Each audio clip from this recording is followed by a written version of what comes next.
Well, it's a great Yes, pleasure.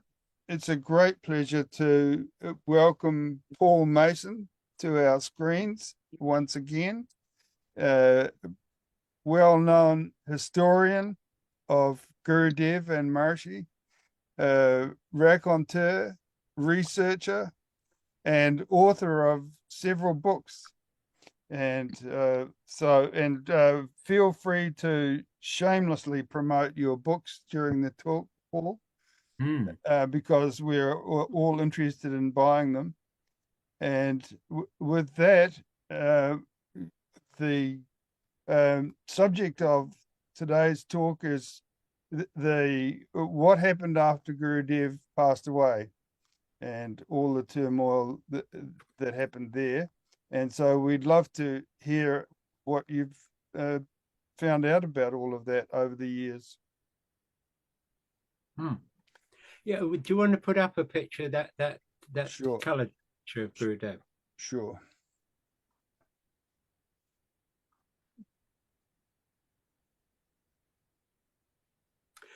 Well, I think we all know who this is. It's Gurudev Swami Brahmananda Saraswati, who Maharishi met as a young man. When he was a young man, he met him, and he got very taken with Gurudev, and he he was determined to spend time with Gurudev, but Gurudev didn't really want it at the time. And a couple of years later, Gurudev had then become the Shankaracharya. Can we go back to visuals? Because I can't see anybody now. Um, Uh, yeah, or perhaps I can if I. Yeah. Oh, that's better. Yeah, so a couple of years later, Gurudev had been persuaded to be the Shankaracharya, and he turned up in Jabalpur, where Maharishi, then a young man, who was just like, he was really into poetry, and he got it into his mind to go and see Gurudev and read a poem about Gurudev. And basically, the person who was there, who was, sorry, confirm the speaking language, sorry. Um, the person who was hosting this sort of event, or at least intercepting Maharishi, asked him what he wanted there. And Maharishi said, "Well, I've come to tell this poem about Gurudev." And they just thought he was an upstart. And basically, he got a chance to read it to him, and the guy was really, really impressed that this was some sort of quality poem, because he wrote poems himself, and he let Maharishi do that. So, I mean, like, without putting Maharishi down in any way, he was pretty pushy, because this was a big deal rally with pundits doing all their chanting and so forth. And he was like a young man who just wanted to read his poetry. So I don't know how many of us would have done that. And I think it says something about what he was like as a young man anyway. So Maharishi then went to, he persuaded his parents. His parents didn't want him to be in an ashram. His parents didn't want him to go and be with a guru. They wanted him to get married, believe it or not. I don't know how much that's come out, but they wanted him to get married. And they absolutely press ganged him into it. They even convinced some sort of pundit or local priest or whatever to try and persuade him to actually really twist his arm on the subject. And Maharishi resisted and said, well, surely it was up to him, the decisions he made in his life. And eventually they acceded to that, and his parents let him go to the ashram. But that wasn't such a success, because when he got there, he found it rather boring. He said to himself, it's ridiculous to waste all this time, because he wasn't doing anything very satisfying. So he looked to try and be useful in the ashram. I think we'd all understand that if we committed ourselves to go to somewhere and be a part of somebody's, in this way, a holy person's life, you'd actually want to have some function, but he had no function at all. Incidentally, that place where he went would have been Varanasi. A lot of people mistake that since Gurudev was a Shankaracharya of Jyotirmath, they all assumed that he was up in Jyotirmath. So I think we need to scotch that idea immediately. And my research tells me that Gurudev only went to Jyotirmath in the time that he was a Shankaracharya 3 times. Okay. I'm not saying that he only went there for 3 minutes. I mean, on the first occasion, he stayed for some time, on the second occasion, and so forth. But he did only go there, to my knowledge, 3 times in all the time that he was a Shankaracharya, which was, what, 12 years. So he wasn't up there all the time, as David Lynch seemed to think when he flew in by helicopter and he said, here, you know, here we are at Gurudev's ashram. I wrote him, but he didn't actually answer me. But he did shelve his movie about Gurudev being at Jyotirmath. So I kind of won a tiny victory there, I think. Anyway, so Maharishi, before he's Maharishi, his name was Mahesh Prasad Srivastava or Barma. Doesn't really matter. They're both right or they're both wrong. Doesn't really matter. But people wonder where he got his name, when he changed his name. Well, he changed his name very, very quickly. When he went to the ashram, he became Mahesh Prasad. Okay, so he took his what we call given name, and then he used his middle name as a surname, which was pretty nifty. And in his caste, that's not unusual to do that, because one of the things that's been asserted is because of the caste structure in India, you don't want people to know what caste you come from because they automatically gotcha. And being got isn't what most of them want. And definitely Maharishi didn't want that. So he evaded giving his clan by cutting off the Srivastava. I know that because I've found material that actually calls him Mahesh Prasad, which is historical information.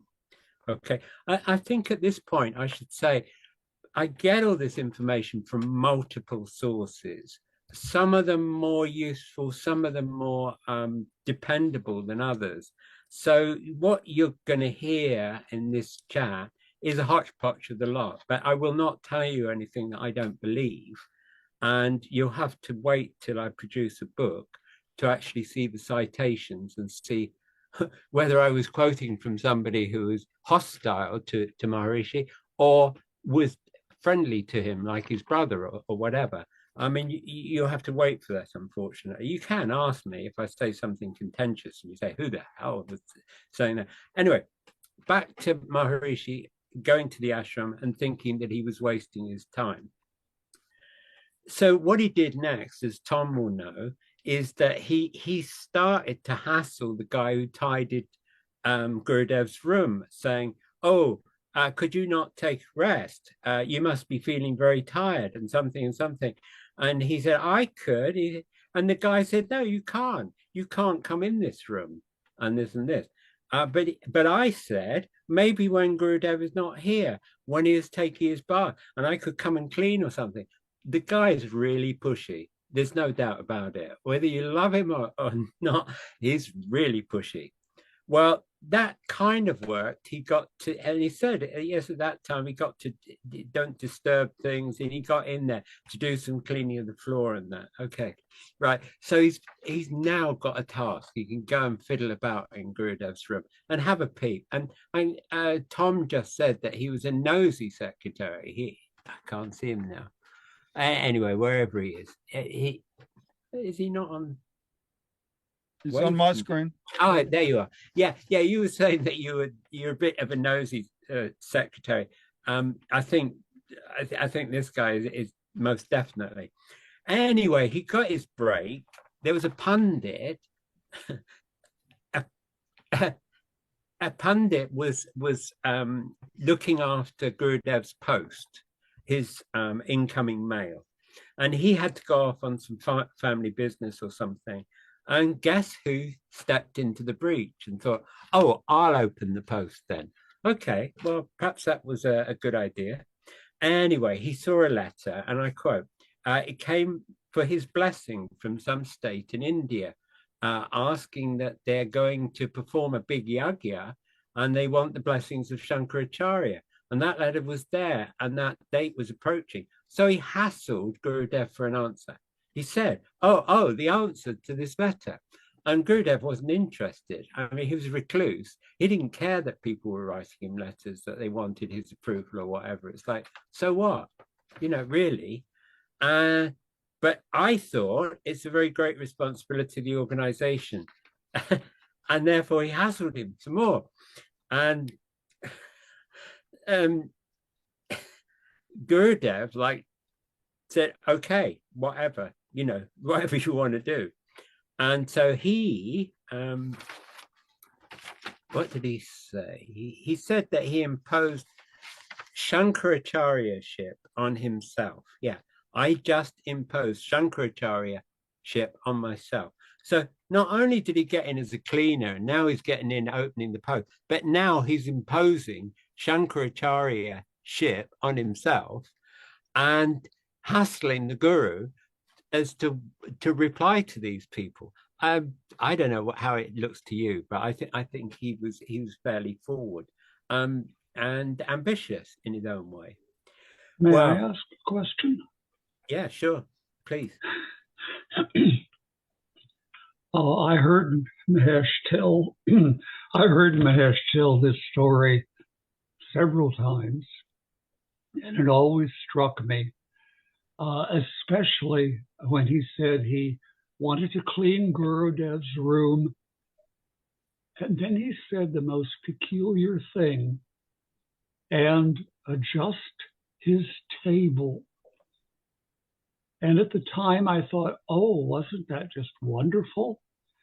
And later, when I ceased trusting Mahesh, it occurred to me that he had very cleverly wormed his way into Gurudev's private quarters so that he could snoop.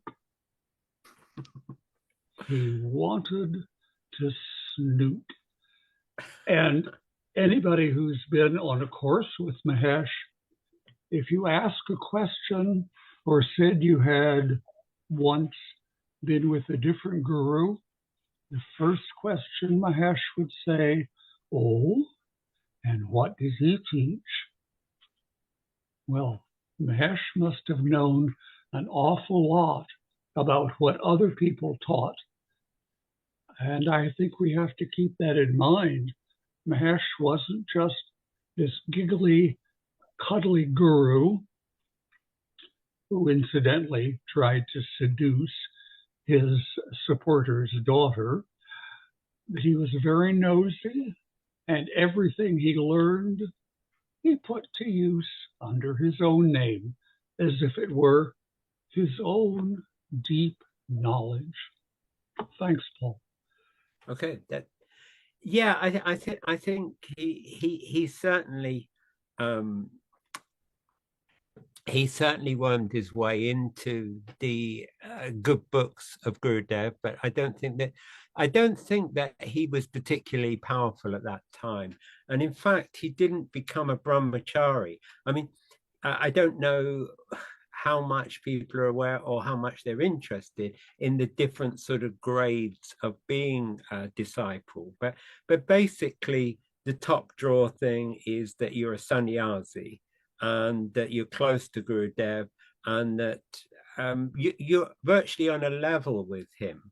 Now, his first disciple was somebody who's come to be known as Kapatri.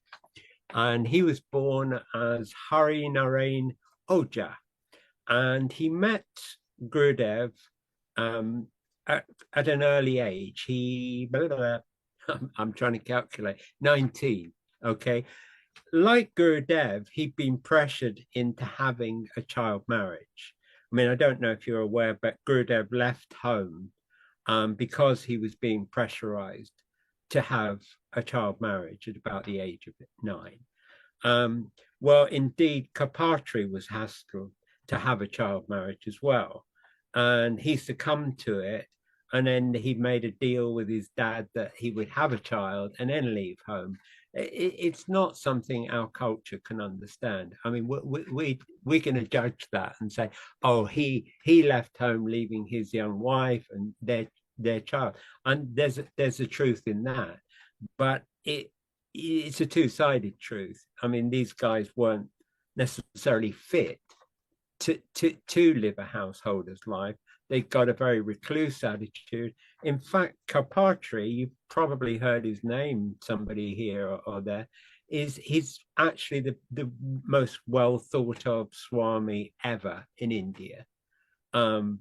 He I don't know why, but he just got everybody loving him and admiring him. And there's no doubt about that. And he was Gurudev's primary disciple. He was his first disciple, and he was his favored disciple. Now, that might contradict some of the things you've heard about Gurudev and Maharishi. But let me quote, this is my translation of the Hindi, so you have to bear with that. But this is what Gurudev said about Karpatri, and that's, to me, important what he said. He said, although in practical terms, Swami Karpatri Ji Maharaj is my disciple, I am Guru, but his talent is beyond intelligence, skills, and knowledge. I see him in the form of my Guru. Come on, you don't get better than that.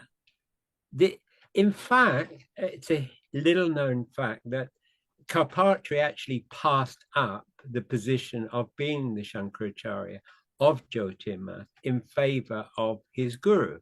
He said, no, you do it. So it was him.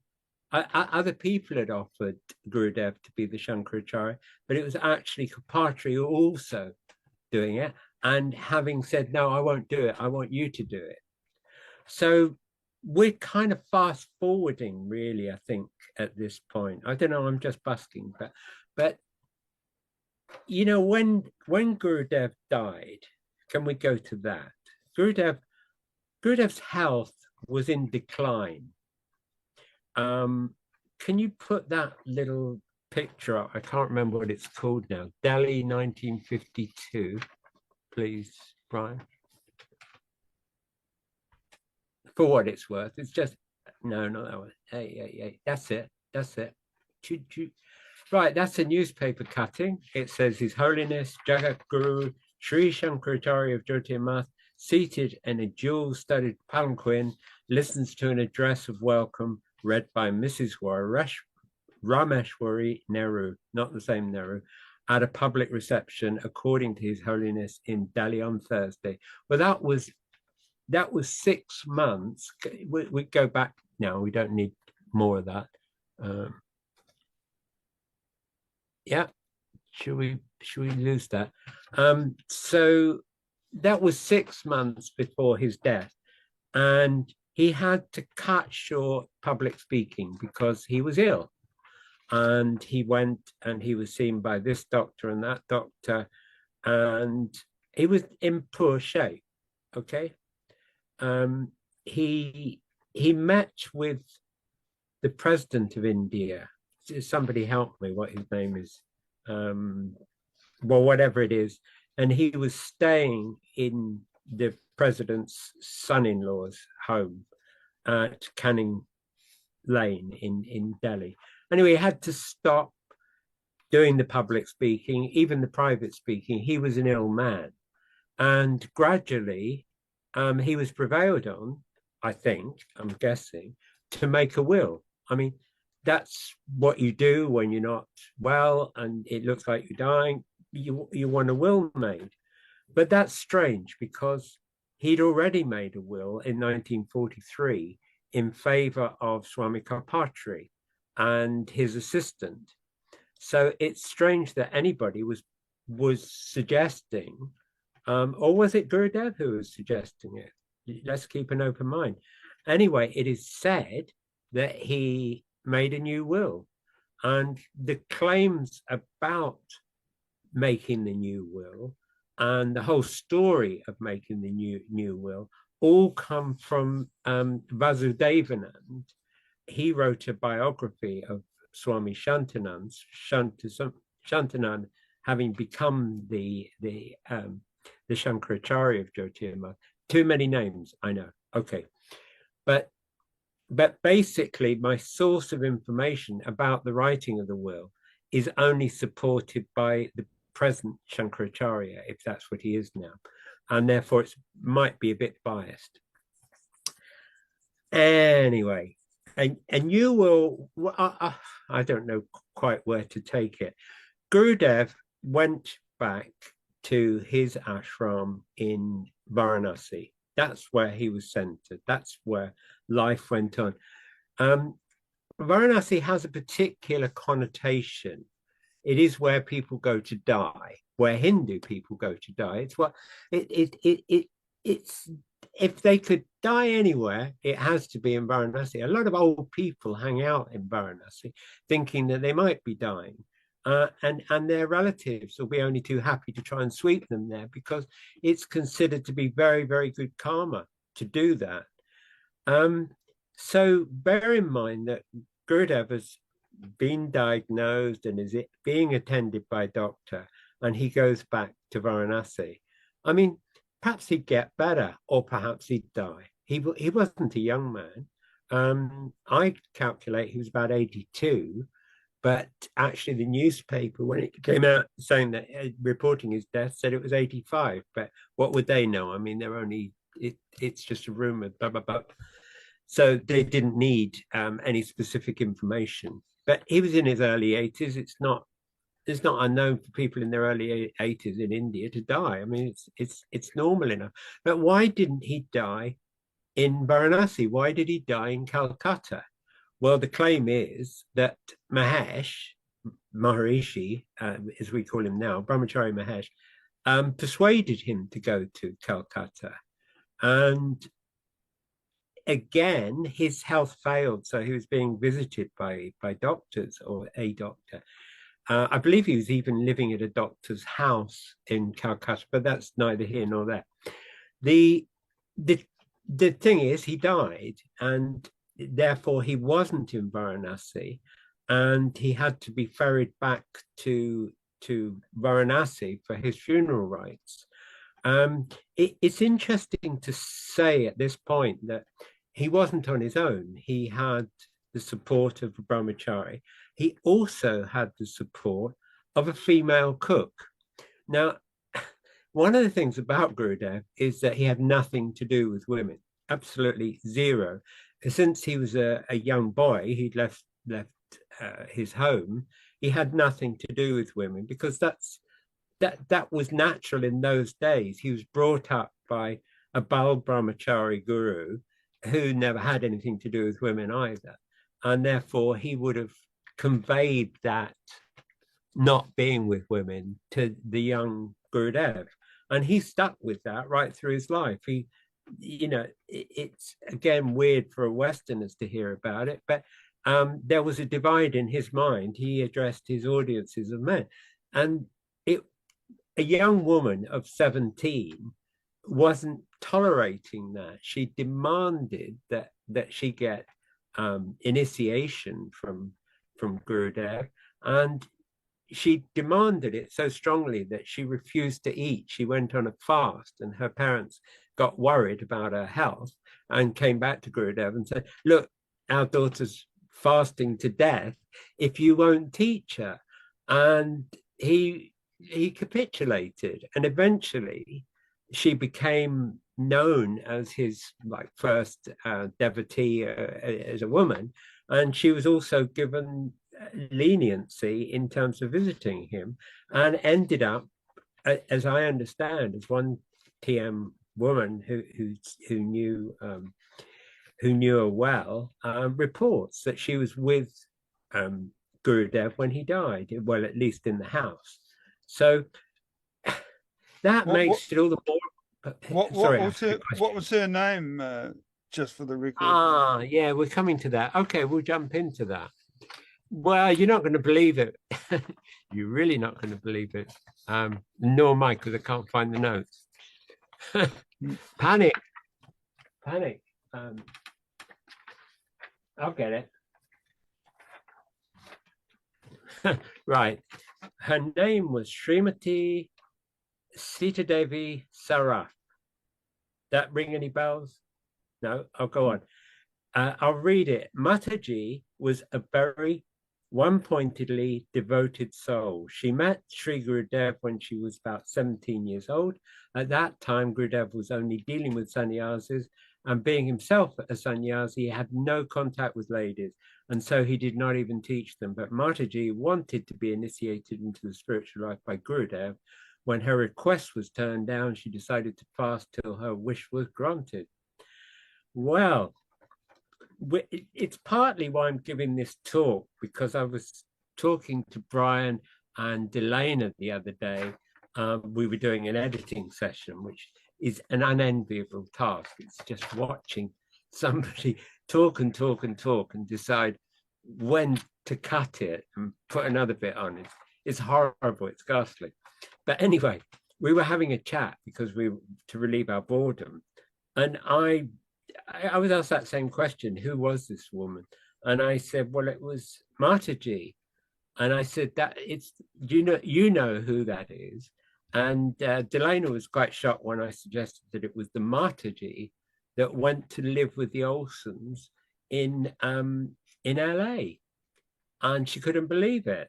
And I said, well, that's what's said. It's not me saying it. That's what's said. So since we're pouncing on Mataji now, we're going to have to talk a little bit more about her. When Maharishi, after Gurudev's, this is not going to be linear, this talk at all. Well, after he died, after Gurudev died, and there was all the turmoil that I haven't talked to you about yet, and Maharishi went to well, before he was called Maharishi, he was still called Brahmachari Mahesh, and he went to Kashi, and he's said to have meditated for ages and ages and ages, and then got this idea to go south, and then gone south. Well, I don't dispute that he went south.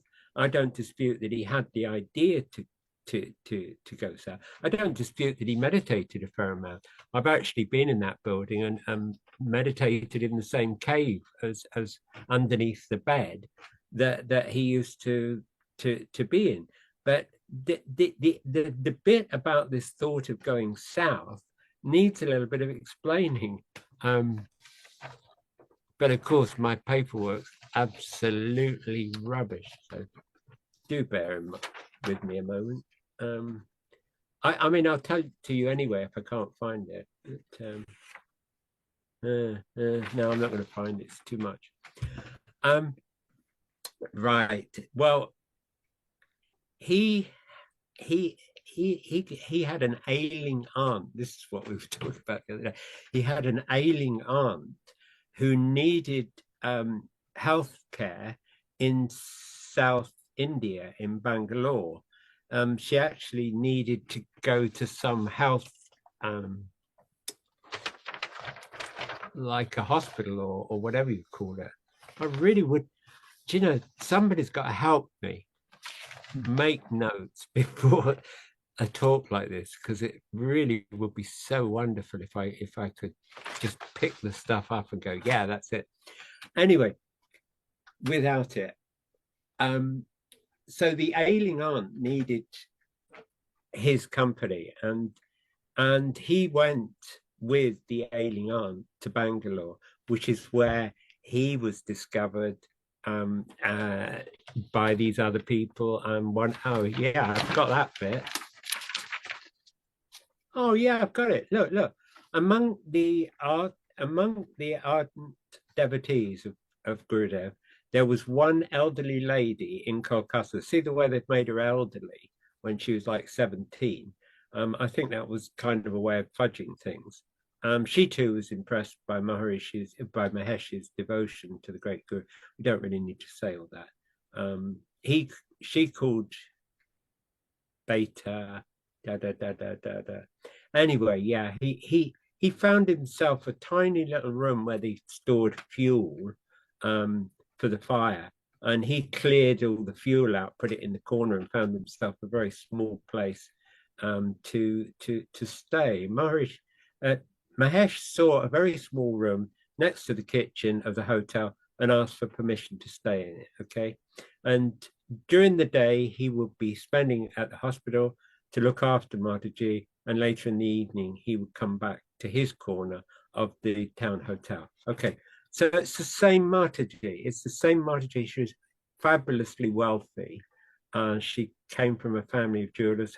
Her husband died young when she was young, and she's the same Mataji who lived in Rishikesh in an ashram there until her death, I believe. So, any questions about Mataji, and then we'll get back to the story. So in the early 50s or mid 50s, Maharishi took a train journey to the south of India with this. It wasn't an ailing aunt. It was a young woman. Yeah, good, isn't it? Interesting. That doesn't mean there was anything between them other than they were both. Do you know what? I was looking for my glasses. I shake my head. I was like looking. Okay, it's really good this, but I'm distracted. So yes, it's the same woman that turned up at the Olsons, and she looked young then. So perhaps she just wasn't aging, which is pretty cool. Perhaps she was a lot older. May I ask? She looked. Yeah, please. Is this Mataji from the same family who had requested Gurudev to come to their yagya? When Mahesh? No, I don't. I don't think so. I think that was like Gurudev went to a lot of yagyas. I think what we should say a few words about Gurudev. Gurudev wasn't just one thing for one set of people. He was many things for many people, and primarily he was about establishing Sanatana Dharma or Hinduism as the way that people should live. So he was encouraging all the congregation to live according to the tenets of the Vedas, of Manu and everything. He was absolutely pure Hindu. He wasn't a modernist in any sense of the word. But having said that, he was also a highly spiritual person and a highly simple man who'd lived most of his life in the wilds and in the wilderness. So there was a deep, deep spirituality about him, and people who understood that would want to have spiritual teaching from him. And he did give out a teaching of meditation to a great many people, mainly in private, but I don't know all the detail. I mean, it wasn't so private that nobody knew what he was teaching. And one guy that I picked up on in a ashram newsletter, he wrote in some detail what he'd been taught by Gurudev. So there's this kind of duality and plurality beyond that of Gurudev's function. His primary function was to keep alive, to revive the faith in India. And he was absolutely against modernism. He was against anything that would dilute Hinduism, as we call it. And he was actually quite politically active in that respect. He was against the Hindu code.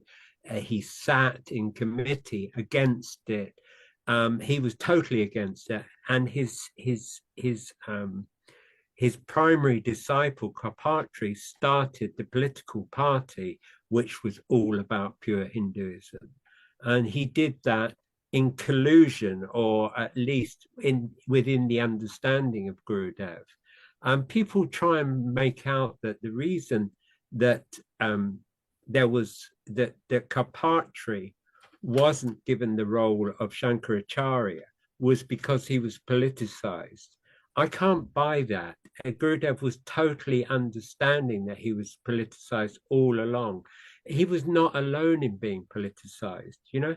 I think they all were. I think most young people, most young men in India were politicized. They were part of the Quit India campaign, trying to get the British. And I'm not going to say us British because I wasn't there. If I was alive, I don't believe I had anything to do with that. So I don't identify. But they were trying to get the then British out of India. And, you know, one of his closer disciples, well, I think most of them, that's what I just said, and I'll go along with that. I think most of them were activists. And I doubt if Mahesh was any different. It was never clear to me anything about Mahesh's politics. But my question about Mataji, you mentioned earlier that one of the first letters Mahesh opened was a family asking Gurudev to come. I'm not sure and I that was. I didn't say that it was a family.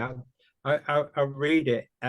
It was from some state in India asking that they're going to perform a big yagya.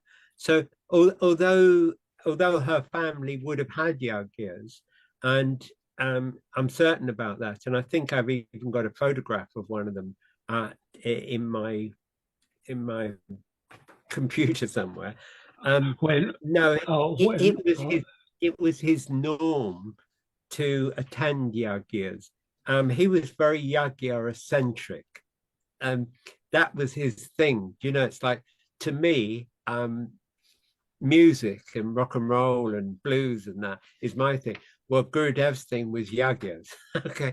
And Mahesh's thing was snooping.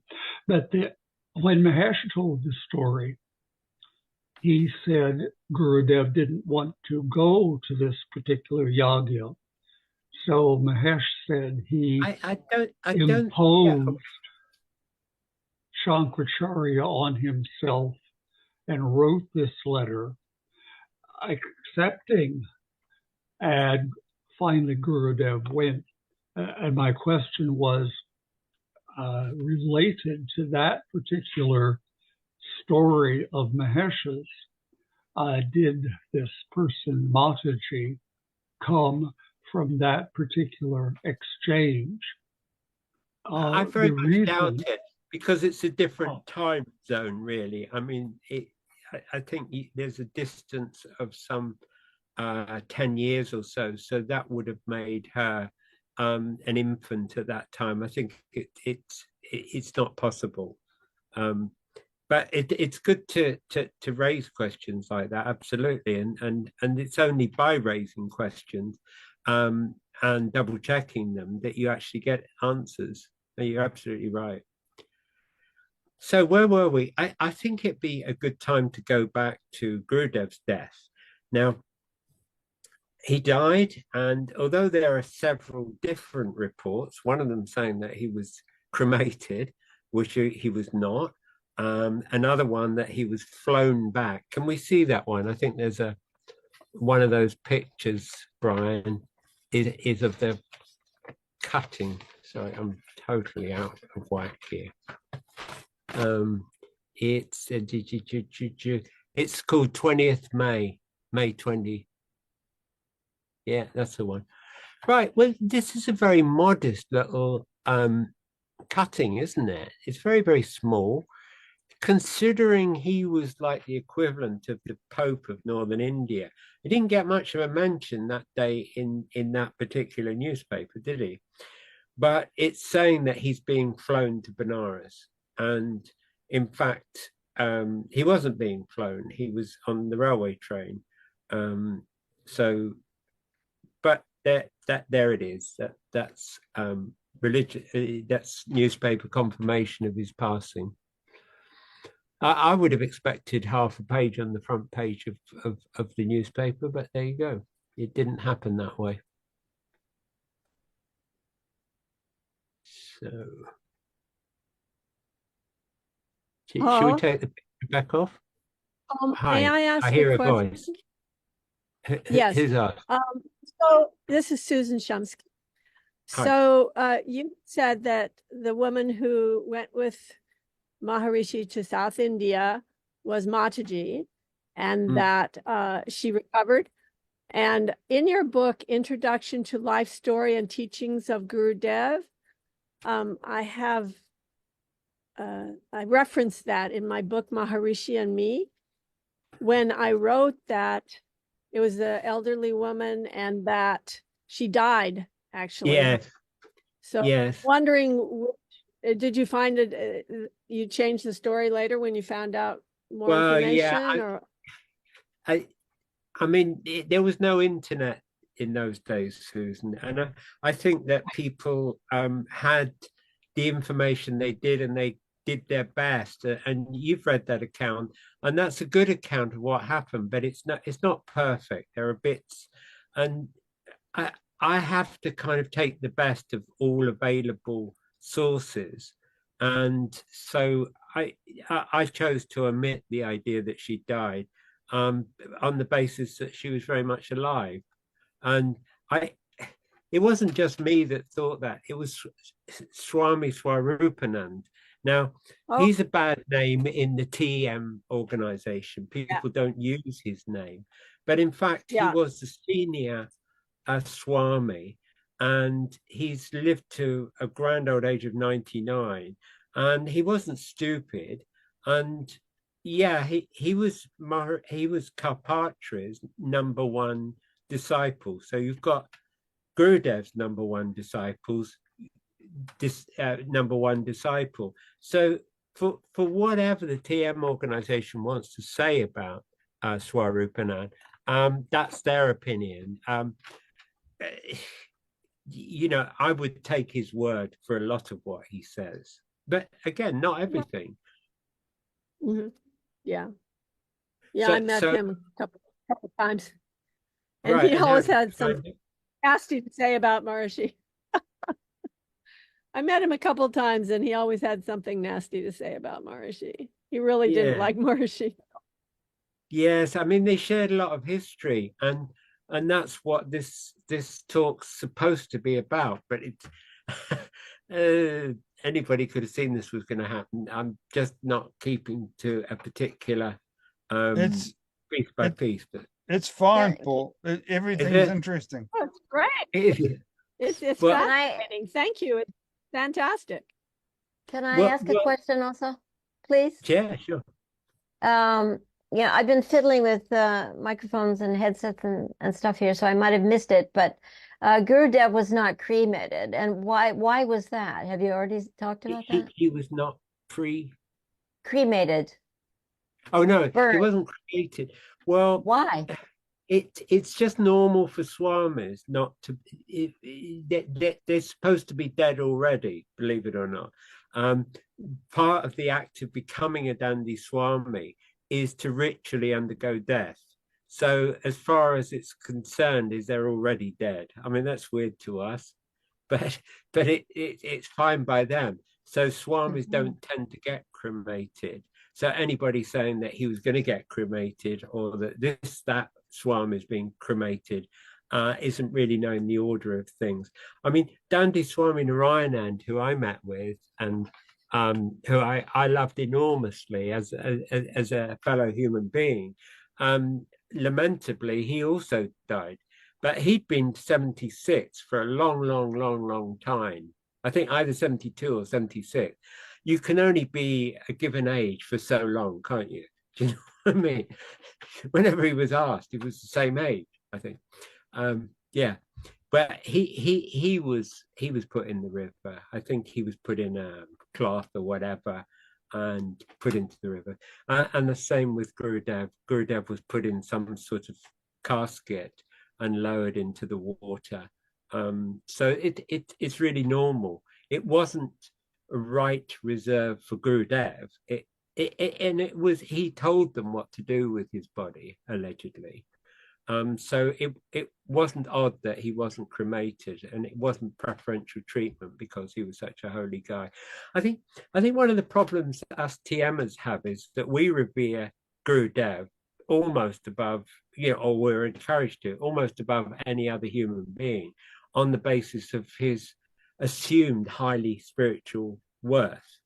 And I wouldn't argue that, but he wasn't parading his own spiritual worth, and nobody else was. It was accepted that he was a wonder boy or whatever, that he was the anointed one, and that he was doing his job, and that's it. I think it's only Maharishi who's gone, Jai Gurudev, and look at this portrait that we've got of this teacher, and has kind of made Gurudev somebody other than what he was when he was alive. It's a difficult one to try and get across, that one, but it looks like Maharishi was more emphatically embracing the memory of his guru, but he never once translated, he never once had a book made of anything that Gurudev taught. So there's two sides to that story. I don't say that he didn't revere him, that he didn't adore him, whatever, but he didn't share his knowledge about Gurudev. And I don't know, for me, it kind of almost stops me from speaking, because it's a difficult subject. It's why I researched Gurudev. It's because Maharishi wouldn't talk about him, wouldn't share his teachings. And like Tom, I'm also curious. I wasn't going to go and be on staff with Maharishi, but I'm tremendously curious. And the more that you starve me of information, the more I have to go and track it out. And after hitchhiking to India, I then had, initially when I went there, I came back to England, and I couldn't get it out of my mind that I wanted to know more about what was going on with Gurudev. And I found myself having to, well, I don't know, did I tell you in any of these other talks, but I created my own gazetteer of that part of the Himalayas, in order to find lodgings and places so that I could actually get to Gurudev's ashram. And when I got there and I found those books, I committed to translating them. So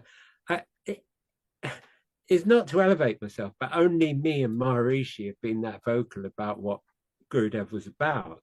In his case, he was like revering him. In my case, it was a challenge. I mean, I was prepared to share whatever I found out, whatever it's worth. I mean, if it made him look good, that's great. If it made him look less good, it didn't bother me. I was just doing my task of being interested in him. And I continue to do that. I've come back to writing more about Gurudev in these last months. I've had, something's happened in my brain where I've come back to it. Right. Did Maharishi realize how much you were researching Gurudev? I think he did. I didn't get any support from anyone in the movement ever. Quite the opposite. I was discouraged from doing anything, and obviously that encourages me even more, doesn't it? Really. Initially, it was a pushback, and then I thought, no, I'm not going to be pushed back. I'm going to do this, and it's been fun. And more recently, over the last few months, over the 6 months, and so I've found all sorts of tidbits which have informed me more, so that I could give this talk if only I'd written it up before. Anyway, how about the wills now? Okay, we're getting back to that. Okay, so Gurudev dies. Kapatri is obviously in charge now, because he's his chosen one. He wrote the will in 1943, 10 years earlier, that Kapatri is going to take the hotspot. So he he's instrumental at causing the interim committee, of which Swarupanand, the dear Swarupanand, is the chairman of that committee. And there's a whole bunch of people in the committee, including Brahmachari Mahesh. And that's supposed to be like a body of people who keep the ashram going. And I need my notes again. You're going to love me for this. Take your time, but- Paul, because we can always edit out Yeah. these little gaps. Sorry about that. Editing's so much fun, isn't it? As we've already covered. So basically, I'm trying to find my list of events of when what happened, and I found it. Look, Gurudev died on the 20th of May. Okay, so the interim committee was formed 2 days later. Okay, Can you tell us the year? 20th of May, what year? 1953. I can't be a reincarnation of Gurudev because I was already almost 1 year old. So scotch that rumor. We all think these Hindu thoughts, don't we? Anyway, it's another story. So 22nd of May, the interim committee was formed by Swami Kapatri with Swarupanand as chairman. It's interesting to mention, though, Swami Swarupanand. Can we bring up that photograph? I know I'm going off piste again, but there you go. You've got to put up with me. The picture that says group on it, please, Brian. It's the first one. No, underneath group. That's it. Got it. Okay, you've probably all seen this photograph by now. It was given to me by Umesh Srivastava, and his father is the armed guard of the extreme right, okay? And his name, I quote, was Sri Jugal Kishore Srivastava. Okay, now go along 1, 2, 3, and there's a little guy holding a whisk. Can you see him next to Gurudev? Can you see him? Yep. Somebody say yes. That's him. Yes. Yeah, that is Swami Kapatri. So you can see he's his left-hand man, if you want. Okay, he's right with the Guru. That's 1947. So you can see his proximity. He's right with him. Now, in the front, you see a very wild-looking guy with a trishul and a drum. Yeah, and I mean, I really had difficulty identifying him for a long, long time because I couldn't believe he was who I thought he was, and he is. That is a guy called the Revolutionary Sadhu. And guess what? That's Swami Swarupanand. He was a wild man, okay? And he was with the Quit India people. So can we come back to off photo and see everybody's mugshot again? Okay, so where were we? Yeah, so he's managing that committee. And well, what do you think? They're just waiting to take over. They're waiting to read the will, which is announcing that Kapatri is going to be the Shankaracharya. We don't know what's going to happen when Kapatri is told that, because he would then be in the position to delegate to somebody else, wouldn't he? If he doesn't want to do it himself, which was the case in the first place, he would have probably, I believe, delegated it to Swarupanand.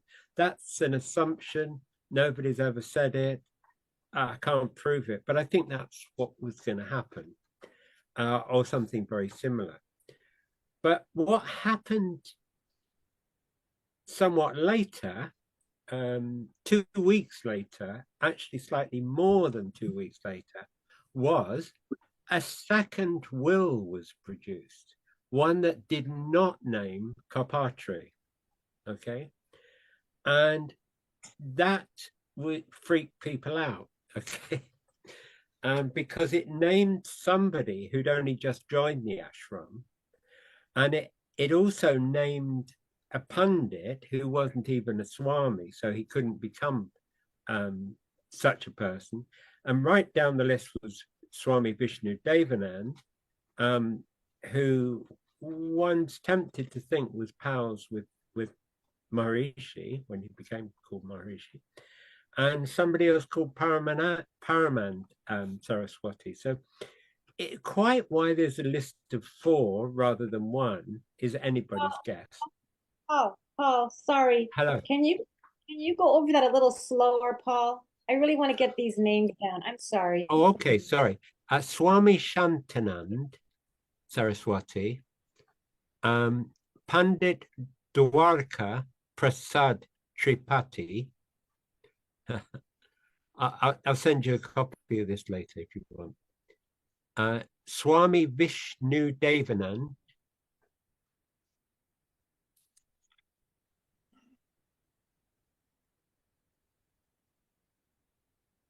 Have you got that? And Swami Paramanand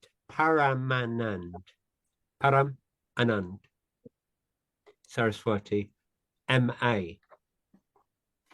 So, and what it said in the will is consecutively, one after the other, to be Jyotish Peeth Adish Shankaracharya.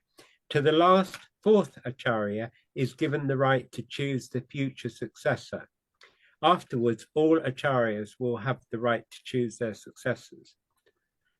Well, it didn't go down terribly well, you know, this second will. There was allegations that it was a forgery. There was allegations that Gurudev himself had been poisoned. There was a pretty heavy atmosphere in Varanasi.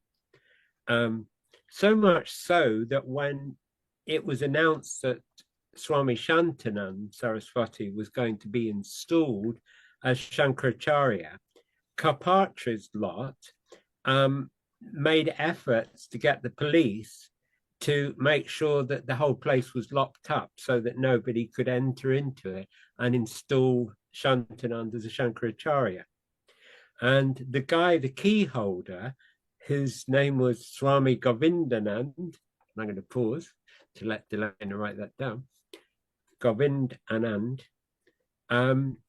he blocked all the arrangements in the ashram and closed the door of the gadi, the special room where the throne was, locked the ashram and hiked off 150 kilometers away.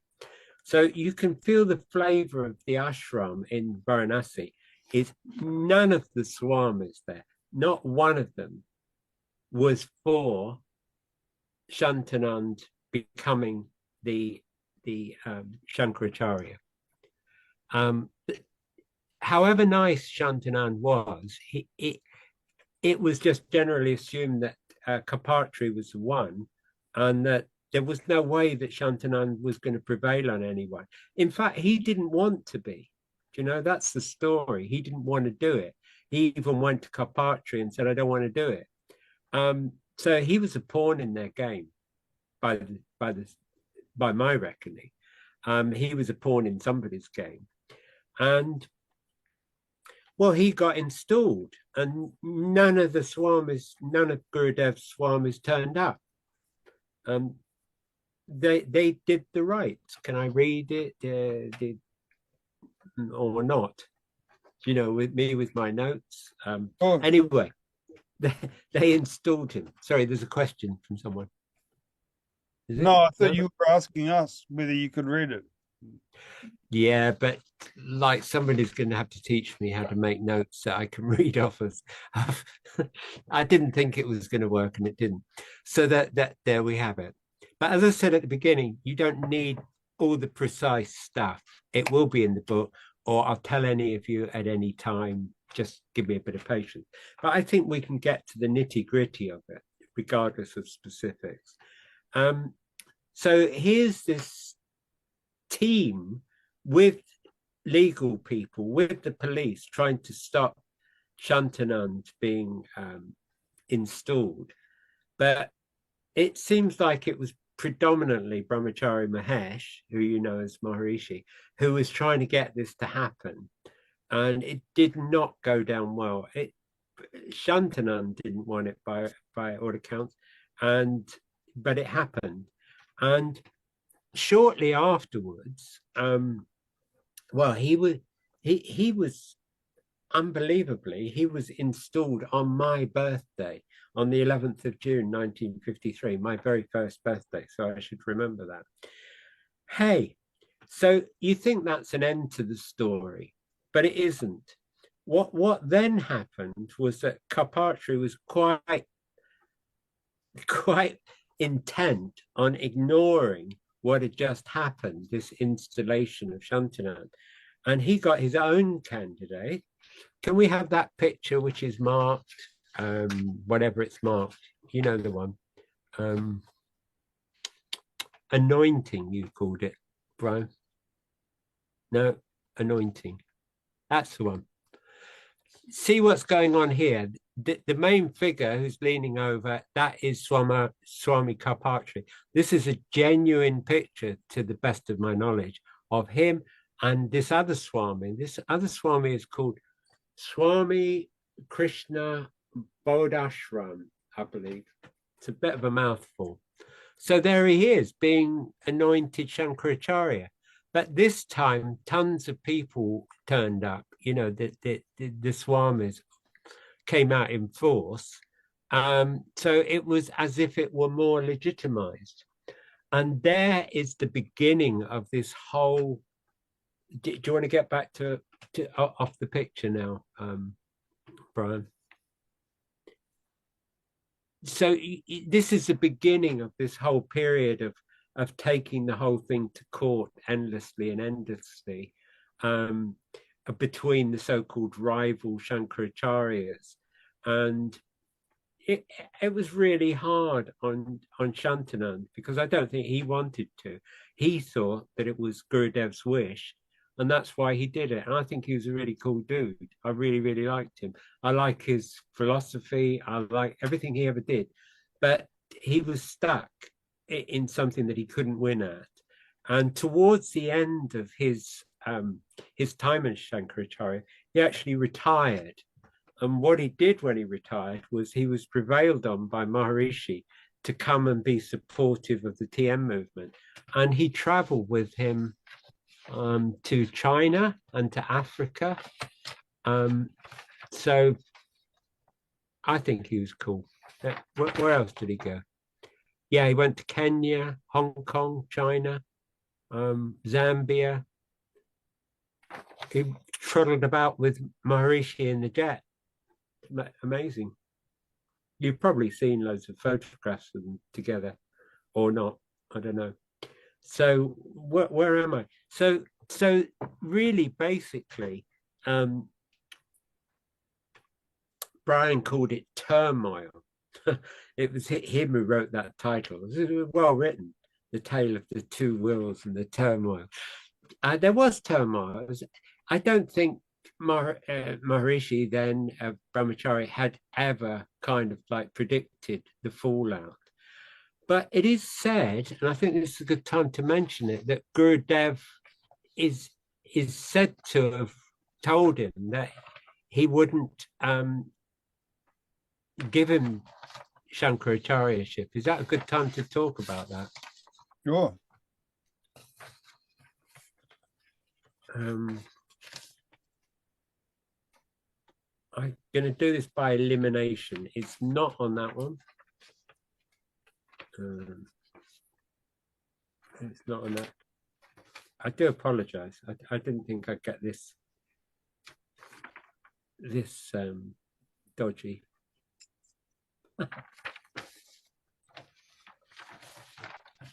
I don't want to read it off my computer, so I have to go off the screen.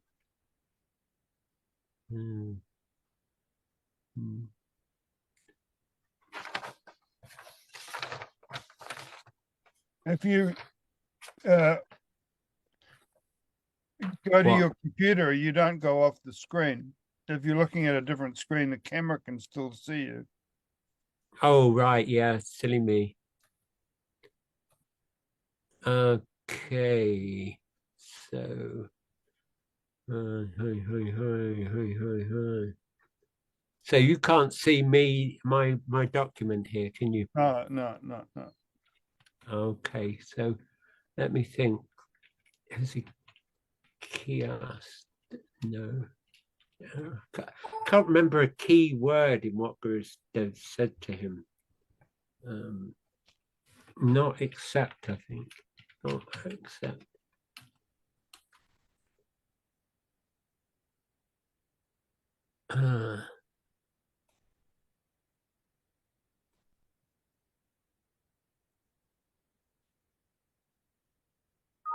Oh. Excuse me eating, but it's 7 a.m. and I've been up since 3, so. I can't see you eating. Your secret's safe with me.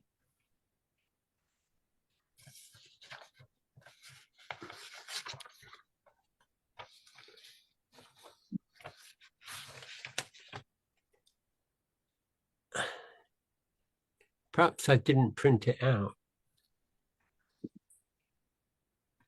The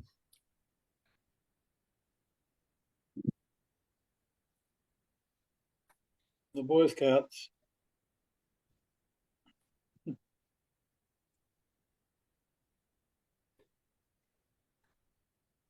I'm going to have to paraphrase it. It's not going to work. I'm not going to find it in time. Right, I'll come back to the meeting. Hello. I'll paraphrase it. I mean, he basically, I know what he said. He basically said, even if I, you want to be Shankaracharya, but even if I were to make you Shankaracharya, they would not accept it. The people would not accept it. So that's what it says in a book that I have, that's what Gurudev said to him. He couldn't make him a Shankaracharya due to his caste. He wasn't a Brahmin. He needed to be a Brahmin to take that position, and he was a Kyastra, so he couldn't take it. But what Gurudev was saying in that statement is, yeah, you're well thought of by people. I mean, that's something I haven't got to yet, that Maharishi was looked up to by a lot of visitors to the ashram, seemingly not by the inmates of the ashram, but by visitors to the ashram. And he really had a charisma or something that magnetized people to him. And I think TM people know that. They looked up to him. They saw him as a big deal. And he was in many ways. And I think that was how people saw him when he was with Gurudev, but not his chummies. Only one or two of them were kind of loyal to him, really. So I think I'm stretching out a bit here now because you're going to ask me, what do you think about it? I think that perhaps he had some influence over Gurudev in the writing of the will. Perhaps Gurudev didn't even know what he was signing because it was all typed up. All he had to do was to sign it, wasn't it? It's been a big thorn, a big subject of contention. Why was it written in the way that it was written? Why would Gurudev have written that will, etc., etc.? But one way or the other, it didn't work for Shantanand, and it didn't work for Maharishi. And fairly soon, Maharishi left town. He went to see Gurudev's family in his place, in their place of their village, and then he set off. I'm going to do it again. I'm going to go through my paperwork because I really want to quit this one. I've got a question, Paul. I've got a question. Oh, good. It's pretty wild for a non-Brahmin to ask to be the Shankaracharya. I mean, I don't think he asked per se. It was just understood that he was taking over the ashram. He was trying to take over. Well, so he didn't ask in so many words to be the Shankaracharya. I've actually found the bit that I haven't managed to read you. Aren't you pleased? Here we go. Yes. I didn't imagine putting it together. I was going through some turmoil that I didn't even do it, but I did. Here it is. Swamiji reciprocated to the loyalty and devotion of Mahesh and reposed full faith in him. Swamiji attached top value to the suggestion and advices given by Mahesh. Bear in mind, Mahesh was running the ashram newsletter, that he was getting publications done. He was very, very functional in a way that nobody else in the ashram was. He was getting top dollar. He was getting the books out. He was getting the newspapers out. And apparently he was given a lot of credence for that by Gurudev. He became an indispensable commodity in the matter of math, which is a monastery management. I don't know where he got this word. Sociometrically speaking, I think that's Indian English, isn't it? Yeah. Mahesh became a near star in the ashram premises. Devotees touched his feet and held him in high esteem. All this kindled in him an ambition to become the Shankaracharya of Jyotirmath after Swamiji. Sensing his ambition, one day, Swamiji said to him, Mahesh, even if I myself install you as the Shankaracharya of Jyotirmath, people would not let you continue. So exterminate this ambition from your mind. I read it. I found it. Hooray. Who wrote Pardon? that? It's in the book called Sadhus of India. I'll go and get it.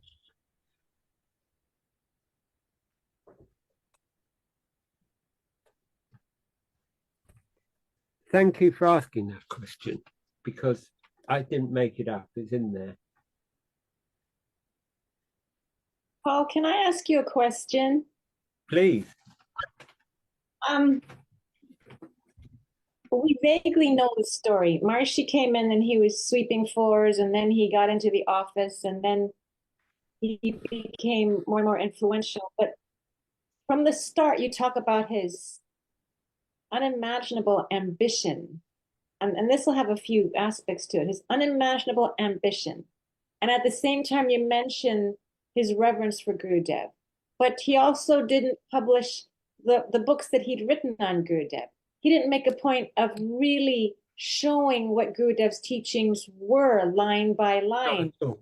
Not at all. So then I have to ask you, was that true reverence of Gurudev, or was he from the get-go on some level using Gurudev's power and image and influence toward his own ends, whether it was conscious or subconscious? Because as we see this play out, it gets to where you feel Maharishi was more and more manipulative. I mean, he was from the start. So my question is, Gurudev is said to have had the ability psychically to read people's minds. So they'd come to see him, and he'd already know what their question was. How is it that he would have gathered all these other high caste disciples who were sincere and who were highly regarded by Gurudev, including Karpatri? How could Gurudev not have divined what was on Maharishi's mind? How could Gurudev not have seen what Maharishi was like from the get-go? How did things get to the point where the ashram is locked down and Karpatri is leading, it just sounds so contentious. And I'm wondering so I'm wondering, I'm trying to put this together as far as who presented that second will out of nowhere. Was it Maharishi that presented it to the group? Or do we know? And so these four people, you say that Shantanan didn't want to be Shankaracharya. He could have flatly refused. I believe he tried to. Yeah. I mean, he did go to Karpatri and say he didn't want to, but so, I mean, really, he was convinced. So he was malleable to some degree. And why? Did he? There's something that we've left out is it appears that he was actually Gurudev's nephew. Right, his right. his sister's son. Yeah. Yes, you've told me that, but that doesn't necessarily increase his legitimacy for No. candidacy. I mean, maybe in his own mind it is, I don't know. But I guess what I can't seem to reconcile the fact that Gurudev was so intuitive and that he didn't see some of this coming. At the same time, then you're saying that he was popular with the visitors, but did not become more popular with the ashram members, who were really more legitimate there from than Maharishi was. So it seems like all of this was kind of obvious even while Gurudev was alive. And I don't understand how these poor people could end up on this second will and anyone would take it seriously. I mean, this was really a very brazen second will, taken in the It was. context of the policies or the traditions of the ashram and the preferences that were already known. It just seems almost outrageous that this could even be presented, much less carried through. And I have to wonder why Shantanan relented. If he was, I mean, I just don't get this. I can't figure this out.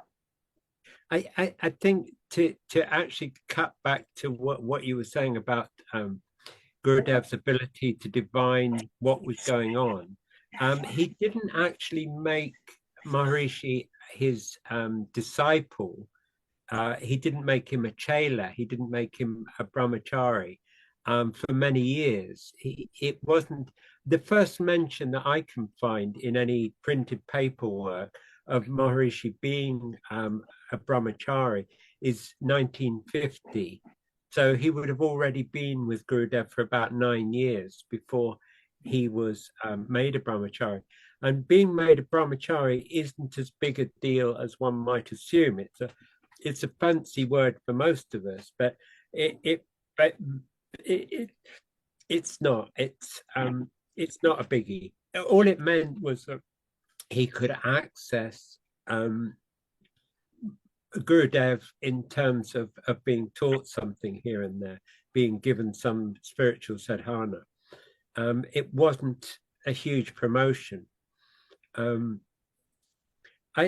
think that Gurudev was aware of it, but he was basically a recluse. He wasn't trying to fix everybody up. He wasn't Superman. He wasn't trying to put anybody's fires out. He was very reclusive, and I think if he got the devil on his staff, he wouldn't have done anything about it. I'm not making that as any comparison, but I think he would have just said, "Oh well, whatever." I don't think he was particularly fazed by what was going on in the world. And also his health was declining. We're talking the last 6 months of his life. If that will did get made, and he did sign it, and it was legitimate, it was in the period where he was ill. And we really don't know what that means in terms of his capacities. One or two of his disciples claim that he was in good shape. One or two others claim not. So I think the jury's out on that one. I, like you, find it very bewildering that somebody who's revered for being extraordinarily intuitively understanding, almost like supernaturally so, wouldn't see the writing on the wall. But perhaps he did see it, and perhaps he just, I don't know, smiled. Who knows? Perhaps he did see it. You said that all of these people were politically active. They wanted the British out of India. I think most of them, yeah. Yeah. They wanted the British out of India. And I'm just, speculating. Could it be that Gurudev foresaw that Maharishi would carry the Hindu agenda far into the future? And I mean, if you really look at the TMO, that's where the money's gone. And now we have this involvement with the BJP. And in the end, was that possibly something? Gurudev must have, yes, he was reclusive, but he did take his Dharma seriously as Shankaracharya. So he would have, to some extent, cared what was going to happen. And how the drama was going to fall together after his passing. I mean, he had to have some level, if not attachment, some level of commitment. Or to just let it. I'm not convinced that he knew about the second will. That I shouldn't wade in there. But you're asking me a direct question about how I look at it, and I look at it that he probably wasn't aware of it. I can't substantiate that, but it doesn't make sense to me. There was his prime disciple, who he knew what he was up to all the time, because they were often at the same events. Why would he not keep with that faith? Why would he not keep him in the picture? Why would he then? I don't get it. No, I'm not answering you very well. Sorry. When you say one or two were supportive and warmer to Maharishi, who were those one or two? Was Shantanan one of them? But you're saying Shantanan was a recent addition to the ashram. Yes, he was. So who are these one or two that were warm to Maharishi? Well, not swamis. They were like staff, like Maharishi, fellow brahmacharis. I think there was a little clique of them. One or two of them ended up with Maharishi in his ashram. Satyanand would have been one of them. I mean, who was the other guy? The one with the bushy beard? Help me. Shankarlal. Devendra.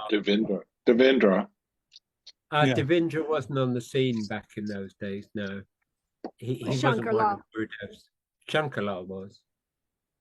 But no, I mean, it would be wrong to paint him out that he was unliked. Clearly, a few of them were cozied up with one another, and Vishnu Devanand was relatively cozied up with them, I think. But he was also cozied up with Karpatri. So after the will and after a little bit of a gap, Vishnu Devanand decided to change sides, but only after several weeks, I think, of watching and thinking and watching basically being on the other side. But it's exactly as Brian says, it was turmoil. Jumping forward a bit, just to get a perspective on it. During the 70s, I remember Maharishi buying a big Shankaracharya bus. In those days, buses were really rough in India, and he bought a big sort of flash tourist style bus with big windows. Just a single decker, wasn't it? Yeah, a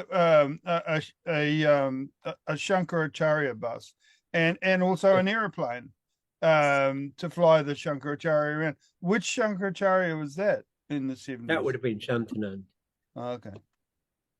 But it is true that it helped Maharishi's legitimacy right from the start when he gave in the Beacon Light, when he started his teaching down in the south, and that book came out as a celebration of that conference. It was called 4 Days of Teaching. It did help legitimize his teaching to have a Shankaracharya write and say, "Oh, hello, good luck," and all the rest of it. And there's no doubt about it. I think Maharishi was very, very adept at maximizing how much puff there was in the background. And I mean, all due credit to him. There was a question of how come he went from being a secretary to being a teacher of stuff without teaching what Gurudev was doing. I don't think he thought at the time that he could. He wasn't taught to teach meditation. He wasn't taught stuff about yagyas. He was a secretary. He would overhear stuff as Tom overheard stuff. But it doesn't mean that he could go out and operate as a pandit. He couldn't operate as a teacher. And I think he was legitimate when he said, "I'm not used to public speaking." And he thought, "Oh, I will teach them some form of meditation and give them a picture." I don't think he had an agenda at that time. I think he was making it up as he went along. And I think he did his best. but I don't think he was qualified to do any of the teaching of yagyas or whatever Gurudev was teaching in the main, his spiritual teaching. I think Maharishi kind of sampled it, and you see traces of that in the Beacon Light, where he's there's little bits, and you say, oh, that's like Gurudev would say, you know, and there's bits of it which is not like Gurudev would say. It was very Maharishi. It was about science and about clear thinking and about any word you could use for this meditation. That was very much Maharishi. So in a way, his setting up his own shop was actually quite honest in its own way. It was saying, look, I'm not anything other than a guy who's trying to do his best to teach you. I think that changed when he was with you guys in the 70s. I think even in the 60s, he hadn't changed that. It was like meditation, meditation, meditation. It's very simple, meditation, meditation, meditation. I spent a little while reading up on the checking notes that he said in 1964. And it was like page after page of the same thing as get the mantra, settle on the mantra, easy on the mantra. And he didn't have anything else to say. And in many ways, I think that's why I admired him so much personally when I came to look at his teachings and listen so much to him, is that he wasn't making any claims beyond what he was teaching about meditation. That happened later. That happened particularly with the Siddhis and his attempt earlier with the SCI to actually make everything a science. Brian. If we could jump back to the politics for a moment. I don't know if you've studied the politics or the thread of it, but we've got Gurudev and Kapatri and Kapatri particularly, starting a political party, which Wikipedia holds was merged later on with another party that merged with the RSS. And of course, which became the BJP. Yes. Which, I guess the BJP is the daughter of RSS. I mean, the RSS still exists, and the BJP came out of it. And we know that Advani, who at that stage was the leader of the BJP before it came to power, took the time to visit Maharishi in Flowdrop. Which means, maybe he was in Amsterdam, but still quite a diversion. And so, and the RSS is violent in nature, and then you've got Ike Hartman doing the plans for the temple in Ayodhya before the mosque was pulled down violently. I hesitate to ask this question. Probably a thunderbolt will hit me. But yes, thunderbolt at the ready. was Gurudev and Kapatri, were they was their politics, aside from getting rid of the British, which we can understand that being violent, but were they sectarianly violent in their thinking? I don't think Gurudev would have lent his support to anything like that. No, yeah. I think it was basically about idealism. You've got to backtrack with Gurudev. He was brought up by his grandfather within his village, but his grandfather had the most influence, and he got lots of impressions about Hindu values from his grandfather, as I got values from my grandfather. And I lost my grandfather at an early age, and it upset me hugely. It was the biggest thing that had ever happened to me, and I would have done anything to bring him back. I say that because Gurudev, I think, was very affected to lose his grandfather, and I think it's what made him kind of moody, of saying, oh, well, life is, this is going to happen to us all. and it aged him terribly in a way that perhaps we just don't understand, because we're frivolous by comparison. We get over everything, we bounce back. But I don't think he ever bounced back. I think he was a very serious-minded young man, and he left home shortly afterwards. And I think he was very, very, very reclusive in a way that none of us understand. And I think the last thing he would have put his shoulder to was violent politics. I have not come across one iota of him being in support of any sort of violence at all in any shape. But he was totally for all the Hindu values, which raised a lot of questions in themselves. And especially with me, because I'm a free thinker, and that is about anti-free thinking. It's saying, no, we'll tell you what you can think, we'll tell you how to think, we'll tell you who to marry and who not to marry and what to do with your life. And it's totally claustrophobic, all that. But he supported that. But I think he supported it because that's what he was told by his grandfather, by his guru, and that. I think spiritually he was wide open. I think if you read his own self-description of cooking the roti on the fire out in the wild, you detect that he's a liberated spirit, and he's not trying to do anything to anybody in any negative way whatsoever. And he won everybody's favor, even people who were trying to cause his downfall, because that's what people do, don't they? Do they not do it to you? Do they not do it to me? People try and trip you up, make a fool of you or whatever. And they tried to do that to him, some inimical scandal mongers, as it said, but it didn't work. It didn't stick to him, and it didn't work on him. I think he was a cool dude. I don't think he was quite what Maharishi told us that he was. I think there's a difference. The more I research him, the more I get my own impressions, which are not at all bland. There's a character there. And, I wouldn't mind to go head to head with him and argue a few points, especially about the Hinduism and the rigidity of a lot of Hinduism. But as I said earlier in this, he had more than one function. One of his functions was keeping Hinduism alive in India. Another one was addressing the political impact of the British, who were trying to produce the Hindu Code. Does everybody know what the Hindu Code was?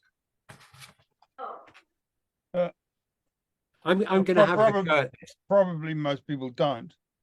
Okay, the Hindu Code was being brought in largely with the help of the British, and it was going to change some very basic Hindu established law, okay, called personal law.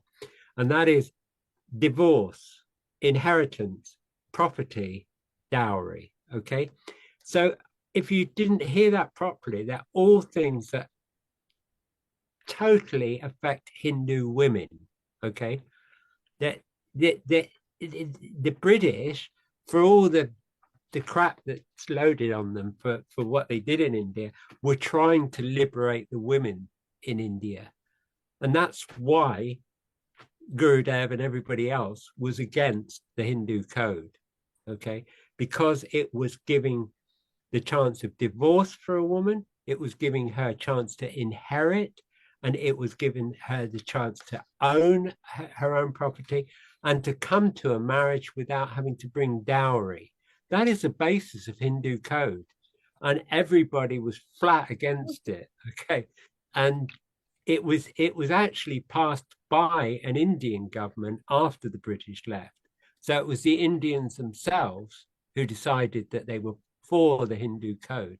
And I don't know what women in India now think about it, but it was pretty serious, and that's what it was about. It was about trying to give them a break. Roland has his hand up.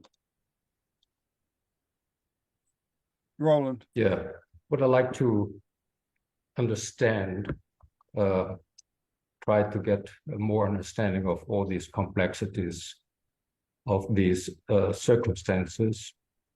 also in the political and historical frame in those days when what we're talking about when Gurudev was still alive, and we are trying to understand the present day's policy of we all know Modi and his partners. In those days, that's a question. Isn't it that like that in those days there were several kind of spiritual personalities like Vivekananda and Sri Aurobindo, or the poet Rabindranath Tagore. They were kind of, I would say, sort of in a generation, in the very freshness of the Indian, let's put it this way, nation. Mind, there were two nations now by then already, with Pakistan and India. But in those days, sort of after 300 years of British government and other European nations like the Portuguese and French, they have not just always cherished the Indian culture, be it whatever it was, be it Hindu or Muslim or whatever. But after 300 years of so-called European or Occidental rule, the awareness of the intellectual awareness of the value of the Indian culture was not on a very high level by the people themselves.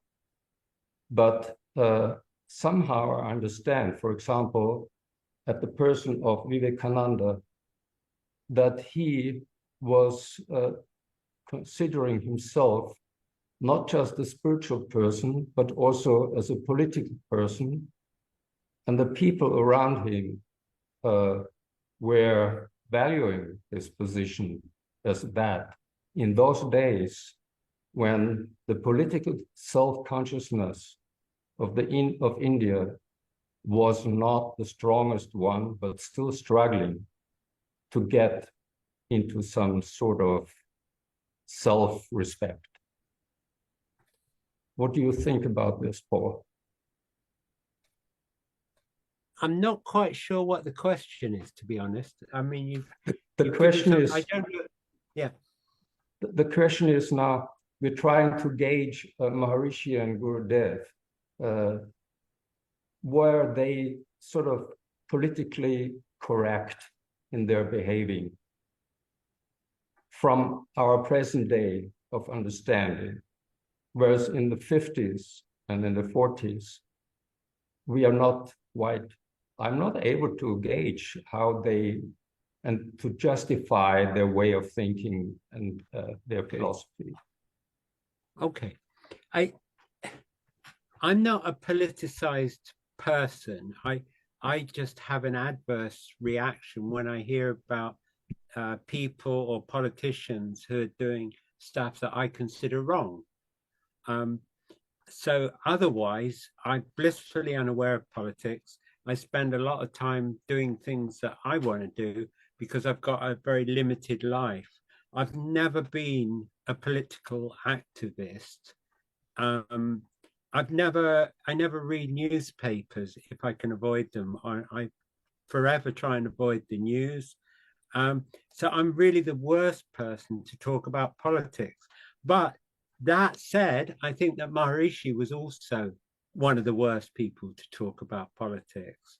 And I don't think that Gurudev was interested in politics either. So in a way, the question of whether their politics were right, you can put it with mine as well, is that, you know, Gurudev wasn't a political person. Maharishi, before the era that he became politicized, wasn't a political person. I think he became politicized by having gone to America and being asked political questions. People were saying to him, oh, what do you think about Vietnam? And he came out with pretty dim-witted statements, and people challenged him and said, but what you're saying is so-and-so. And they were treating him as a guru. They were not treating him as a meditation teacher. He only ever set himself up as a meditation teacher. And it was Westerners that turned him into a sort of a guru. Now, Gurudev was a guru, and that means that he was a spiritual teacher and that he could tell you stuff about the scriptures. He said time and time and time again, I am not telling you anything from my own personal point of view. I'm only pointing at the scriptures. I'm not saying anything unique to myself. Be careful that anybody comes up in front of you, as a Shankaracharya particularly, and starts talking about their own opinion. He also warned against castes who wouldn't stick to their own duties. And he did talk about Kayastras wanting to have disciples, to be gurus. And when Maharishi was in the West for the initial period, I think he acted very, very well. I think his teaching was interesting. It was stimulating. I've heard a huge volume of the early tapes, but that changed after the Beatles, or John and George's rejection of him as an individual. They didn't reject meditation. They rejected him as being a living guru. And they walked out on him one day. And I don't think he was ever the same. I don't mean to say that he went off the rails. I just mean to say he had an agenda. He wanted to prove himself personally. And for me, in answer to you, Roland, I'm not interested in Maharishi as a political thinker or as a businessman or as anything like that. I think he took his ideas for Raja Ram dynasty or whatever from Karpatri. You'd have to look at Karpatri's teachings to see what he meant by them. I don't think for a moment that he was a violent man. He abhorred violence. He went out of his way to condemn it and to stand up for his fellow Swamis when they were being battened by the police and that. I think it would be wrong of us all this time afterwards by some combination of ideas and sort of saying, well, the RSS are like this and Gurudev was like that, and make straight lines between them. I think it'd be quite wrong. Maharishi stood for meditation initially, as Gurudev stood for meditation and for Sanatana Dharma. I think that he was an incredibly pure soul, Gurudev. I wouldn't bother researching him unless I thought he was. I thought that Maharishi was too. And I think for the most part, he was. And when my publisher agreed that it was a good idea for me to put together a book on Maharishi, I wanted only to cover the period from the most, from the dawn of time up to the Beatles. I got a sense that that was as much as I needed. And then my publisher, Michael Mann, said, I want 250,000 words from you, Paul. I don't know anything about 250,000 words. And I tried to guesstimate what that might mean. And I realized it was far, far more than I had to give for the story from the dawn of time until the Beatles. And I realized, oh, I get this. I've got to write all the stuff that came after the Beatles. And I was not a happy bunny because I had to plow into those years of the ascendancy of all the rubbish, of all the power struggles, of all the people treating Maharishi as a guru. And I didn't like that. Not because he didn't deserve any of the attention, but because it changed the dynamics from meditation to a belief system, a believing in Hinduism, believing in politics. And you asked me, do I think they were right in their politics? No, I don't, not at all. No, because I'm a peacenik, and I want every last bomb to be absolutely done away with. I want all acts of violence dropped.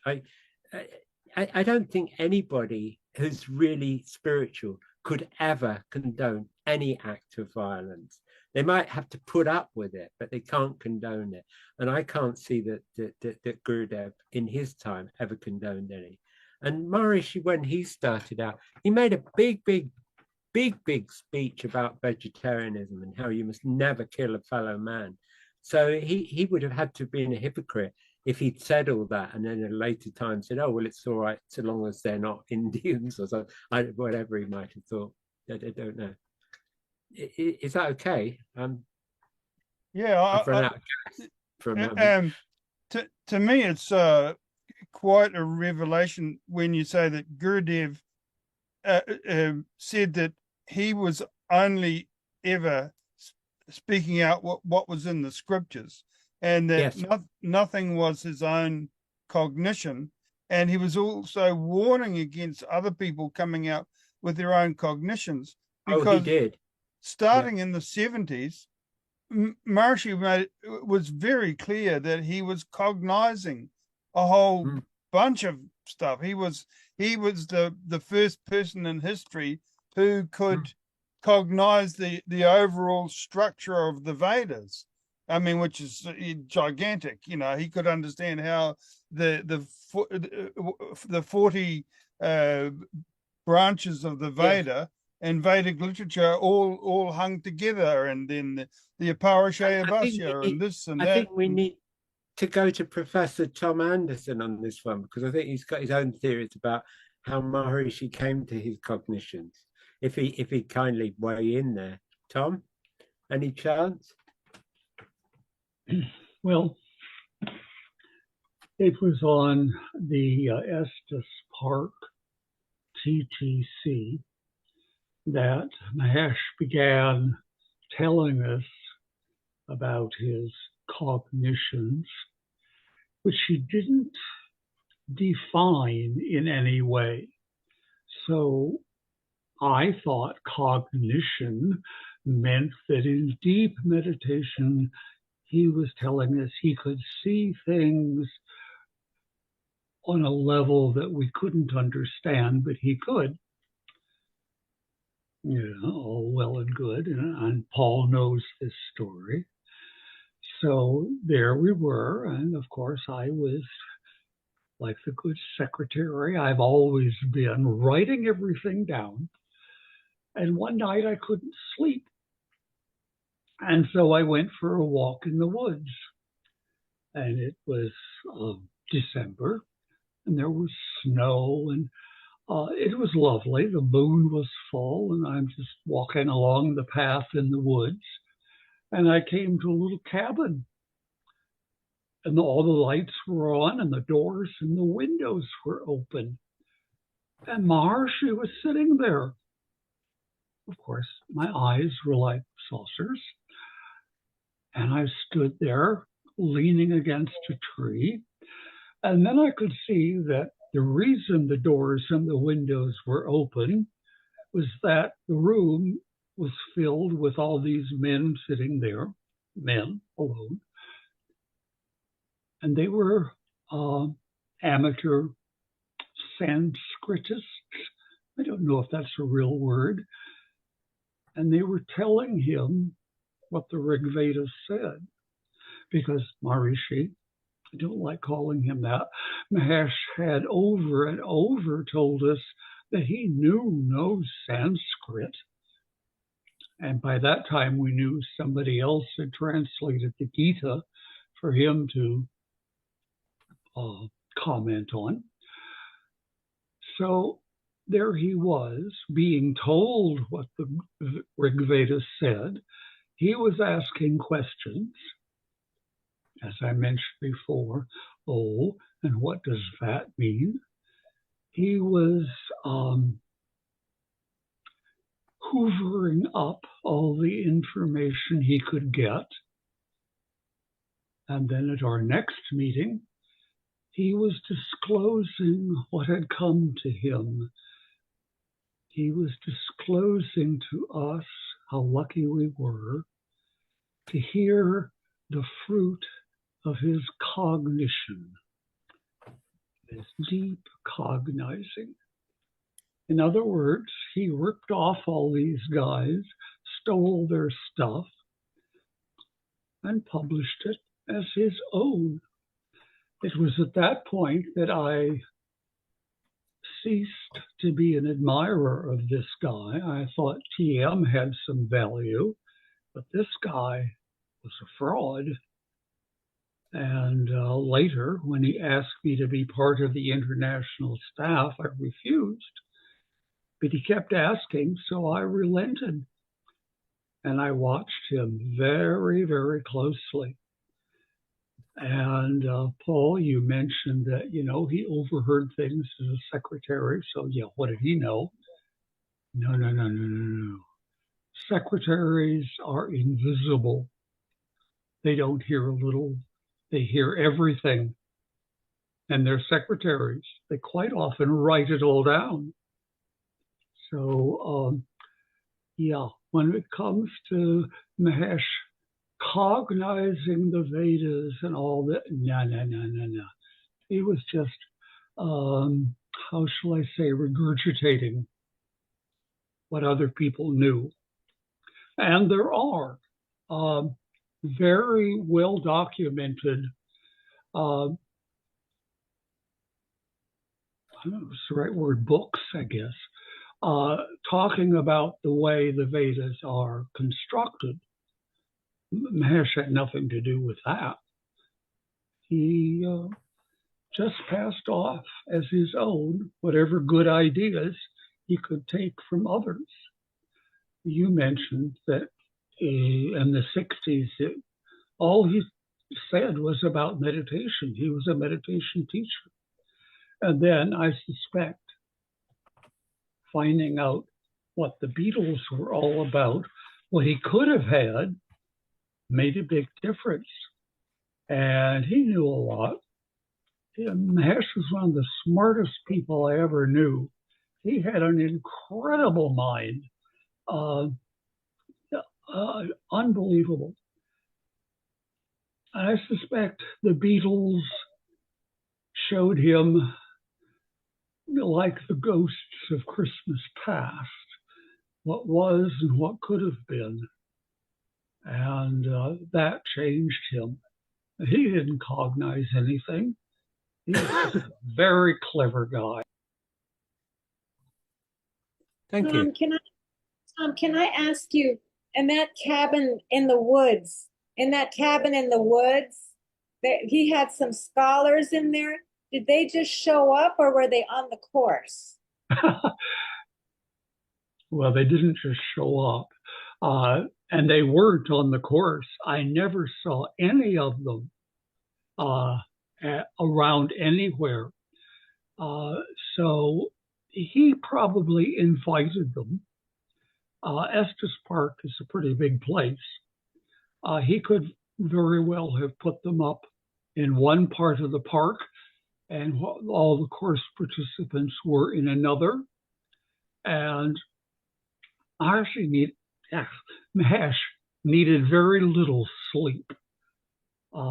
He was a lot like Winston Churchill. He could nod off and in 20 minutes be bright as a button and keep going while the rest of us fell over.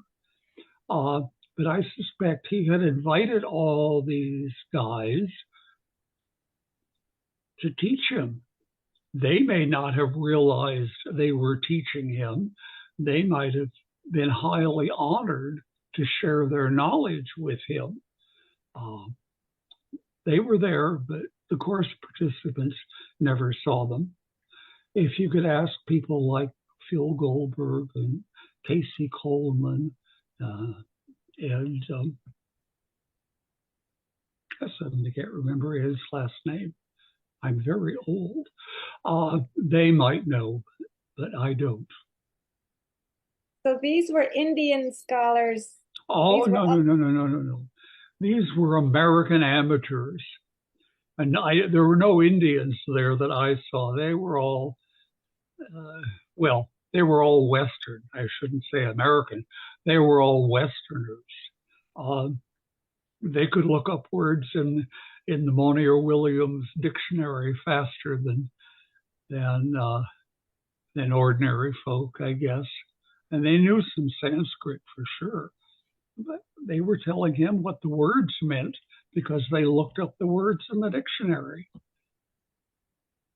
Did this ever seem like some kind of ad hoc kind of effort on Maharishi's part?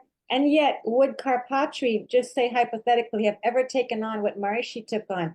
Maybe Maharishi was the only person who was bold enough and ambitious enough to want to come to the West and do something like create this global movement and teach everybody meditation. I mean, maybe no one else would have wanted anything to do with it.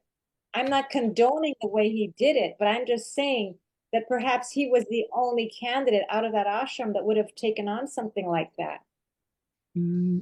Well, Paul may agree with that. I don't. I think Mahesh saw a good opportunity to be well taken care of.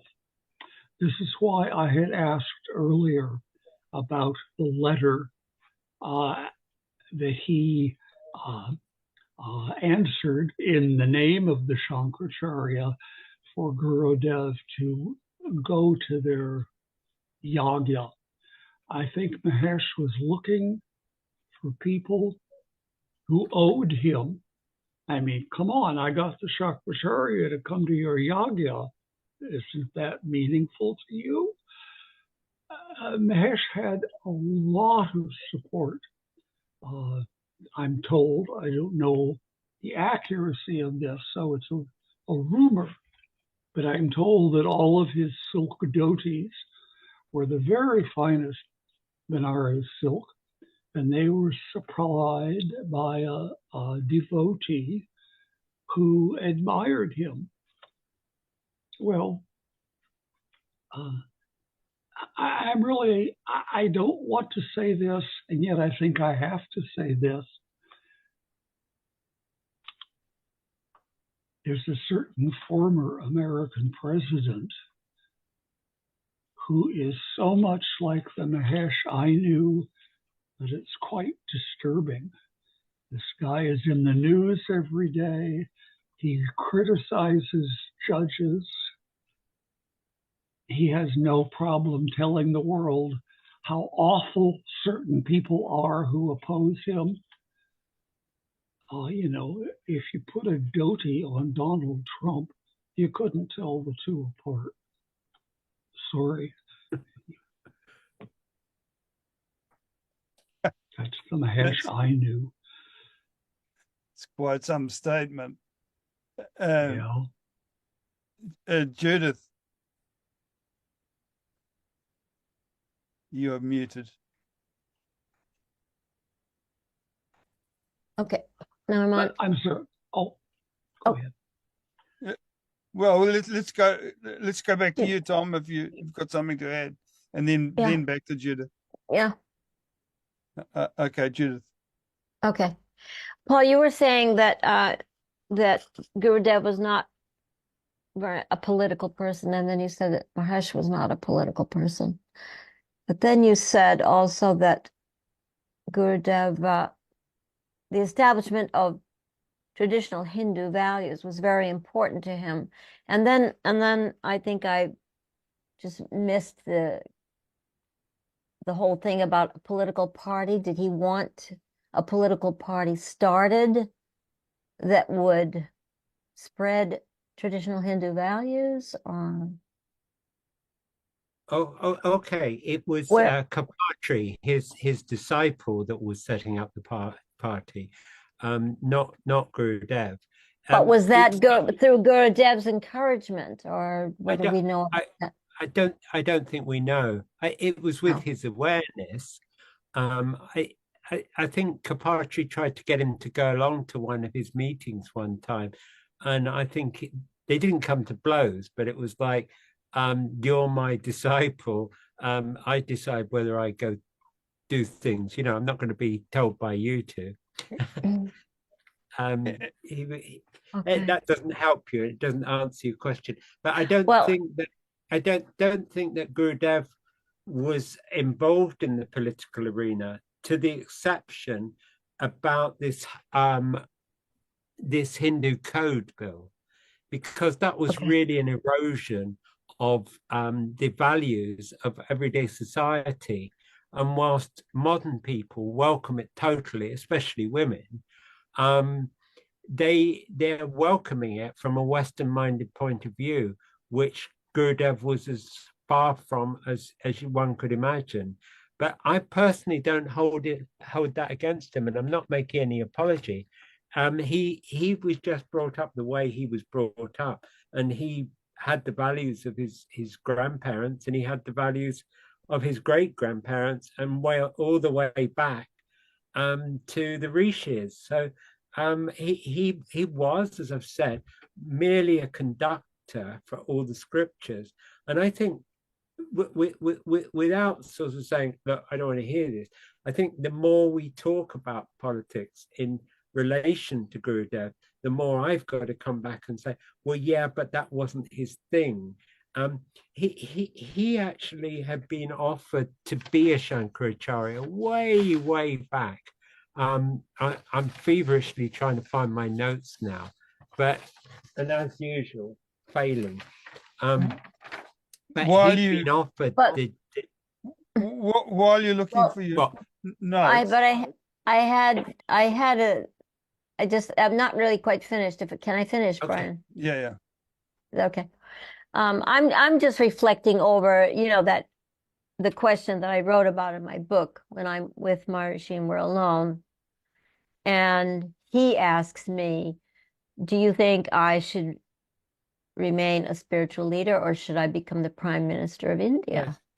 I mean, I was that would shocked. have been was Yeah, was that about 1970, 1969? Yes, that's 1970. So this is what I was thinking about. You were saying that you felt that Maharishi became more political after. That fits the timeline, because we're talking about Easter 68 was where John Lennon and George Harrison walked out of his life and walked out of his ashram. And I think that had an effect that nobody other than myself is prepared to talk about. No journalist and no writer that I know of has ever picked up on this point, that everything changed. I don't just mean everything changed for one particular person. Everything changed for everybody. The Beatles had gone into that ashram. The whole world was watching them. They were watching and waiting to see how they would come out. They sneaked out. They were not monitored as they left. John Lennon hitchhiked. His taxi broke down in the Indian countryside, and he hitchhiked in order to get out of there. He and his wife were standing on the side of the road hitchhiking, man. This is like superstardom, 1968 style, George Harrison didn't leave India for some time. He went off and met up with Ravi Shankar somewhere else in India, and they slunk back to the UK. They didn't come back and say, yeah, this is our announcement. They slunk back. And I think Maharishi employed a legal organization to kind of well, I say defend, I don't think that's quite the right word, but to represent him at that point. He was about to retire, Judith. He'd made several statements to the effect that he was going to retire, and that was going to happen after the Hilton talk. The Hilton talk was where the Beatles turned up. So they turned up to his last public speaking gig. And that was the last public speaking gig he was going to do before his retirement. He never retired. Well, he did, but only after a fashion in Blowdrop. it changed everything. There was no more Beatles. I don't know if anybody else noticed that. They all started infighting. One after the other, the Beatles left. All of them left, not just Paul McCartney. All of them left in succession. Ringo, George, Paul, John, all of them. There was discord running through that lovely, cuddly bunch of guys who had hitherto got on fine together, got stoned together, recorded together so many times. There was discord at a very, very basic level. And I think there was a discord in Maharishi's life, which nobody else picked up on. And I'm not saying that I'm super sensitive, but I am into music. Therefore, I wasn't interested in what he was teaching. Only the meditation. Do you see what I'm trying to say? So by the time that he made this remark that he's talking about, he'd already gone down the road of rejection. I mean, that's my opinion. What are you saying actually changed in Maharishi? You mean he suddenly realized that he could be incredibly famous and it's something that he wanted? He wanted to prove himself. That's why he put together the SCI course. Because he was devastated by the Beatles leaving and felt he had to prove himself. Yeah. And essentially he did. He wasn't wrong in that, but and the SCI course is basically Vedanta. He's got very little. If you actually track at what Maharishi said about the Beatles afterwards, he was sort of saying, yeah, he gave us a lot of attention, but all the serious people. You've hung up. Saying they did more harm than good, which is absolute crapola, because it went gold. I would have never heard of going to his ashram, would I, if the Beatles hadn't gone there? I wasn't actually that interested in his ashram. I mean, I just happened to be in India and I thought I'd pay him a visit, but I wouldn't have paid him a visit if the Beatles hadn't paid him a visit. I would have just gone somewhere else, And why do you mention the SCI course particularly? Okay, because it pisses me off. No, it's because he was a guy who was very natural and talking from the level of his own understanding for so long. And then all of a sudden it was like, hey, hang on, you hippies, get those hippie clothes off, start wearing suits. Like, let's do this in an orderly way. Let's not use any of the language of yoga. Let's not use any fancy language. Let's all get like Harvard and all the rest. It was very, very, very self-conscious. And I didn't like that. Does that a surprise to anybody? I didn't like that. My favorite band's Canned Heat. They go around in scruffy clothes. They go around in velvet sometimes. They do what the hell they like. And here was a guy who would say, no, we need to cut our hair. We need to wear suits. We need to wear. And I say, you've got to be kidding me. I just hitchhiked to India and I took up with your people. Nobody warned me that you were this freaky. And I didn't like it. And I know that sounds immature of me, but I've managed to get to my age now maintaining that immaturity. And I think he was immature in his own way for wanting everybody to dress exactly the same narrow-mindedly the way that he did. And to a lot of guys, perhaps women too, that was kind of refreshing because they could go home to their parents and say, okay, you were right. Look at me now. And it's like, okay, so they get on better with their parents. But their parents are going, oh, wow, but you've joined a cult. So they didn't quite make it with their parents. It's like on one level, yeah, but on another level, you worry me terribly, And I know my mum looked at me a bit like that. It's like, oh, what have you taken up with? There was rightfully a bit of distrust going on. And yeah, I only wanted, when I meditate, I don't do it because I want to join a cult or because I want to be a Hindu or because I want to get into Hindu politics. I do it totally selfishly. I take it as an alternative to smoking pot. I don't smoke pot. What do? I sit and meditate. I don't drink. What do? I sit down and meditate. Okay, I do a whole load of other things. I eat chocolate for my sins. I like ginger. I like crystallized ginger a lot. I don't get enough crystallized ginger. Can I make an application to all of it? If you want to do me some favor, give me some crystallized ginger. Do you see what I mean? It's like I don't buy into this whole scale. Oh, let's all become Hindus and do lots of Hindu things. It's like I love India. They've been nice to me. They've refreshed me. But they're not asking that I wear a dhoti. They're not asking that most Indians actually want to be more Western. You know that. I know that. I think through being with Maharishi, a lot of people have become Hinduized in a way that they think is normal, whereas most Indians wouldn't see it as normal. They'd say, well, what the hell are you doing like that? The one thing we've got over them is our ability, when it happens nicely, where we just let go, where we're actually in the Satchitananda, where we're actually at one with ourselves. That's something we've got over anybody, whatever denomination, whatever politics. And I think we should stick with what we can do, rather than mix it up with politics or mix it up with business or mix it up with anything. That's immature me. And I'm sure if there's some Raja listening, he's saying, "Oh, the guys are crazy. You can't do that. You've got to do this. You've got to do that. We've got to save the world." What?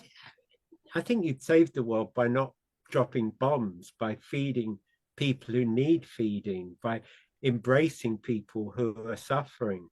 I mean, it's all pretty obvious stuff. You don't need a Raja or a Bill Gates to tell you what to do, really, do you? In it.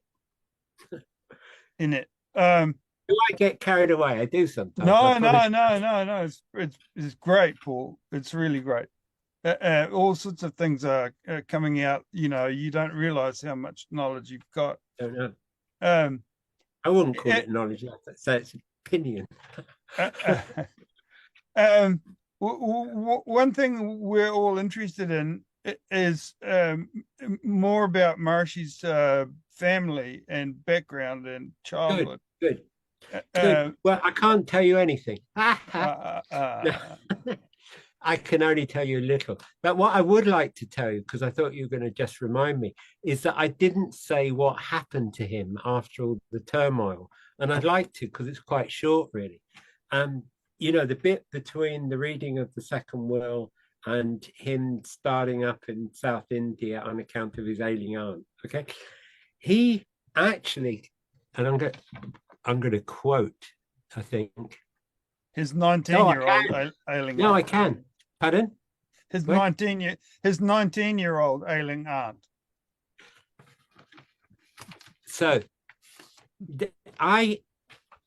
magic happens to me sometimes, and I found on my hard drive images of newsletters from his ashram, all in Hindi, which I didn't know I had. I figured out subsequently how they got there, I think. But I was magicked, and I was reading through them very slowly, because my Hindi ain't that good. So don't test me on it, all right? But very slowly, and I came to this bit, and it's dated the 7th of September 1953. So if Gurudev died on the 20th of May 1953, it wasn't that long afterwards. And this is what it says in English. I Englishified it. Brahmachari Ji, that's Mahesh, is doing the construction of Gurudev's last Leela Bhumi Kalpa, meaning his last earthly play project. Sri Shankaracharya Gyan Mandir. Well, Gyan Mandir, Sri Shankaracharya Gyan Mandir, is actually the place in Uttarkashi, which was an ashram stroke temple. And I stayed there in the 70s. And that's where Maharishi went to meditate for those 3 years. So I'll say that again, that what Brahmachari is doing is the construction of Gurudev's last project at Uttarkashi. So he didn't go there to meditate. He went there about the construction of the last project for Gurudev. This is where you hear it first, folks. I'm painting this is a first for you lot. For the world at large, I don't think I've ever discussed it. Maybe I have. In this, the entire literature of Gurudev's life story and life supporting and the teachings of Adi Shankara will also be included. So in the ashram, there's supposed to be a library of Gurudev's life story and the teachings and all those of Adi Shankara. Apart from this, at Utkarshi, Maharishi Shri had practiced under the guidance of Guru for 12 years, and a temple is being built here also. So what he's saying is that Gurudev had spent at that place with his own teacher for 12 years, back when he was a kid.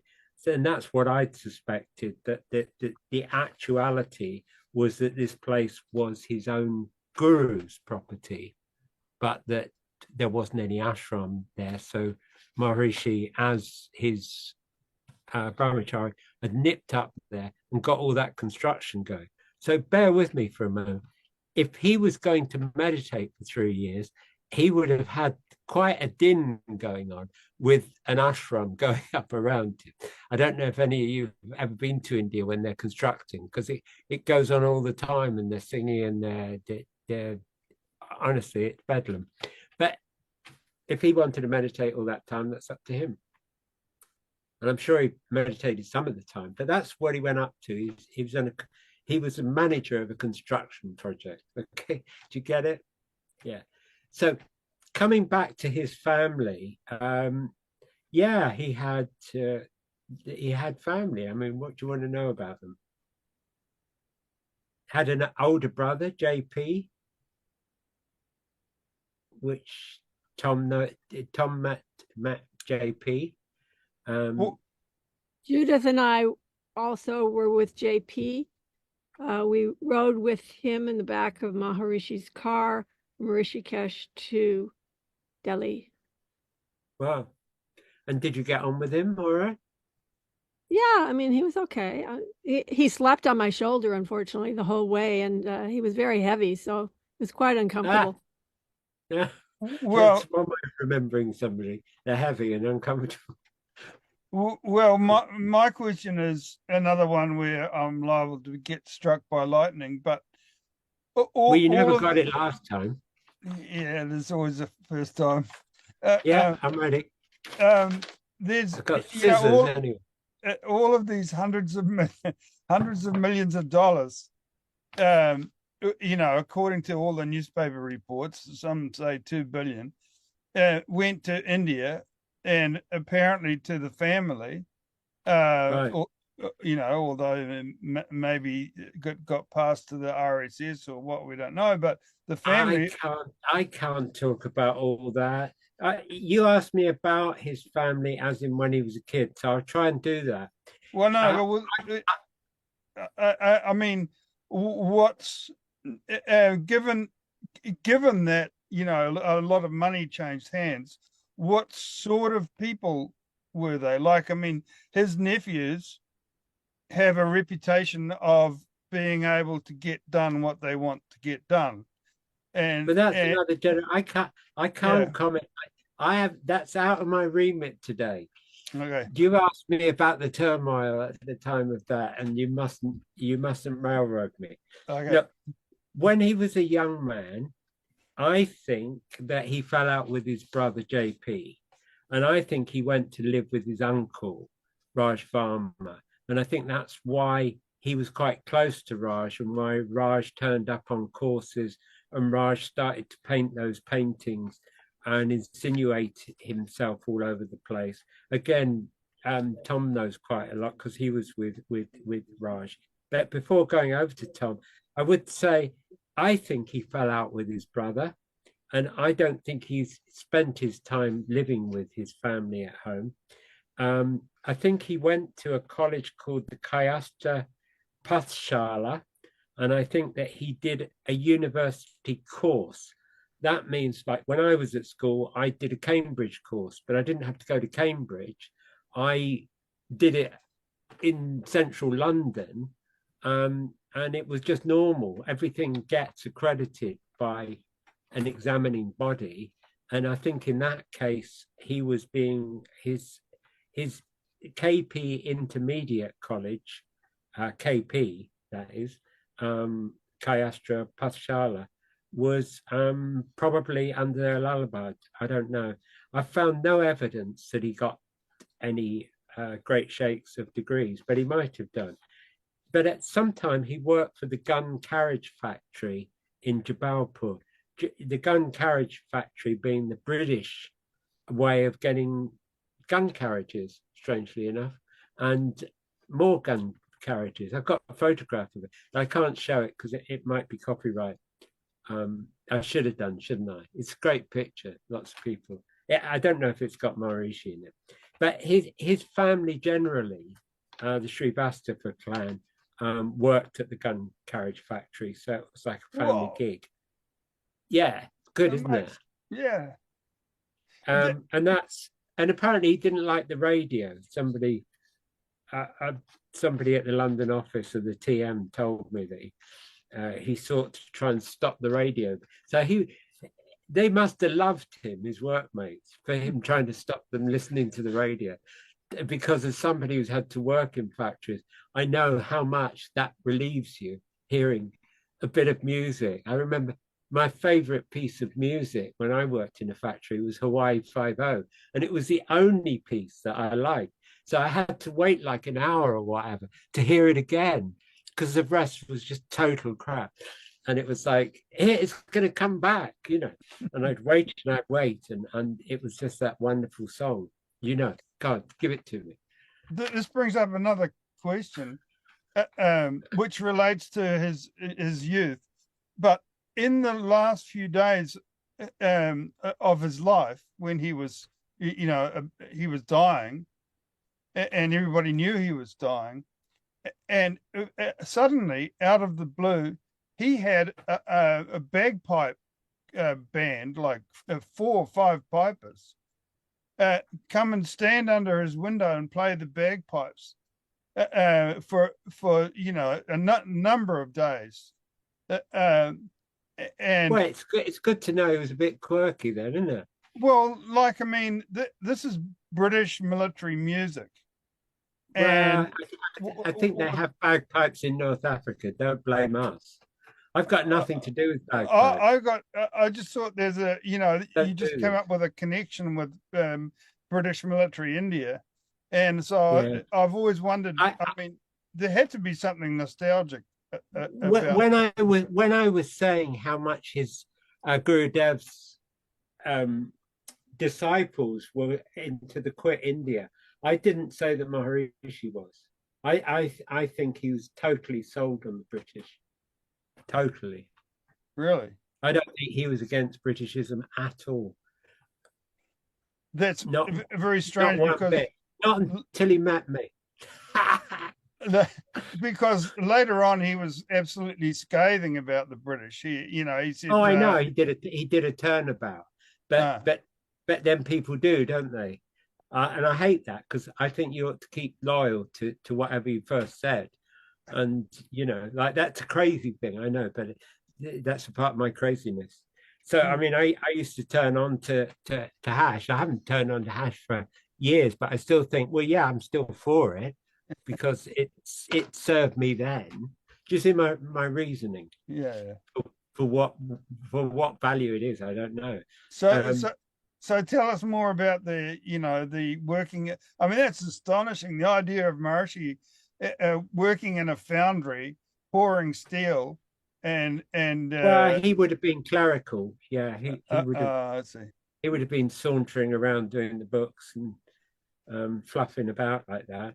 But that's where he met Gurudev, not at the foundry per se, But whilst he was working at the foundry, he went off and saw him on the outskirts of Jabalpur. But look, do you know the poem that he wrote? According to his brother, J.B. Srivastava, Mahesh composed the following lines of verse in January 1941. Do you want to hear it? Yeah. Thank you. Om, lead me to light. Om, dawn in my sight. Om, take me to thine. Om, make me to shine. So there we have it. The other quote I have is that they said to this guy who is supposed to dissuade him from getting married, we are bringing a boy and you persuade him to marry and all that. Okay, so that's what his parents were saying. They were trying to get the local priest or pundit or whatever to try and I'd need to reread that. I mean, some things interest me more than others, and this didn't. But I thought it was something I should convey to you to reinforce the idea that they were trying to get him to get married. Okay, yeah. So that's about that. So no, I don't know that much about his childhood, but I don't know what there is to know. I think it's probably quite ordinary. I think he was like a diver or something. He was into swimming, definitely into poetry, which is good.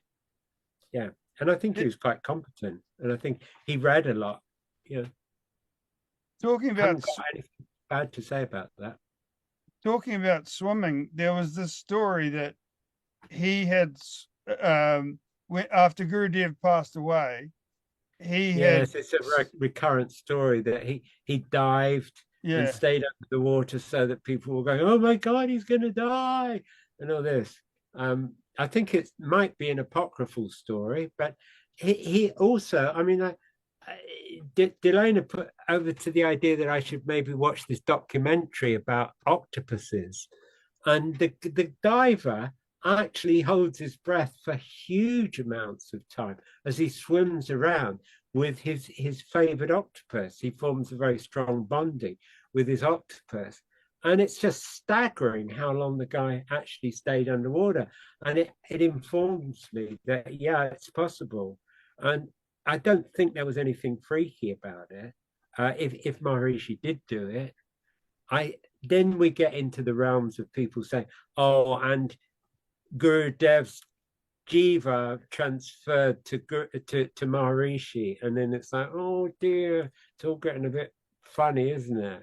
And then people get attached to those stories, and then it's like there's a whole new level of craziness.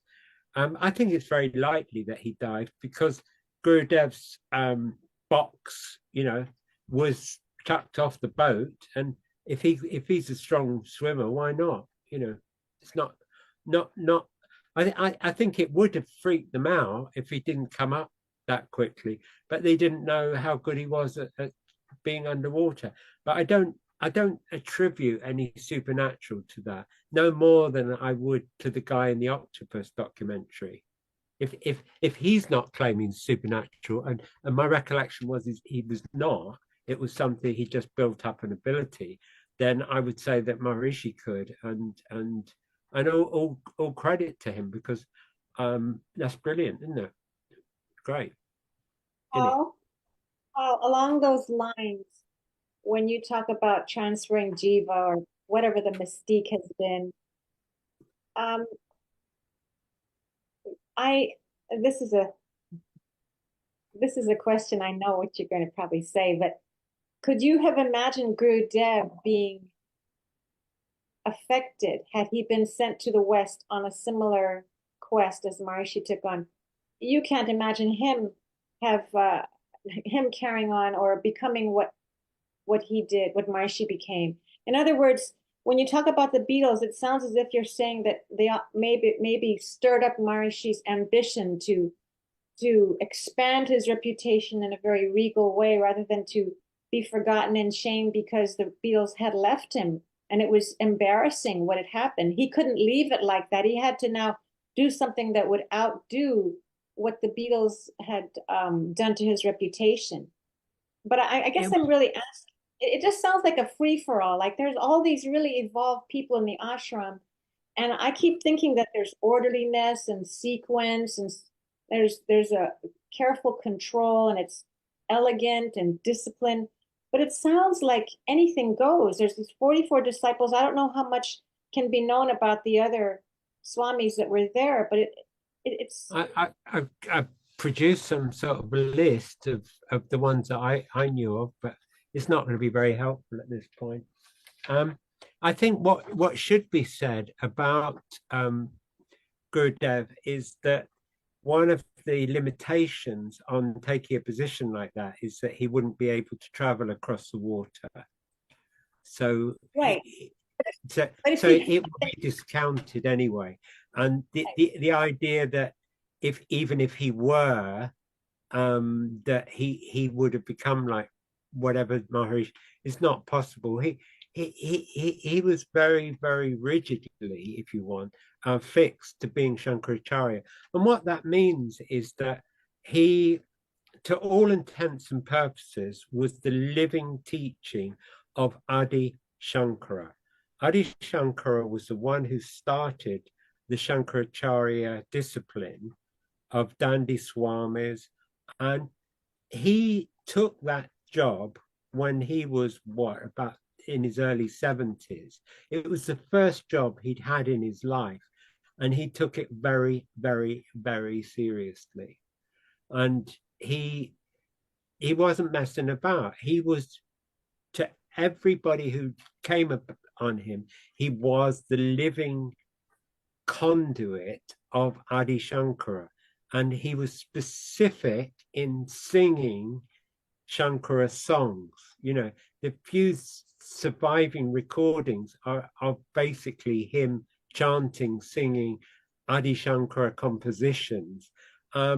He, at every twist and turn in his teaching, tried to portray what Adi Shankara stood for as a teacher.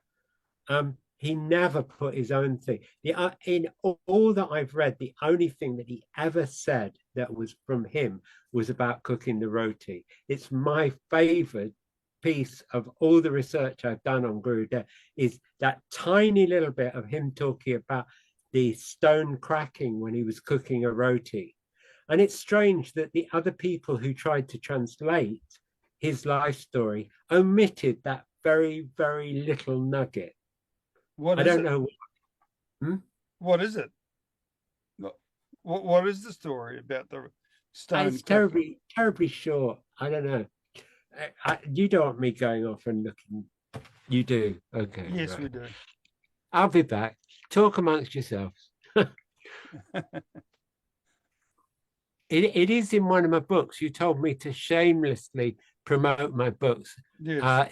It is in the biography of Gurudev, I believe, but we'll find out if that's true, because I don't remember that much.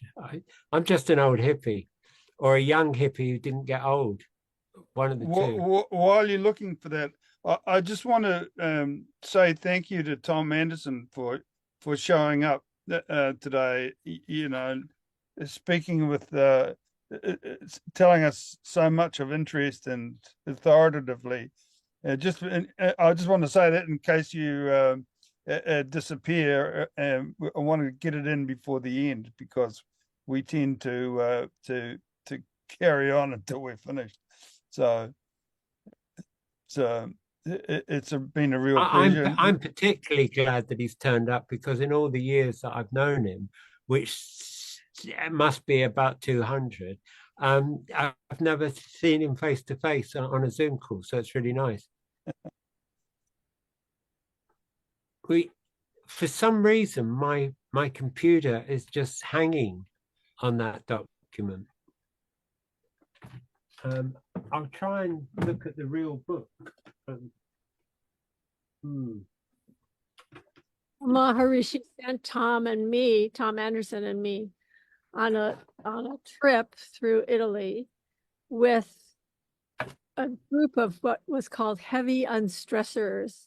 These were the casualties from the Majorca, one of the Majorca courses, I think it was. And one of them could not speak. He was incapable of uttering a sound. I saw him years later and he was able to speak, but At the time, he couldn't speak. Another woman was dancing all the time. She would go into these dance movements involuntarily. And I don't know who else, but so we took this trip through Italy. Bragman was the guy who couldn't speak, right? So was that as a reaction to the course or what? Yeah, there were some people who had some strange things happen to them as a result of the long meditations, the long rounding courses. And they were kind of, I don't know, meditation casualties or something. Maharishi called them heavy unstressors. And he put them in a separate room to meditate together. So Tom and I. Just for the record, he also called them a nuisance. Sorry to laugh. Right. This was not a edit my laughter recording. out. I've found what I'm looking for if anybody wants to know. Yeah. I joined the group just out of curiosity. Yeah. So, Ewan, what did you say? I said I joined the group out of curiosity. The heavy unstresses group. Yeah, I saw some interesting things. I'll tell you one thing that proved, yeah, he really had some powers. There's this one young woman there, and her eyes sort of were very poppy, you know, they sort of popped out of her head a bit, and she was very aggressive to people, you know. Well, she was sitting on the sofa there, and it was a smaller group, and whenever he said, "Oh, everyone will," this is an aside, he'd say, "Oh, you all sit over there." You got them one group, you know, and they now close the eyes, you know, and then boom, you had a really good meditation. He obviously, you know, put his powers there. But anyway, he said to her, "Oh, just sit here," and she was sitting in front of him. He says, "Now close your eyes and meditate." And after a couple of minutes, her chest started heaving and her breathing went up and down. She said, "Oh, Maharishi, my heart is collapsing." And he just smiled. He said, "It's good that the heart should melt." So he knew what her problem was. You know, she had some emotional, you know, problem, block there or something like that, which was causing her aggressiveness. And yeah, so I thought, gee, this guy's got really, really powers. Yeah. Back to you, Paul. You've found what you were looking for. I did, and thank you for giving me the time to do so. Right, I'll quote it in full. Sometimes, of his own accord, Maharaj Shri, that's another name for Gurudev, spoke in front of devotees, providing a glimpse at his own solitary life abounding in surrender. So he would often tell stories about his own life, which is largely what his biography is. It's actually a collection of his own, a lot of it is his own recollections, which is cool. He once said, "Who was to know that one day it would be necessary to ascend the Sinhasana," that's the lion throne that he sat on, "and that in this act of attachment, my own life of free will would be chained." Back at that time, what he means is we had been constantly, always wearing a loincloth. Sometimes that was bound as a turban on the head, and sometimes it was hung around the waist. Making one smallish flat stone to be a tava, a cooking pan for flat bread, and kneading the atta flour. When the roti, a flat, round, unleavened bread, was baking and the sounds of cracking came from that stone, then the heart spontaneously was caused to invoke Ananda, bliss, in waves. Having seen this sort of circumstance, anybody would have said, this is a Paramahansa, and somebody else would be thinking that this is an avadut, an ascetic of a certain class. But no, it was similar to possessing Jivan Mukti, freedom of human life, and was giving boundless ananda, happiness of jiva mukti to the inner soul. Thank you. So what he's saying is that just cooking a roti completely blissed him out. The sound of hearing the cracking of the stone completely blissed him out. And it gives us a chance to see what he was talking about, that he was just grooving on that, and that his like top idea was the Jivan Mukti, a freedom of the individual soul, the individual life, and was giving boundless ananda, happiness, to that Jivan Mukti. It's very simple language, and it's one of the contentions that I have over the way that the language of Maharishi changed with all the different levels of consciousness, and it all got terribly complicated and technical, whereas basically the boss was saying it's about Jivan Mukti and about loads of ananda.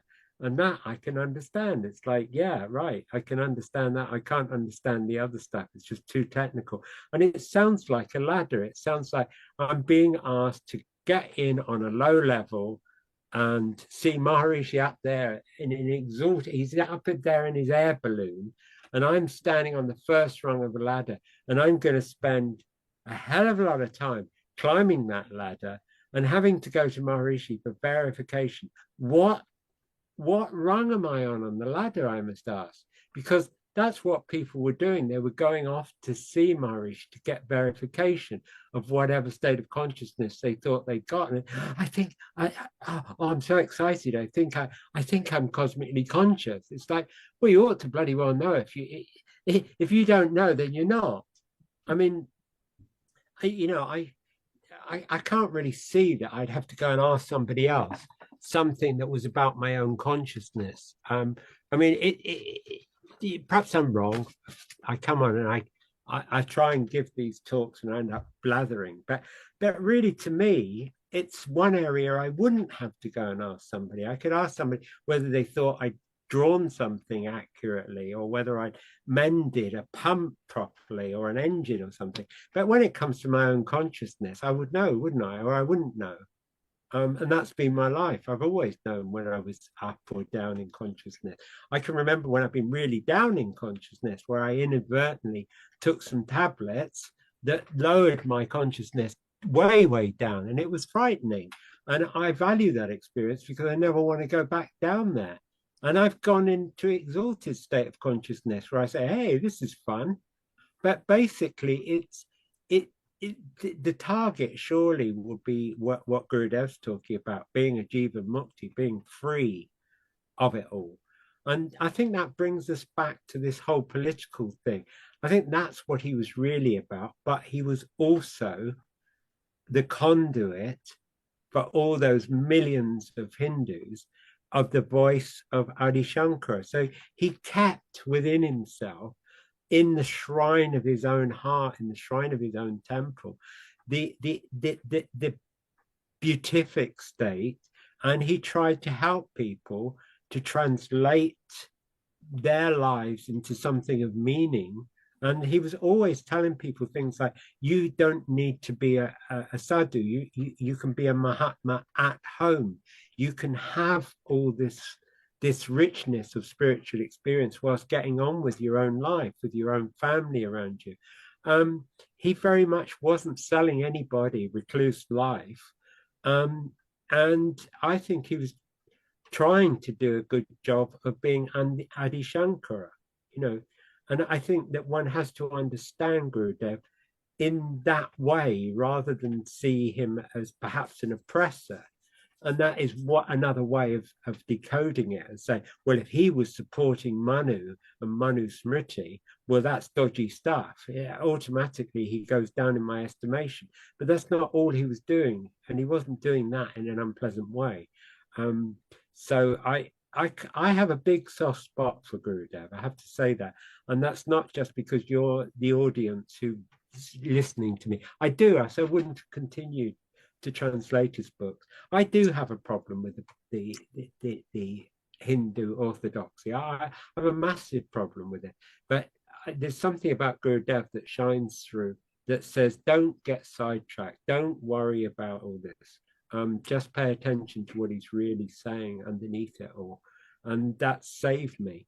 And the same cannot be said about the TMO, because I always, my own teacher of meditation said to me, don't worry about what you read about what Maharishi says. And I'm thinking, that's a funny thing to say. You know, I would have thought if this Maharishi is such a cool good dude, he would have only said good things. He said, don't worry about what you might find that he said. Just remember the experience of meditation. And then I found out he was exactly right, that I was hearing all sorts of things that I didn't want to hear. Not least the fact that somebody told me he promised to walk across the water of the Ganges, which would be pretty exceptional because it runs really fast down Rishikesh. And the idea of somebody walking across that, it's like, whoa, that beats the Sea of Galilee, I reckon. But anyway, that's just my private opinion. But I've always gone back to meditation as being, well, that's a constant. It's not Maharishi's political ambition. It's not his the bloating of the nonsense of the Natural Law Party and all that, which I found offensive, to be absolutely frank. But I think Maharishi was a cool guy until he met up with the Beatles, and it just derailed him. And you can disagree with that, and I'm happy that you disagree with it. But that's my opinion. And so Maharishi got derailed by that. I don't think that Gurudev got derailed unless he fell prey to some what should we call it, forgetfulness or lack of attention in old age. What happens to a yogi when he gets old? I mean, can any of you tell me? Do you know, are we to assume that because he's lit up inside, that his human faculties never let him down? I think that's a presumption we make based on nothing at all. Absolutely zero. We don't know. We don't know what it is to be lit up and a human being and a yogi, and then have to deal with the ravages of old age. I mean, we're all getting a bit older. I'm looking around there. I can't see anybody who's outstandingly young.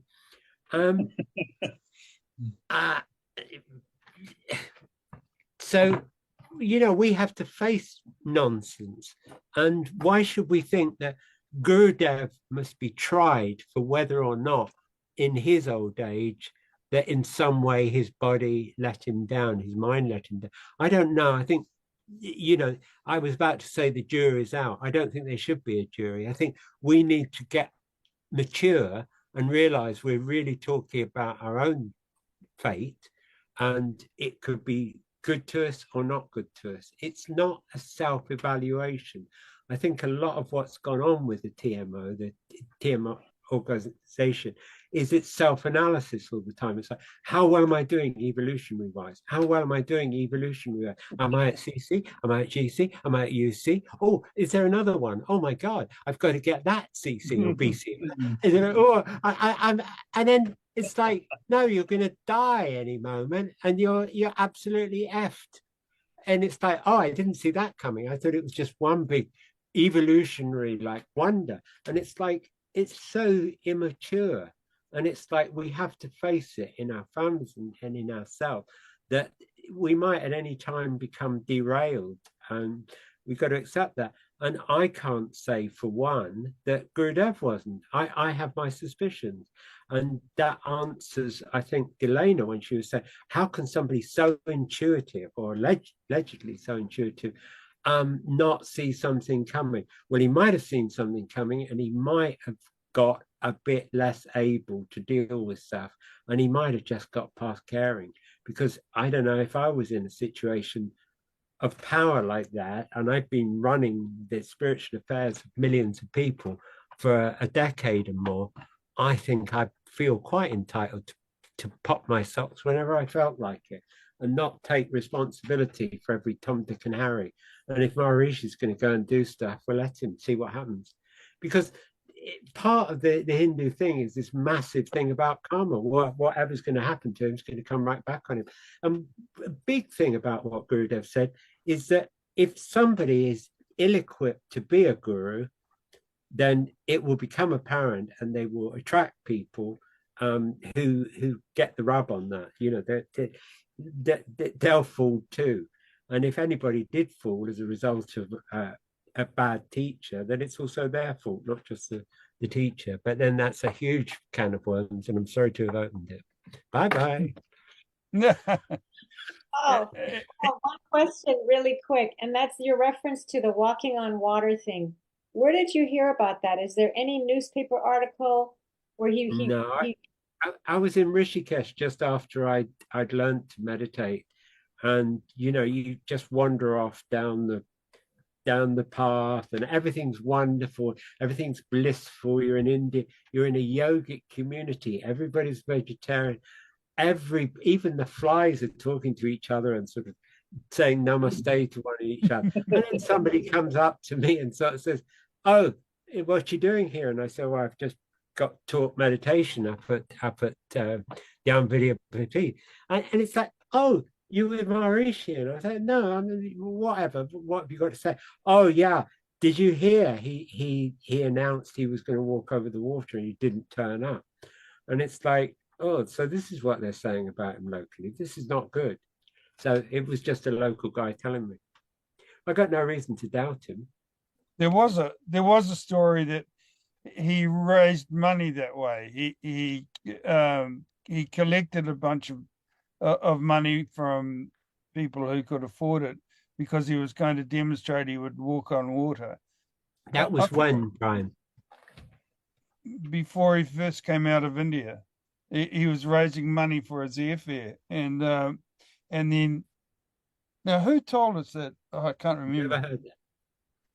So it's the same story. It must be the same story. CJ has got her hand up and is maybe muted. Is still muted. Oh, excuse me, I just spotted a samosa. That's not the way you do it. Hi, can you hear me? I have yeah. We can't see you. Hi, it's CJ. I'm in the car, so I don't have the video on. I wanted to say something about aging and illness, which is there's an interesting book by a woman named Susan Siegel, who was a TM meditator and claimed, or I think it was authentic, that she had always had quite a lot of interesting experiences.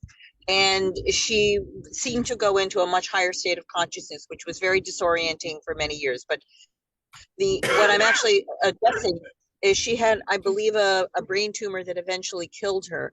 And in the last few months of her life, she lost that consciousness. And I was very struck by that, because I thought that once you've reached that, no matter what happens to your physical body, your awareness is there. But when you think about it, the nervous system is the conduit. And if the nervous system is screwed up, I guess it's quite possible, whether it's senility or a brain tumor, to lose that. And I don't think, I think that's what you were alluding to. But I think there's a fair amount out there that sort of basically says that. Anyway, that was the contribution I wanted to make. Thank you. Very helpful.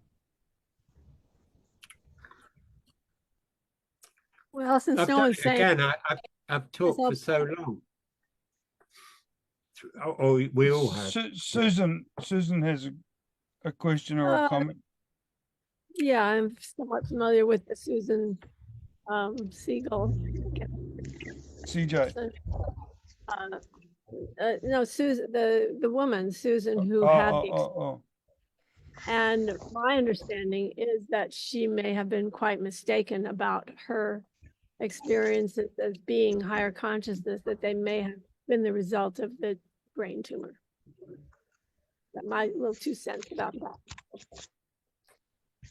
Well, we have been going an incredible 3 hours. It went past like 1 hour. It's been. Do you know what, Brian? I decided tonight we'll just do 1 hour, and I've only just looked at the clock, and that's ridiculous. We've done it again.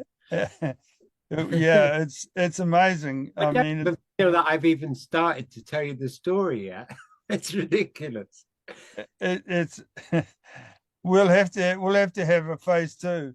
but it's been really, really great, Paul. And but I don't know. I can't even remember any of it. It's a bad news for me. So many things we found out. It wasn't my normal slick self, but I just gave it all ready formed. But it's been great because we've done what I wanted to do. It's been interactive. We've talked to each other about it. Yes. Yeah. You say so many things which you just provocatively automatic to you, but they're mind-blowing to us. Like the idea that Maharishi is working in a foundry. I mean, whether he's in the office or not, a foundry is just a really, really dirty place. Nobody can stay clean in a foundry. Yeah. And having been brought up in one myself, right. So that's amazing. Well, if maybe anybody has any last one or two questions, and then we better let Paul get some kip. Well, I'm not going to sleep. I was going to go and do something I do, and that's meditate. Oh, right. If you guys do that, but I do, because I find it helps. We're generally in favor of it. Yeah. It's nice to have Ryan join us. He's been in lectures, I understand, and but he's just gotten free. And do you have any question, Ryan? I know you've missed the whole meeting, but it'll still be interesting to hear if you have any question. Or is that, do I see Angie next to you there?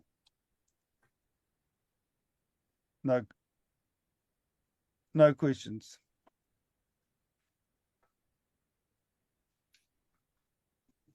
Anybody else? We want to be sure that everybody's exhausted their questions. Did I actually answer anybody properly? Or is there outstanding? Absolutely. I have a question, but not for today. Another time. I wanted to go through the list of the 4 people that were in the second will to see if there were any detectable ties to Maharishi personally. In other words, Shantanan, Pandit Dwarka, Tripathi, Vishnu Devanand, and Paramanand, whatever. Well, I would assume that I would assume that they're all hooked up with him. I don't think one can doubt it. But I think they're also hooked up with Kapatri. So it's not like they were with Mahesh, but not with Kapatri. Kapatri was really one of the most influential swamis of the 20th century. And a little known fact about him is that you all have heard of Osho, Bhagwash, haven't you? Right. Well, did you know that a Swami wrote a book in order to tear him apart, and that Swami was Swami Kapatri? Yeah. So that was really something. Because Swami Kapatri was offended at his teaching, Osho's teaching, the free love and everything else that went with it, that he felt was very, very different from what he was teaching. And he sought to take him apart. And I've got the Hindi book here, but I haven't bothered to translate it. I'm not that interested in it, but it is one of the things that he did. He tried to take him apart. I can't remember Rajneesh. I keep calling him Bhagwash, which is a bit naughty. When you say that Karpatri also was hooked up with these 4, it doesn't mean that he would have chosen one of them instead of Swami. No, he chose Krishna Ashram, and most people would say, who? Was he one of Gurudev's disciples? No, he wasn't one of Gurudev's disciples, but not everybody has to be in order to be acceptable. And Gurudev had certainly met him. He knew him. He was on the Yagya of 44, as was Karpatri. It's like they all work together.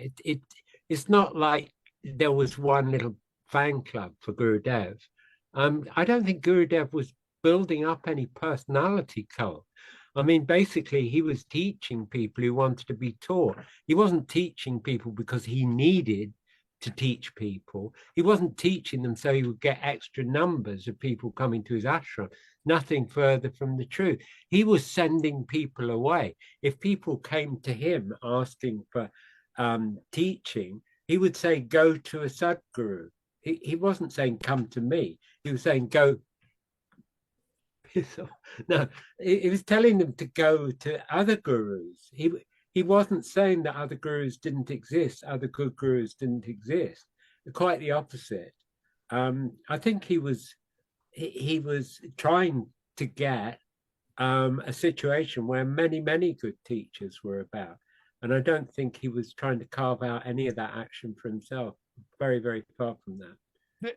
There is one question which we haven't got into, and that is, didn't the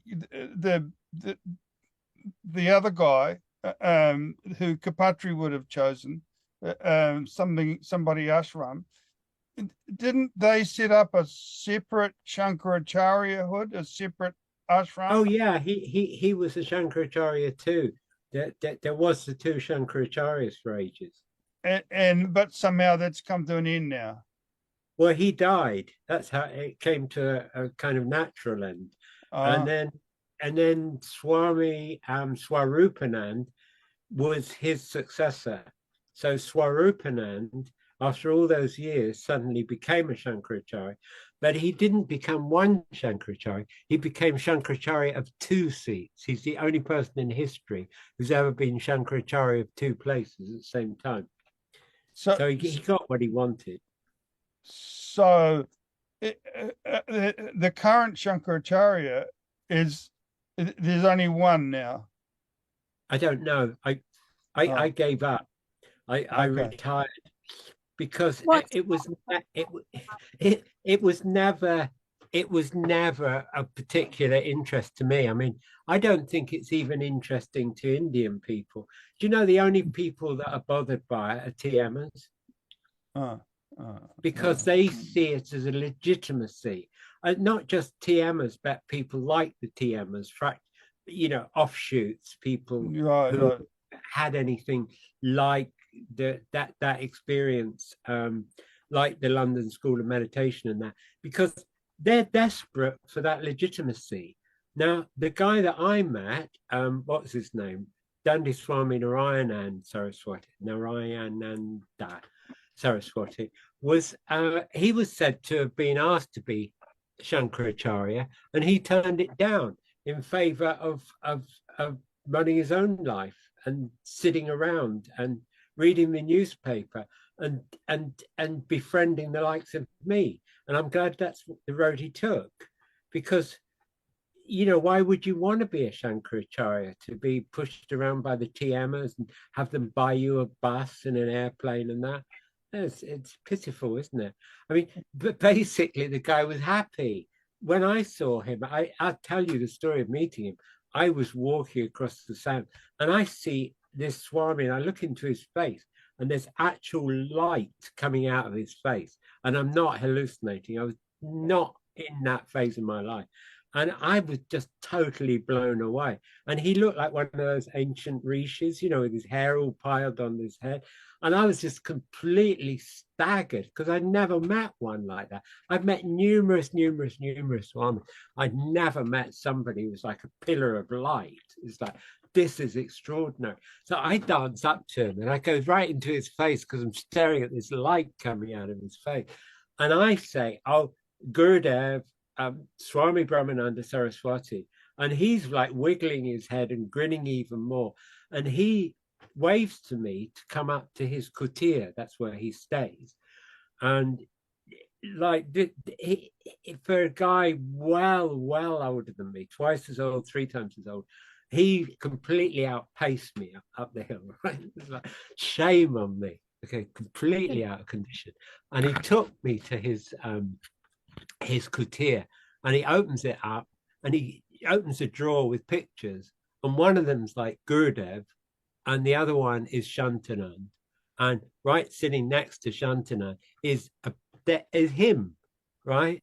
And it's like, whoa! Not only did I think that I saw Gurudev's face, because I didn't tell you that bit, I thought I saw Gurudev's face in his face initially. I missed that out. I tell such a bad story.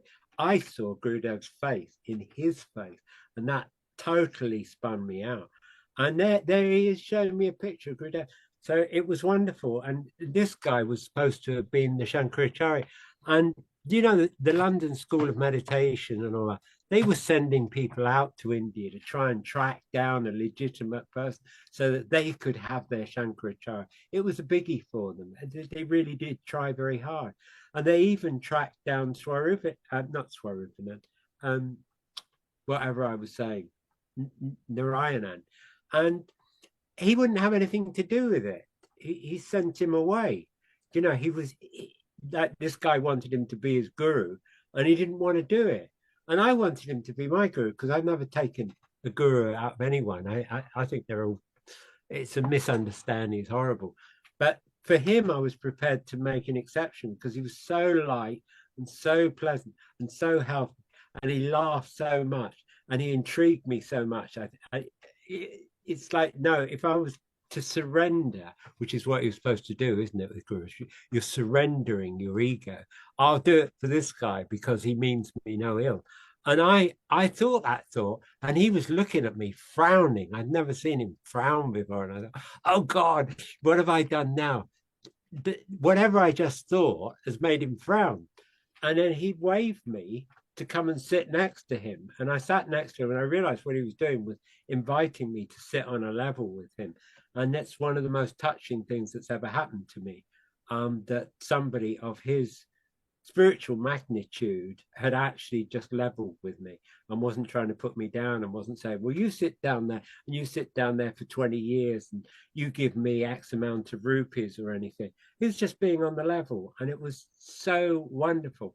And I don't know, maybe a year or so later, I managed to take my young son Ben out, and he met this guy, Dandy Swami, and he got hold of his cheeks and he waggled them, and it was such a pleasure to watch, because it was like his grandfather, man. And I mean, Ben's a really nice guy, and I'm sure he benefited, you know, that touch that could come from such a person. I mean, I don't say it transformed his life, but I think it helped. You know, you can't help but believe that when you see, I mean, this guy was emanating life. And what was this man's name, Paul? What was his name, this Dandy Swami? What was his name? Dandy Swami Narayan Anand. It's a bit of a mouthful. Narayanand. And he was also around Gurudev. He was one of the four. He was too young. He was too young to have been one of his swamis. I think he was just hanging out near him, probably a brahmachari, maybe not. Okay. And he spent his whole time. No, oh yeah, he's got the book. Yeah. Look, Ewan Williams is holding up the book. Nandi Swami. That's the kiddie. I produced that book after he died because somebody said to me, what does he teach? And I'm thinking, no, he didn't teach anything. So I'll put loads of photographs on the web. And then I thought, no, I'll put them in a book. So a bit of both, and that's the book.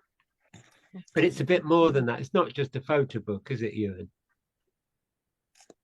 No, it's not just a photo book. That's what he's saying. No, that's the book. That's the book, Nandi Swami. Yeah. I mean, I'm not trying to big him up. Through this one. So I've been reading this one here. I broke off and started to read this one here. I mean, it reads really like a PhD thesis. It's a huge achievement. The work you put on. I got a level English. You know, the work you put into this book is truly amazing. You know, I'm not saying it's the easiest book. It's not just an easy read yarn. this is really serious going, but it's very rewarding. And if anyone hasn't read it, they really should, because you really see the history of how everything developed and everything. How he built up his movement and that sort of thing, and all backed by various quotes from various sources that Maharishi said. So every argument he makes, is backed up by a quote, and maybe people could put other quotes that said the opposite. Who knows? But it's very logical. Everything develops very logically, and it's very well worth the effort of reading it. That's all I can say. Yeah. So I'm glad I got hold of it, and I got it through Fishpond, which probably operates in the southern hemisphere. I know. So I'll give you your $10 afterwards. I got the latest version. Yeah. Can I come back to talking about Dandy Swami? It's not that I'm bigging him up, because he doesn't need anybody to big him up. I think what I'm trying to say is I've only met two people that were totally lit up. Okay, one guy back in 1970, a yogi, and Dandy Swami. I'm not saying that I've never met anybody who isn't like pretty whiz, and I mean that would be stupid. I'm talking about the line of being lit up because they've spent there's so much time doing something within, and that's what we want to know about. And all I'm saying is that he was an ordinary guy, was Dandy Swami. I think he came from Missouri, and he was really normal. I'd find him reading a newspaper, local newspaper. I'd find him berating the local kids, like ticking them off. He was Mr. Normal, but he was Mr. Lit Up Normal, and he had such a big heart. And I think that, to me, that's a beacon of support and a kind of paradigm. It's like all we need to be is normal and natural and lit up. It isn't more complicated than that. And he didn't set himself up as a teacher. In fact, he refused to be a teacher. In fact, he refused to be a Shankaracharya. I don't know anybody else on the planet who ever, other than Swami Rama, who preferred, who backed out of being a Shankaracharya. People love the power, don't they? They love to be in a position over other people, an exalted position of being listened and all the rest of it. So I think he signals a kind of like model of behavior, which is like a bit different from what one might expect. Not totally reclusive, because he enjoyed company. He made himself available. So I don't feel I'm praising him. I think I'm praising a kind of a persona that we could all be. I mean, I like to think that in some way, I'm a little bit of that. In my community, I live in a very downbeat community, a lot of low consciousness about. But I'd like to think that when they look out and they say, oh, there's that nutter from over there, that they smile a little, that they kind of think, oh, well, and there's that crinkle of kind of like pleasure, even if it's stupid, even if it's like wishing me ill or whatever. I don't really care. It's like, I think that's how we cure war. That's how we make a better place, is just being a bit simple and turning up to the max our output of being positive. And that's all Dandy Swami was. And that's all I'm trying to say about him. Not that he like weird or visionary or whatever. He was very normal. A friend of mine, a Norwegian guy, was standing there with his motorbike. And like, okay, normal people, like a normal traveler, he's got a motorbike. It's like last thing you'd think a yogi would be interested in. Dandy Swami all over it. It's like, he was really taken with it. And he said, it's got a Delhi number plate, because he's trying to kind of like show that he's tuned into bikes as well. And he's trying to point out that he's noticed that it's got a Delhi number plate, and it's like completely unaffected. And I like that personally. I find that reassuring that somebody's not putting me on, that it's not all a load of Sanskrit, that it's not all a load of posturing.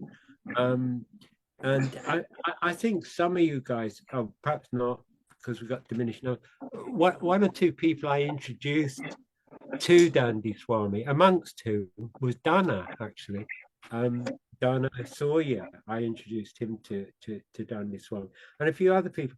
And I didn't get a negative feedback. Nobody come back and said, well, yeah, he was all right. Well, yeah, he was all right. Nobody did that. It's like I think he got something special for everyone. And I think Maharishi in his own time had that something special for everyone. And it's just my contention that John and George cancelled that. I have a let's make it a final question, sadly, because this is really fun. There's a recording of Gurudev singing. You said that he sung only songs composed by Adi Shankara. Well, not solely, but pretty well so. Pretty well so. Okay. Because I translated them, and the first thing I had to do when I was translating them is work out who wrote them. You know, like, what is this prayer? Because I knew nothing. Okay, so I had to transcript all the Sanskrit and then go out there and find out where did this Sanskrit come. And usually the answer was Adi Shankara. You know, it's like, oh, here we go again. You know, really like rare verses, you know, some poem about the Narmada River, and it's like, oh, Adi Shankara again. Because there's this one that's got a really kind of a catchy, light-hearted tune, you know, da da da da da da da da da da da da da da da da da da, and it's like you can't imagine that they were singing songs. I mean, it's silly to say this, but you can't imagine that Adi Shankara was singing something kind of so, you know, ordinary 2,500 years ago. And I think you're referring to budget. Yeah. Do you want me to look at them, or should we have another session over Gurudev singing? Yeah, we probably should have another session, but it just goes along with what you're saying about being, you know, uncomplicated and unaffected, you know. Yeah, I don't think that Gurudev was affected or complicated, but what we call uncomplicated in what he was is two different things. We see him as being complicated because of his belief system, but for him that was all that he knew, and he didn't understand the Western science, and he didn't understand the Western politics, and he didn't like the sound of either. And you know, perhaps given time he might have bent to it. I suspect he would. But this idea of whether he was like Maharishi, I think he was not. In many ways, he was not. And I think Maharishi mentioned that at least once with regards to what he knew in terms of teaching, that Gurudev would have done so much better. I don't think he was just being self-effacing or trying to get out of a particular situation. I think he meant it, but he was also very, very confident, confident that completely amazed his audience. I think a lot of people were kind of sucked in by his confidence as much as his intellect and his wit.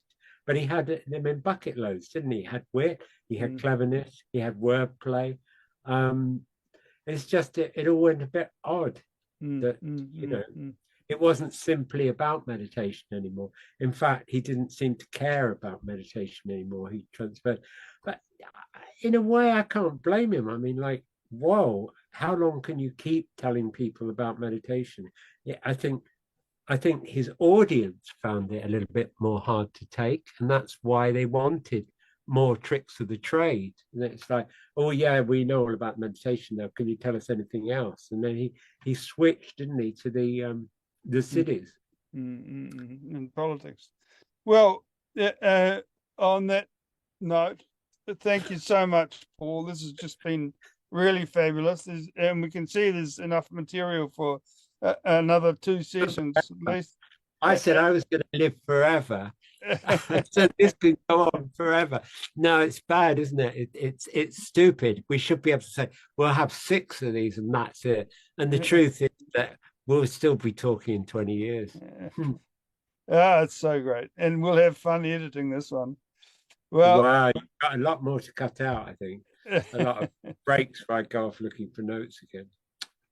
Well, it's again, thank you so much, and thank you to everybody. And it's just an indicator of how enjoyable this is, that so many people are here after still hanging in 3.5 hours. Yeah.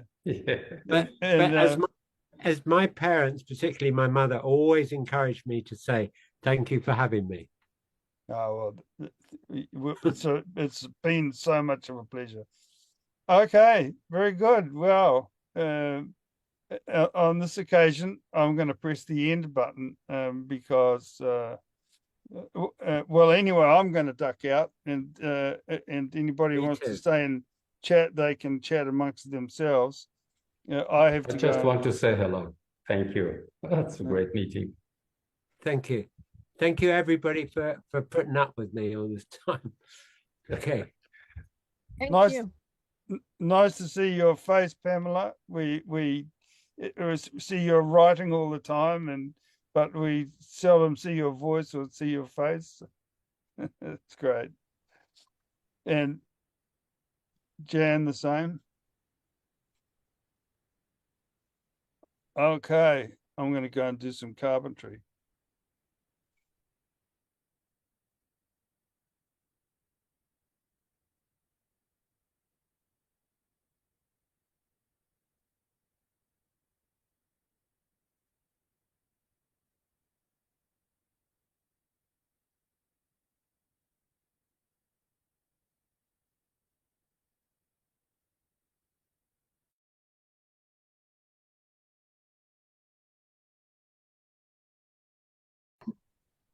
No problemo. All right. Well, it's a great pleasure to introduce Paul Mason, who's well known to probably all of us as a researcher into the lives of Gurudev and Maharishi, and a lecturer and a musician and a speaker. And so before we start, I'd just like to share my screen and play a little bit of Paul Mason. Just a second. Didn't tell me you were going to do this to me. Now I can't find the start button. Just a second. It's down on the left. So there we go. But that guitar is out of tune, so beware. It's fun anyway. It's a fun introduction. I'll be back.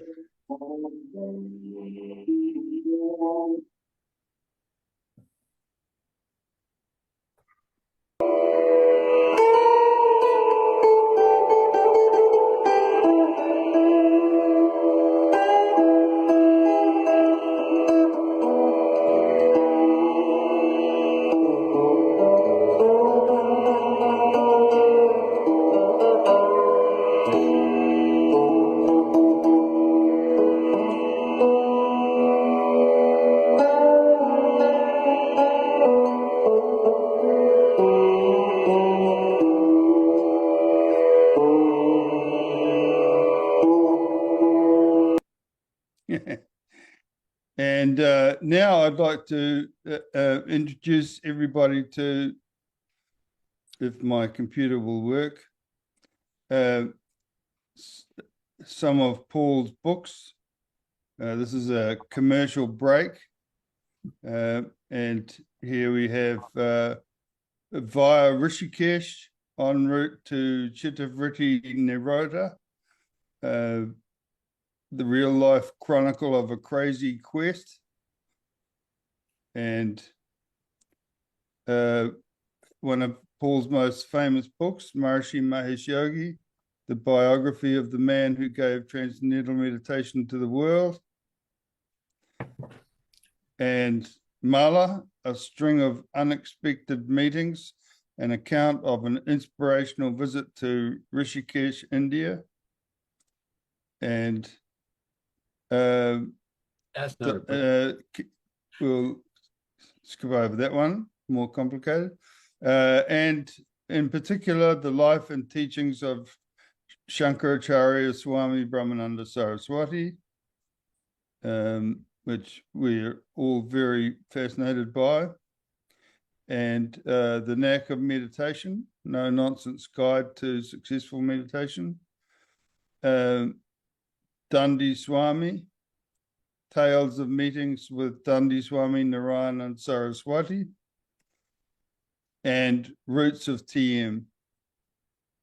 And this book is very popular. The Beatles, Drugs, Mysticism, and India. Very entertaining book with lots of amazing quotes. So that's the commercial break, and I'll Brian, can I ask you to go back to the 3 books on Gurudev and just kind of spend a moment on those? Sure. Here we are. 108 Discourses of Gurudev, the biography of Gurudev, and Gurudev as presented by Maharishi Mahesh Yogi. So I encourage everyone to rush out and buy all of these books. So now the format of this meeting is that, first of all, Delana Thomas from Honolulu, a long-time TM teacher and university teacher and school teacher, is going to discuss with Paul, interview Paul with a bunch of questions which have arisen from his last talk with us, and that'll take maybe 45 minutes, maybe an hour, and after that we'll open the floor to everyone's questions. Okay, so Delana, would you start the proceedings? Okay. So I took some notes from the last meeting, and I wanted to start with talking about Karpatri, only because you had told us that he was Gurudev's favorite and primary disciple, and that although in practical terms Karpatri, this is a quote, translated of course, although in practical terms Karpatri is my disciple, ... I see him as my guru. And I'm just curious because I never heard of him. And I want to know a little bit more about him. You say he was a well thought of Swami in India. He was much beloved, and that he and Gurudev met. I don't know who was 19 years old, if they both were, if they were the same age, and that Karpatri passed up the Shankaracharya position and wanted Gurudev to take it. So I just wondered if you knew any more about him, his background, personality, temperament, abilities, even his surname, and have any books been written about him? You did say that he was politically outspoken and proactive, and I'm wondering if there's any book on him. You say he was Gurudev's left-hand man, so to speak, and what do you think he kind of did in that role? Also, you mentioned that he tore Osho apart in some article. So it seems to me he was a verbal person. He wasn't that reclusive. And I'm just trying to get a sense of him because he seems so pivotal to what came down in the ashram. And he was going to be the next Shankaracharya if the first will had been carried out. Right, great. Thanks for the that question. I don't know an awful lot about Swami Karpatri. My focus with Maharishi was about Maharishi when I was writing about him. And a lot of people have said, why didn't you write about the movement? Why have you left all these people that followed Maharishi, were leading lights in his movement? And I just really wasn't interested. That's a straightforward thing. And I'm really still not interested in them. So people write to me and say, well, why don't you write a book about the movement? And it's like, oh, okay. And no, I think somebody else could do that. And I feel a bit like that about Gurudev's followers. The only reason that we're talking about Kapatri really is because he was named in the first will. He was named in the first will for the reasons that you just said. I mean, he'd been with Gurudev from a very young age. That Kapatri was a very young age, not Gurudev, so we get that the right way around. But they were both victims of child marriage, the threat of, and in Kapatri's case, the actuality of. He was married at 9 years old, for instance, and he really didn't like home life. He was reclusive, but of course, reclusive doesn't necessarily mean that somebody hides in the forest or they can't interact with other people. I think it's just that they don't want to be tied down, that they're kind of misfits, let's be honest. When one studies these people, they're not people who normally fit into a society. And that, I think that's true generally for people who are monks or whatever. Kapatri, what was he like? As I say, I don't know. He was very politically motivated. He was, as I said on the main talk, he formed his own political party, which has there are echoes of that with Maharishi and his Ram Rajya, because that's what Kapatri called his. That was the Ram Rajya Parishad. So I think Maharishi actually got the idea for the political leg of the movement from Kapatri, but that's no big deal, I guess. The principal fact is that Swami Kapatri was an early disciple of Gurudev, and he was the one named in the first will, which was produced in 1943. Yeah, I'm doing my bit about looking for my notes. Here we go. It was anyway 1943, and that was 10 years before Gurudev died, and nobody, it appears, was told that Gurudev had changed his will. Okay, so that's really important. None of the Swamis around Gurudev seem to have been aware that he'd made a change of will. So there has to be a question, did he make a change of will? Since none of them knew about it. The only person who says that anybody knew about it was Vasudevanand, who wrote the biography of Shantanu. And he wasn't around at that time. He wasn't around at all until much, much, much, much later. The whole story had come and gone and closed down by the time he came on the scene. So his voice, I don't think one should pay an enormous amount of attention to it. So if you don't give his voice any inclusion in this, then there's no trace of a second will. There was only ever the first will. Indeed, when Gurudev died, which was in 1953, in May 53, it was more than 2 weeks, almost 3 weeks, until a new will turned up. And I think people pretty well were devastated by the existence of a new will. It threw them, and they didn't know quite what to do. But Kapatri, who had been named in the original will, did do something. He stirred up quite a lot of stuff with like the local police and that, trying to have the ashram locked down to stop anybody being installed as the Shankaracharya. I don't think he wanted to be Shankaracharya. I think he wanted to nominate the next Shankaracharya, because as you said, he didn't want to be Shankaracharya first time around.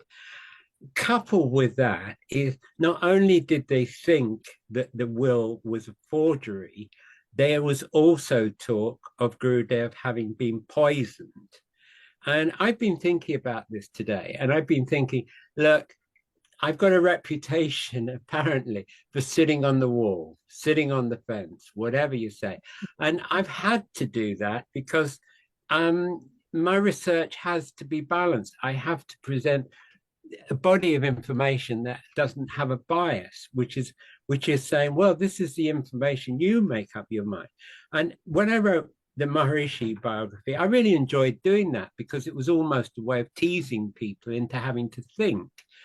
I've done it since with the Beatles book, insofar as I've just put the information there. I haven't done any interpretation or analysis. It's like, here's what John said, here's what George said, here's what Paul said. Make your own, and Ringo, by the way, make up your own mind.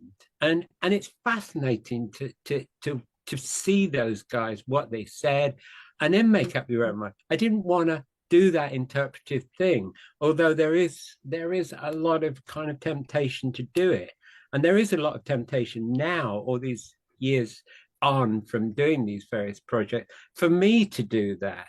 And it's so tempting, especially when people are cranked up in a particularly sort of zealous mode. And you think, I could shoot you down, buddy. I've got the information. I can put a spin on it, which would totally blow you away. But I don't do it. And because I think it's not right. I think that is really the wrong way for me to use my abilities.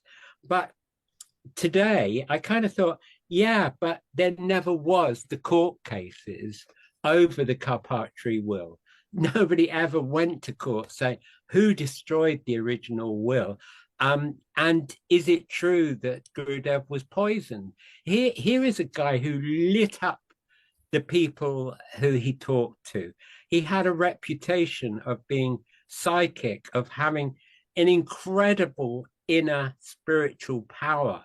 He was known to be lighting the puja, the homa, in the temple, just by dint of his abilities. I mean, we can kind of forgive people for making up stories, but he did have a reputation for being some sort of a Superman. He never took money from anyone. He absolutely pushed back. If somebody was found to have money, to be presenting money in the ashram, they were basically locked out. It was like, sorry, mate, you're not allowed here. Didn't you see the notice? No donations, and that means none, you know. And therefore, there was a bit of a mystery about where does he get all his money? How does this ashram thrive? Why have we got 2-3 ashrams that are thriving? And how come there's this mysterious case underneath the table or the bed, whatever it was, where people went to get the money out? It's like, well, where did it come from if nobody put any money in? And he was asked about this, like, how come you just bought that palace off that Raja when he wanted to give it to you? Why didn't you let him give it to you? Why have you paid him, and where did you get the money? And he was kind of a bit mysterious about it. And so I said, when God gives, he gives the whole thing, the real thing. That's the quote. It's not quite what he said, but we'll use that one for the time being. But basically, he gave the example of Draupadi, who, when the people were pulling her sari off, there was just endless meters of sari with the same pattern, the same pattern, the same pattern. And he said, you know, when Bhagwan gives, you keep getting, you keep receiving. So he was very mysterious about it. So here's a guy who died, and people are making out that in some way that he secretly willed the succession to the throne to his own nephew, who basically was a nice guy but wasn't in with the ashram. And it did, you know, if we had a way of trying this as a case. I looked this up earlier and I thought, well, that would be the court of public opinion, but that's something different. Apparently, the court of public opinion is when the media tries you. So that's exactly what we don't want. But I think if an intelligent person, not me, obviously, but an intelligent person got hold of all the data that I've got and said, look, we need to make a judgment, we need to make a decision, we need to actually come to a conclusion here, because basically in India they never have formed a conclusion. It's an ongoing, even after all these years, 1953, 2024, it's a long time. What, 70 years? Is that the maths of it? It's still not done. Whatever was set up is still not sorted. And can we really imagine that Gurudev was a meddling person who wanted to cause a nuisance by not making sure that things were well, or that he was a doddery old man and he was just like, oh, okay, well, leave it in any which way. It's difficult to believe. I think if we had this as a court case and we had proper legal beagles, not myself, obviously, but people who understood arguments, and I gave them all the necessary data, and there was somebody to challenge, somebody who said, look, Vasudevanand said this or Vasudevanand said that, and they say, have you got any other information other than this hagiography of Vasudevanand over his former boss? Okay, and it's like, no, we've got nothing. And it's weird that the only people who really have an interest in this are TMers. And the only people who won't pay attention to the facts are TMers. That Swarupanand, who was Kalpatri's right-hand man, left-hand man, call him what you want, either side, he's the one who's most vocal about the wrongdoings. He was the one who was chairman of the interim committee that was set up by Kalpatri, and he's the one that the TM squad see as a bogeyman. You cannot use his name. I've been vilified for using his name, for quoting Swarupan. I've been vilified unbelievably because I'm then accused of being in his camp. I've never met the man. I had no wish to. I'm not interested. I told you right at the start, I'm not interested in the people that followed Gurudev. I'm intensely interested in him because he was the beacon light. He was the one, he was the kiddie. Why should I waste my time with his underlings? They've got their own followers. They've got their own wonderfulness. And Kalpatri was very wonderful in his own way. He actually was the start of the Western interest of Easternism. He instructed a guy called Alain way back, and Alain was French, obviously. I'm not putting much of an accent on that, but he came back and he was like introducing Europeans, the West, to the music and the mystique of the East. He's since been criticized as to not representing Kalpatri accurately, but then there are always these arguments, aren't there? But he was the one. He was, you know, pre-Beatles. Oh, we're talking Beatles again. We are, because they got on the India bandwagon. They were just a very successful pop group until they got introduced to twangy music, and they are, and ever since have been seen as being mystics. And George Harrison lapped it up, and the rest of them liked it. And basically, it was Alain that did it. He triggered it off. He was in support of Shankar, and he Indianized the West. Whether he was a nice guy or not, I don't know. I'm not interested. It's like, to me, it's about Gurudev. It was about Maharishi. I needed to find out what Maharishi was about to get back to Gurudev. And I found that I've got an ocean of discovery in Gurudev. I really hope I have time for it. And an astrologer recently said, "These are my blooming times," or something like that, and he said that until I'm all right until 2035. So that rather suggests that I'm going to be around until 2035. So I'm quite looking. Was it 2035 or more? I think it was more than that. Shit, I think it was more. Anyway, whatever it is. Now it was 2039. So lots and lots, great. So I've got time to do what I want to do on Gurudev. And I believe that he was a powerful mystic. I believe that he had extraordinary powers. And I don't believe, this is my case, which isn't going to court because it's too late.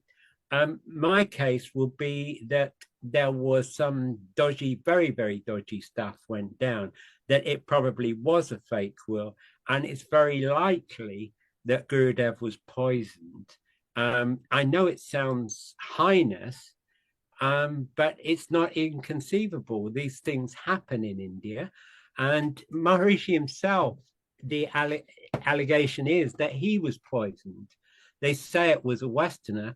I think that was a cover. I think that it was an Easterner, and they shifted the blame, and then they didn't prosecute. Well, you know, Maharishi's like the most famous Indian in that era, and they're just going to sort of say, "Oh, he's been poisoned. Oh, that's a shame."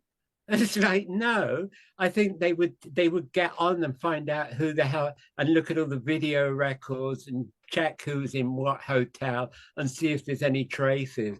I mean, I'm not a detective, but I know how the guys work. They do not just scratch their heads and say, "Oh, well, that's a shame. Oh, at least he's not dead." It doesn't work like that. No. Huh.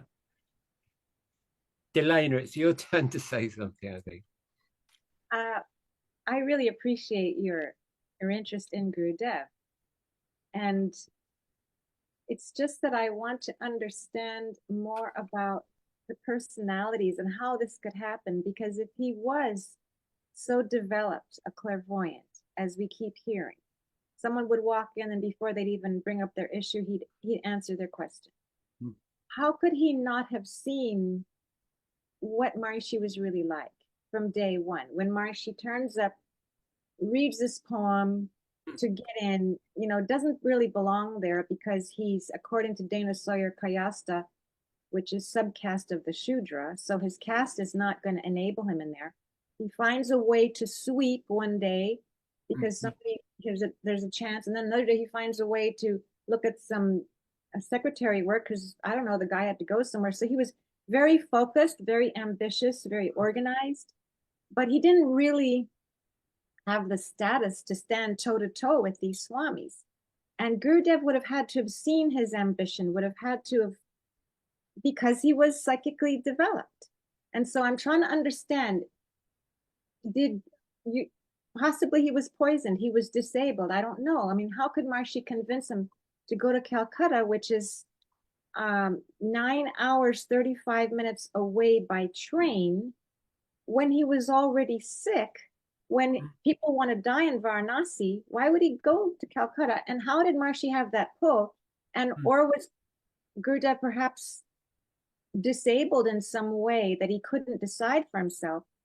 So what, if it makes sense, if he might have not been intact mentally or however else at that point, if he had been poisoned, but if he wasn't, it's another possibility perhaps that he just threw his hands up in the air and said, well, this Gurudev, I can see how he's got a dharma that's unusual. He's probably going to do something we haven't seen before. He'll go and do something global.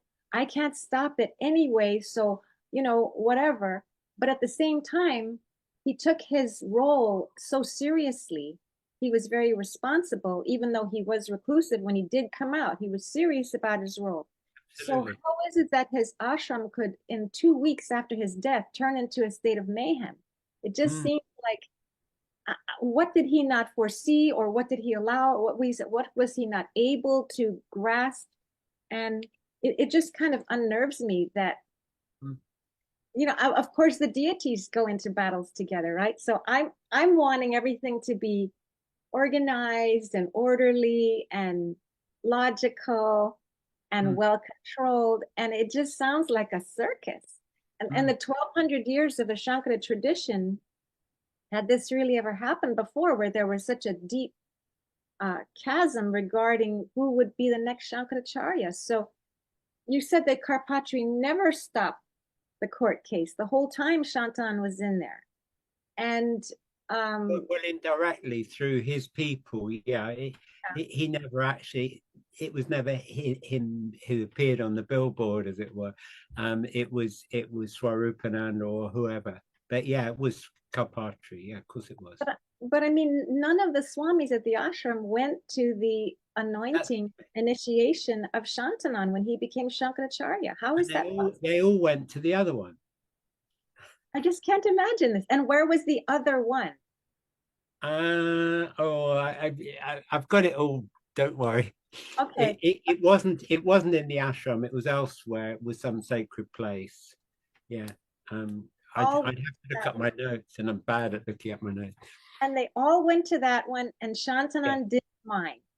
And I think even some Shankaracharyas turned up. I think it was the full Monty. Yeah. Okay, so well, that would be traditional for them to show up, one would think. Yeah. But I'm trying to figure out then Shantanan, why didn't he mind? Yes, he's Gurudev's nephew, but you said he was a latecomer and that he hadn't even been made a Swami until just a few years before Gurudev died. So if he had his ethics in line, why would he be comfortable taking on the position when none of the Swamis are coming to his ceremony? I mean, wouldn't he feel awkward about that if he had the right morality going? I don't understand him either. Or was he bribed by someone? What was in it for him? Why would he take that on? Why would he go against the wishes of all the other Swamis and Karpatri, who is Gurudev's favorite and major disciple? What does that say about Shantanan? As I say, I'm so schooled at trying to be balanced that my first reaction to your question is to leap into defense. Super Paul trying to sort of say, look, I've got books by him and they're like really nice and blah, blah, blah. But I can't do that. I can only do that if I'm trying to appear level. The answer is it's ridiculous. It was ridiculous because it was doomed to failure. You've got the whole ashram, other than a few staff, and I'm saying staff rather than swamis, against his installation, and you've got all of them for the installation of the other guy. It's unreal. And coming back to this sort of this surreal idea of having a court case, it's like, well, Maharishi would have to be there. He would have to be asked to go to the dock and asked his involvement in this, because it certainly looks like he was a prime mover of these things. That's unavoidable. It's unavoidable.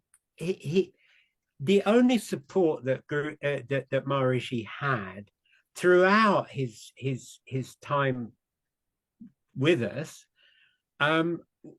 excluded any of the swamis of the ashram other than Shantanand and Vishnu Devanand. They were the only two of the whole ashram that stuck by him. And to my knowledge, he never went back. He never went back to the ashram in Varanasi, which is now derelict, virtually. Now, who would, that's another question, and perhaps it's not the right time to raise it, but I'm going to anyway, because I'm like that. I'm a little bit crazy. But if that was Gurudev's ashram, you would revere it. You would give it a lick of paint. You would put up pictures of him. You'd allow people to come and like see a library they worship in a temple there, just a little one. Even I mean, there is one just down the road that he put up. You'd make that available. All these millions of TMers don't even know where the ashram is. I get funny little notes from people. If I went to Varanasi, would I be able to find it? Can you give me directions? I get these funny little messages from people, even though I put it up online and people should be able to find that. I mean, people don't know it's there. It's like, now why would the current person who's seen as being Shankaracharya in that lineage not revere the name and the ashram? Why would it be rented out to local people, you know, and shops? It's like it's a travesty. It's absolutely mad. I've told one or two people who had money and they were going to just try and take over it and you know, save it for all of us. And of course they didn't, because that's not what people do. They just have fantasies, right? But that's another question. It's like if there was this consistent revering of Gurudev as per the TM story, it's like you would totally expect Vasudevanand to represent that. The money's going to him. He's put a place just down the road where the temple is. He's made that quite lavish. So there's a bit of money around. It's been all totally rebuilt, and it's a place for him to stay when he's in Varanasi. It isn't quite the same as celebrating Gurudev, is it? But no. Can I ask a question? Yeah. Did you say that the Kapatri will was lost? The Kapatri will disappeared, so there wasn't two wills to compare, or Correct. But we know the date of it. We know the date of it, and we know the names on it. The names are a bit confused, although Kapatri's name's on it, somebody else's name's on it. And I was asked about this earlier. And I found out that the name on it was Brahmachari Yogeshwaranand. But I believe that was a bad bit of writing on the source of that. And I think that basically Brahmachari Yogeshwaranand was the one who enabled the will to be made. It wasn't made in his favor because that was singular. The name of the person was Kapatri. So I think it's nice to have another name, but I don't think it changes it. In a way, it cements more the fact that there was a will. And Vasudevanand, who I've agreed not to bring into the case, he actually owns up to the fact that there was a will and what it contained, and that it was destroyed. Yeah, he freely admits. Well, that's very significant. And then what suggests to us that Gurudev was poisoned? Maharishi took him to Calcutta when he was quite old and expected to die soon, as I understand it.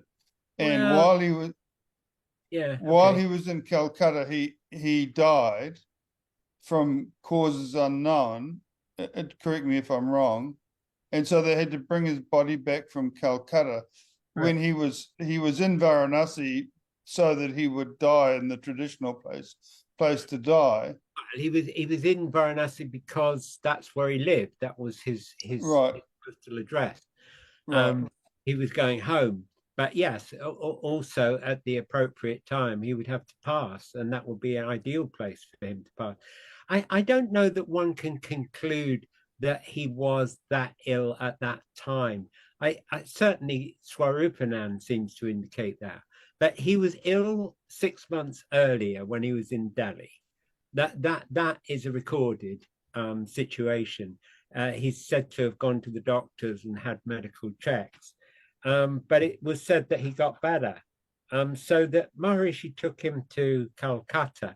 We don't know what level of health Gurudev was, but one of the things that this court case, this sort of hypothetical court case, would have to consider is the motive for anybody poisoning him. I mean, that's the one that got me when this first blew up back in the 70s.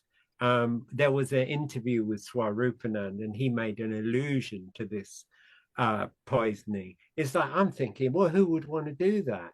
And they were sort of indicating that it was Shantanand, that he was the cook. Well, they got that round their necks because Shantanand wasn't even there. He was elsewhere. He was a reclusive guy. He was bhakti, and he was saying his prayers to Lord Krishna and all the rest. He wasn't on the scene that I can gather.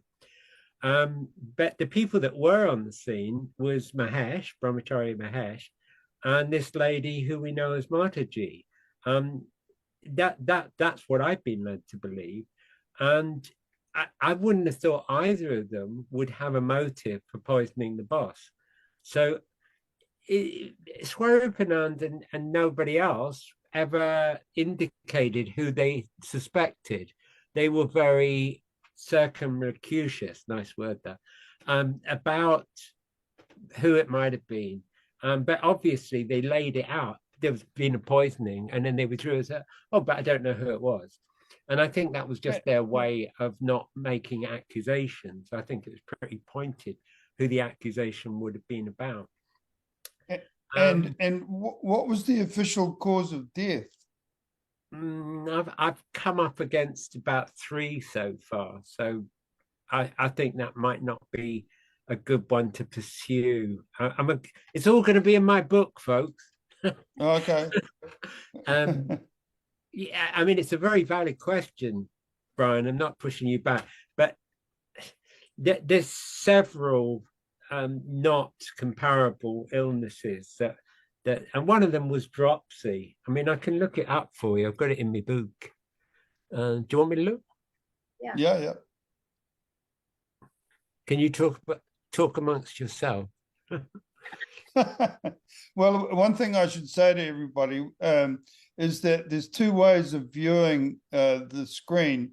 Up on the very top right-hand side, you'll see a little button called View, and you've got a choice of gallery view where you can see everybody, or just the speakers who are pinned for the moment. So that's an option.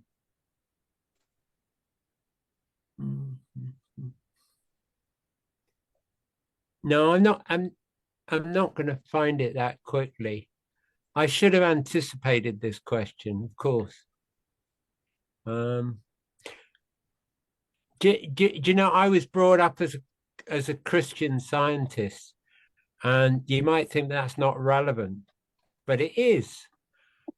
It's that illnesses were never discussed, other than minor ones like earache or having a cold, and causes of death definitely not on the agenda. So I led a very sheltered life. They never mentioned sort of illness words or symptoms or anything else. And yet I had a hypochondriac of a sister, I think, because when everybody else had a cough, she had bronchitis. Do you know what I mean? It's like, oh, okay, so I knew that much about illness, that some people are more serious about it than others. So in effect, I'm excusing myself for not having really given any time to looking at Gurudev's cause of death, because I think when he was dead, that's it. I don't have that kind of like processing part of my brain that says, how did he die? It's just not there. It was removed by the Christian Science people. And in a way, I'm rather glad, because, you know, people die, don't they? I mean, I don't know. I guess the question is related to whether or not one of those 3 possible causes of death might have pointed to a poison. Good point. I will look into that. I really value other people, because there should be more words to that sentence. Of course I value other people. But I mean, like feeding back, because I'm used to being more like Sherlock Holmes, working solely on my own, pipe after pipe, violin after violin. And I'm not used to kind of working with other people in trying to solve the crimes. And this is like much more fun. The idea that you know, together we can work on it. It's like these people who go away for a weekend, isn't it? And they're solving a crime in their manor, and they're having lovely breakfast and that, but at the same time they're solving some fictitious crime. I think we should all go on a long weekend and figure this all out. Okay. I want to ask you, Paul, did Maharishi possibly write the first will? He came to the ashram in 1941. Yeah. He only made a brahmachari 9 years later, and the brahmachari status was nothing significant. The first bit of publication that I've come across with his name as Brahmachari Mahesh was early 1950. Up to then, he was called Mahesh Prasad, as I mentioned on the last transmission. So is it possible that he wrote the first will? I don't think so. I think that this other guy, Brahmachari Yogeshwaranand, put the will together. Okay, okay. And going back to Maharishi, so we don't know much about... He is the elephant in the room in all this. Well, I know it's just history, but as Jay Krishna has said, the past is not the past. And if we can figure out more of the complexities here, we might understand what we got involved in a little better, yes, and come out with it with a bit more independence. Because yes, I lived my whole life saying, Maharishi said this, Maharishi said that. And once I heard on a tape, someone asked the question, what was Gurudev's greatest accomplishment? And Maharishi said, in his factory, he manufactured me. That just killed my curiosity. I didn't need to know anything about Gurudev because Maharishi was his most accurate reflection. And so now I'm just trying to backtrack a bit and figure out what these people were like and how they interacted and what might have been possible just from what we are hearing, because that's what we have to work with. And there's always going to be more to find out. But it just seems logical to me that if Karpatri was that close to Gurudev and Swarupanand was Karpatri's #1 disciple, yeah, then Swarupanand gets some credibility, doesn't he? And Shantanand came in late. Yes, he was Gurudev's nephew, but he was only made a Swami just a few years before Gurudev died. He didn't have a major role in the ashram.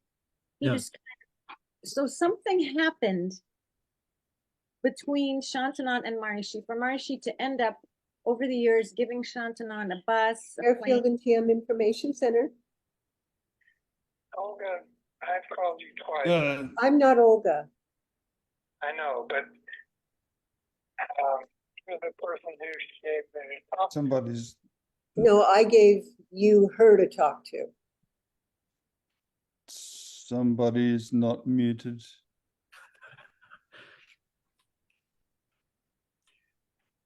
It's a visitation. I'll fix it, Brian. Oh, okay. Okay. Oh yes. Yeah. So anyway, we're talking about Shantanand and Swarupanand as far as their credentials, their likelihood to be the next in line. And I just seems like a huge disparity. It seems so unlikely that it end up being Shantanand. Yes. And I can't get around that. And yet it just seems, it's kind of astounding. I mean, really. Well, it is. No, and I've given it thought as well, because as much as I'm saying I'm totally unprepared for this evening, that has been a recurrent thought throughout the day, regardless of the fact that I haven't been really thinking about giving any talk. You know, what was going on. And basically, as much as I personally like Shantanand, I don't think he was a part of the ashram. And as much as I personally have derived interest and education from Maharishi, I think that his role in the ashram was pretty much as a member of staff. It wasn't in him being a pupil. It wasn't in him being a disciple. He was only given to training of any sort in the very last years.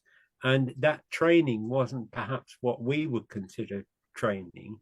it would have been probably a bit of guidance, and now you go and spend time doing that.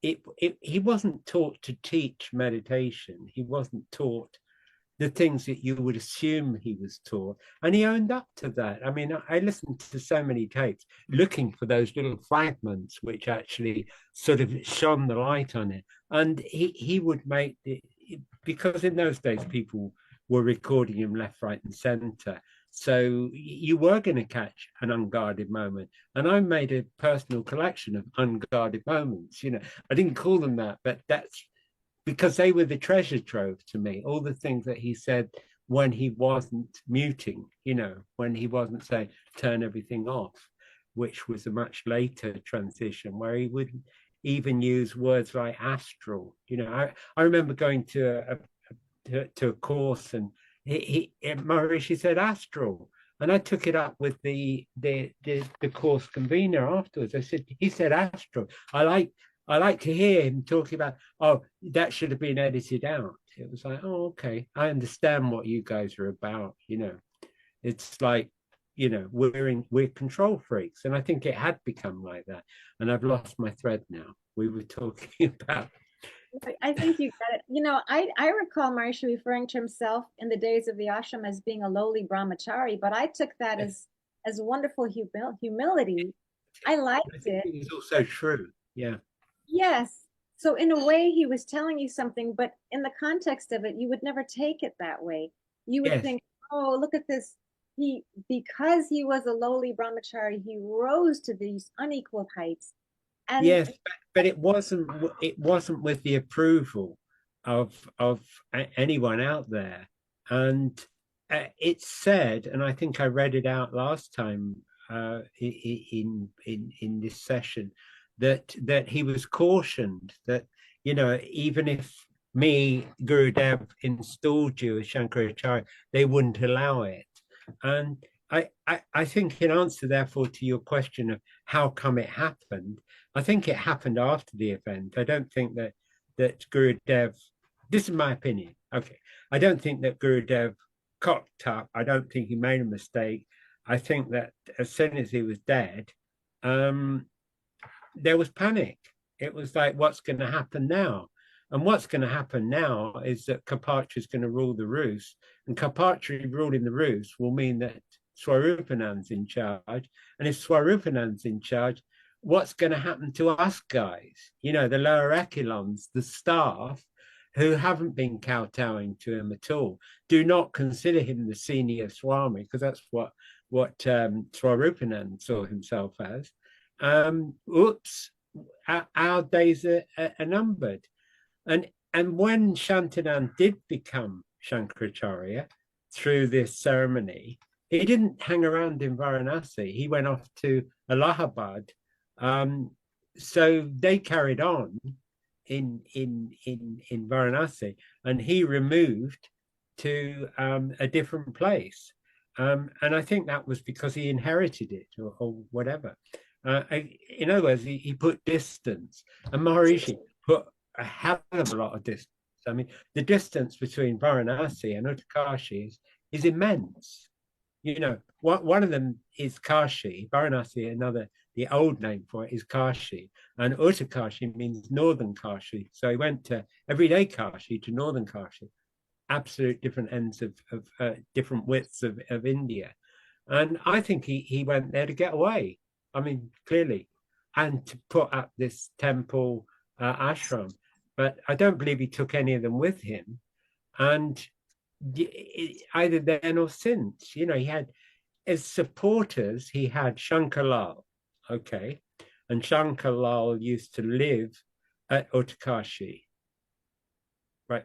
So he had Brahmachari Satyanand, who was a disciple of Gurudev. And I'm trying to think of another one from that lineage, and I can't think of it. So that if I can't think of it, that means we're not going to get one tonight. So there were precious few people from all that setup. And bear in mind that Maharishi had been with them for a dozen years. and he was really good at networking. He was really good at getting supporters. I mean, look what he did with you guys. I mean, he was a superb operator. He could get people eating out of his hand.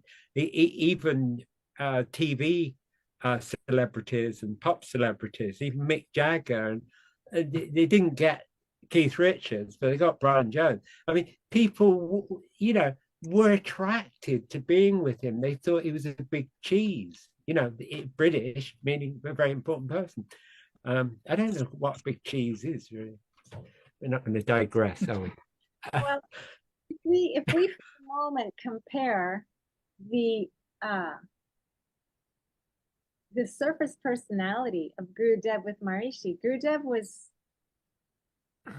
much more blunt and direct and removed and austere, and Maharishi was so charming. What an orator too, in his own way. But I mean, the style was so completely different. Yeah. And that says something too. The charm that Maharishi exuded all the time. It was powerful. But was it as I mean, I keep thinking this is just too fishy because we didn't get told enough. Yes. We didn't get told anything, really. We didn't get told. One of my deficiencies is that I didn't keep the quote that Maharishi was warning people against charisma. And, you know, I've seen so much material, so much has come through my hand, and there's a sifting process. You have to sort of say, oh, that's not important, and that's not important, and I don't care, I'm not going to write that down. And one of those things was his stand on charisma. I might turn up one of these days, but that's what you're talking about. You're talking about a person who had almost unlimited charisma. He just bowled people over. I don't know where that was coming from, but it isn't necessarily a positive thing. It's not saying anything against what he was teaching, but against him as a person. I would say that was one of the things that I found unacceptable about him, that he was over, what's the word I'm looking for? He pushed other people out of the position. He was the only important person. And I didn't like that attitude. I like to be on a level with people. I like to be on a level with all of you. In a way, I wish everybody's mics were on, that people could say, hey, I disagree with you there, Paul. But it's impractical because we'll have bedlam. But as a person, I like to be on the level with everyone. And I like people to be on the level with me. I don't like them to lie. And I don't like them to be shady or manipulative or backstabbing or any of those things, because I won't do it to them. I'll be on the level with them. And that was one of the things that I couldn't kind of deal with about Maharishi and his organization, that it was all about him. He was the guy at the center of it. You had to pay good money to go and see him, regardless why you wanted to see him. I mean, I wouldn't have wanted to go on a teacher training course. That's me. But I would have liked to have gone and had a chat. And that's why I went to see him in India at first. I went to have a cup of cocoa and a chat, and I never got that cocoa and I never got that chat, in spite of writing to him. The letter was intercepted, but I'm not saying he never knew. I think he was frightened to meet me, quite honestly, because I'm not so wonderful. I'm so full on, you know, because with an opportunity like that, I'd say, hey, let's change the organization. Hey, let's have more blacks in the organization. Let people smoke, you know, whatever. It's like he would have been going, oh, God, what happened to your hair? Because, you know, he's very much into people's appearances. And we've heard that from Pat about not the jeans and that. Well, I have jeans on, all right? I can't. Yeah, Delana, Delana, at some point we were going to open the floor to everybody. I have two more questions. Let me just do two more, okay? And then I'm done. All right, so just to answer what you were just saying, Maharishi always said all glory to Gurudev, but we didn't learn that much about Gurudev. So, but yes, it was about Maharishi, but somehow he had this thing going where he could always fend off the idea that he was looking for the adoration because he was giving it to Gurudev. But it didn't end up there really, because we didn't know enough to have any kind of attachment or devotion or bhakti for Gurudev in a really meaningful way. It was always about Maharishi.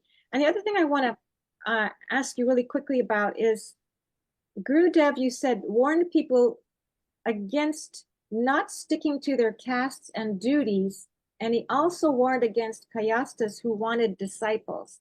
So Maharishi was a kayasta. So do you remember the context of where you got that from? I can look that one up, can't I? Well, never mind. Never mind. No, I will, because that's an easy one. But you can talk, you guys. The last one. Here's my last one then, as you're looking that up. For all intents and purposes then, if Maharishi wasn't that popular in the ashram and he didn't create what he created, what would have happened to him as far as an occupation? I mean, you had once said that he had to sort of cobble together an identity and some kind of job, and he did a very brilliant job of it.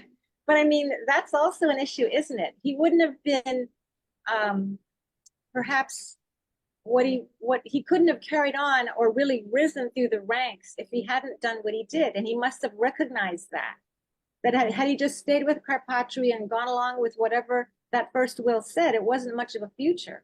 And being so ambitious, it didn't satisfy him, perhaps. I think there's quite a lot in what you're saying.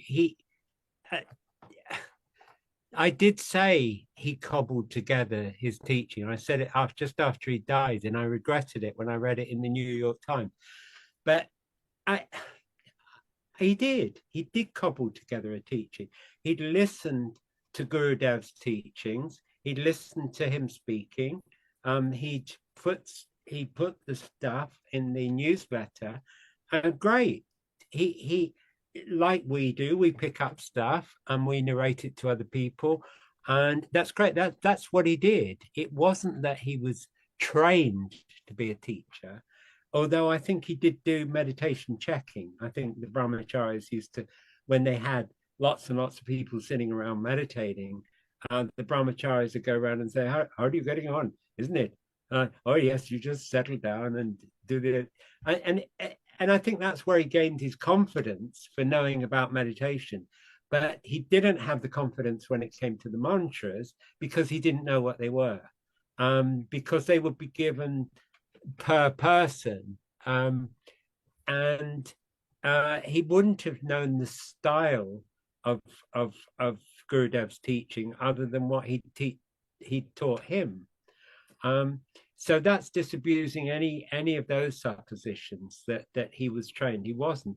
As for what he would have become, but that's the clue with the what occurred, the competition of the two wills, or the disposing of Karpatri of the force. It really does point to somebody who knew that their time was up. He was an underling, albeit an important underling, and a very efficient underling. There's no doubt about that. But he wasn't snuggly with the other members of the ashram. And if it had fallen to Swarupanand or any of the others to take over, I don't think there would have been a place for Maharishi or Brahmachari Mahesh. So that would have been a very good motive for him to try and weave his own magic as to how events were going to go. And it has been noted by other people that the situation of Shantanand being installed could conceivably have been useful to Maharishi. In the end, it really wasn't. It was not useful to anybody, and it still isn't. And Maharishi went his own way with the backing of Shantanand. I mean, in the Beacon Light of the Himalayas book, there's a little piece, a letter of support from Shantanand, and that's, I believe, in Sanskrit, because he was being accused of not not being very educated. So it doesn't come as a huge surprise that his letter was in Sanskrit. You know, it's like, if anybody wants to doubt that I know who wrote it, I don't know. So yeah, I did find what you were asking about, that quote. Didn't I do well? He says, nowadays, Kayascha, Vaishya, Teli, that's oilmen, and Kalavara, sellers of spirits, are taking to wearing the colors of the sadhu and are eagerly wishing to make disciples of their own. Both these kind of guru and shisha, that means disciples, are to get their downfall. Actually, these things we are saying coincides with the Shastras, is not something of my own that we have made up. This is something that he says a lot, that he not saying stuff from his own mind, that anything that he's saying is that of the Shastras. He says it again, don't get the habit of accepting the personal views of the Shankaracharya, accept what is said according to the Veda Shastra. The Shastra is said to be the commander Bhagwan. He was a deeply committed spiritual man. It's as simple as that. And he did warn people repeatedly against false gurus, because that's the only way in English that I could put it, really. I'll repeat what he alleged to have said to Maharishi Mahesh. If I myself install you as the Shankaracharya of Jyotirmath, people would not let you continue. So exterminate this ambition from your mind. So that again addresses your question of whether Gurudev understood anything of the ambition of Mahesh. He was a very efficient secretary. I mean, before that, it sounds as though the secretary wasn't so efficient. So it was good that he could speak English, that he was proactive, that he wanted to get things done, that he wanted to start a newspaper, that he wanted lots of publicity. He was very good at publicity. I mean, when he started the movement, people kind of went, "Oh wow, he's good at this." Oh, he even, and I mean, the old Mother Olson said something about how amazing it was that he knew how to have a photo taken.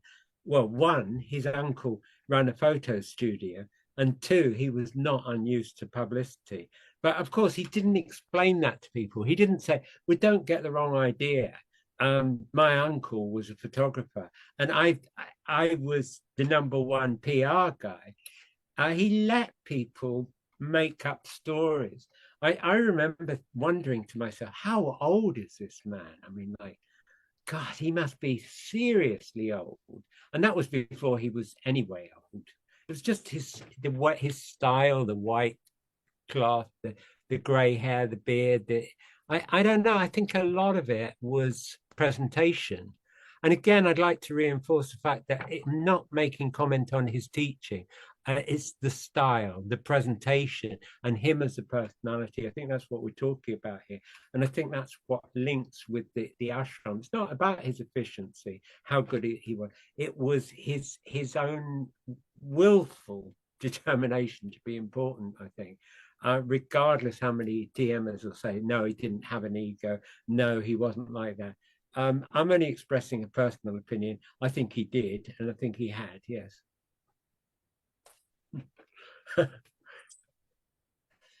Thank you. Shall we? Anybody want to give me grief? Yes, we can open the floor to everybody. Just to put things in context, what we're discussing here today is history.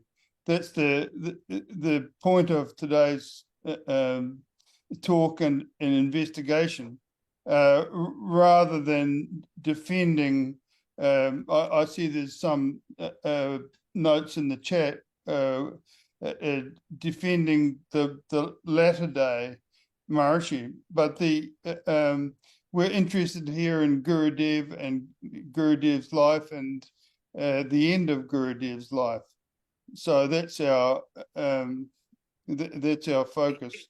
Can I make a point, Brian? I think that routine, and it's a subroutine, and it's a predominant thing that people have been involved in the movement, and it's almost like a virus, because it's almost like everybody wants to defend Maharishi. I found it all along, even myself.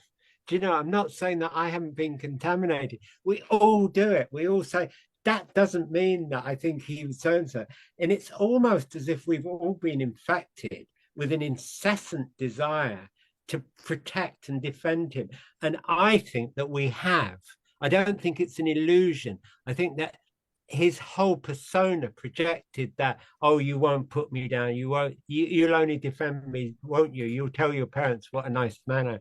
I don't know. I think he was a colossally powerful person, and it sounds extraordinary for any sane person to say that he could have had that effect. I think he did, and I see it all the time on Roots of TM, and I see it on all the panel shows, or whatever you call them, that come up in the name of TM forums, is that there's always people going, oh, but he was a lovely man. Oh, he was the only one who ever gave us transcendence. He's the only person who could. All the other people were totally incompetent and idiots compared to him. And he had no ego, and he was so wonderful. And there's an incessant waterfall of it coming all over us. And if I haven't read any of the comments that you're referring to here, and I'm not putting anybody down, it's just something we've been charged with, as it were. And I think that part of these sessions is about free speech, us saying stuff rather than saying stuff that we've been programmed to say. Yeah. Well said, yes. This is a session for objectivity, and it's also in the context that, you know, Maharishi's credibility has been, by recent events and recent revelations, has been brought into question. He was a different person than we were taught to believe that he was. And I don't know that, because I'm pretty much a recluse too.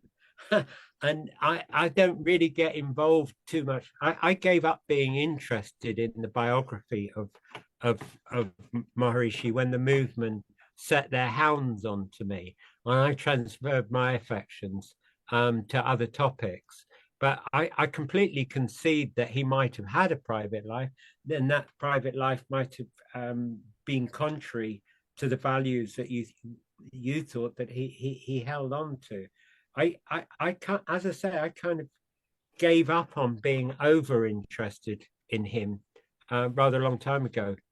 I suppose that's why we're talking about Gurudev. Yeah, in it. Yeah, I think we're interested in an objective truth. I see Ewan has his hand up. Anybody can put their electronic hand up by going to reactions. There's a reactions button at the bottom of your screen, which allows you to put your hand up. But go ahead, Ewan. I think that I've only just joined, and it might have been mentioned before, that one of the obvious things that sticks out, that when Maharishi started teaching, he got out of town and went to the other end of the country. So he didn't hang around and start teaching his meditation, you know, among his colleagues in Varanasi. He went as far away from them as he could. Interesting point. Susan. You're muted, Susan.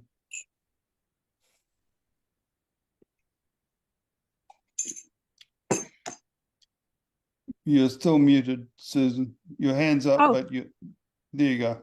I didn't know you had called on me. I was just putting in my headphones. I just want to thank Paul. I want to thank you for your amazing books and brilliant insights. And I've really enjoyed everything you've been talking about the last couple of weeks. I'm just very impressed. I've been very impressed with you for a long time. That's why I've, you know, quoted you a lot in my books and stuff. But I think you're doing a great service. And I'm glad that you'll be around for another 20 years or however long it's supposed to be. Forever. I think he was intimating that it was forever, actually. And Yeah. as I say, having watched this bit of Chinese film today, they're talking about the immortals, and it's like it's kind of hilarious because they all appear in lights and they got flaming swords and things like this. Man, this could be fun, you know. But it's so nice of you to say that, Susan. I thought there was a but coming. It's like, but you're too No but. self-opinionated tonight. No buts from me. No buts from me at all. Because I have had a lot of stick from the movement. I've had some real crazy stuff. Oh, I can imagine. Yeah. And you know, I'm sensitive. I don't want to tell everybody that I'm sensitive, but I am sensitive. I'm being called a Rakshasa and all that stuff. It doesn't sit well with me. It's like try it on somebody else. I mean, all I did was try and you know, put together this information. I haven't even drawn conclusions of it yet, like until tonight. But I get a buzz out of drawing conclusions. So watch this space.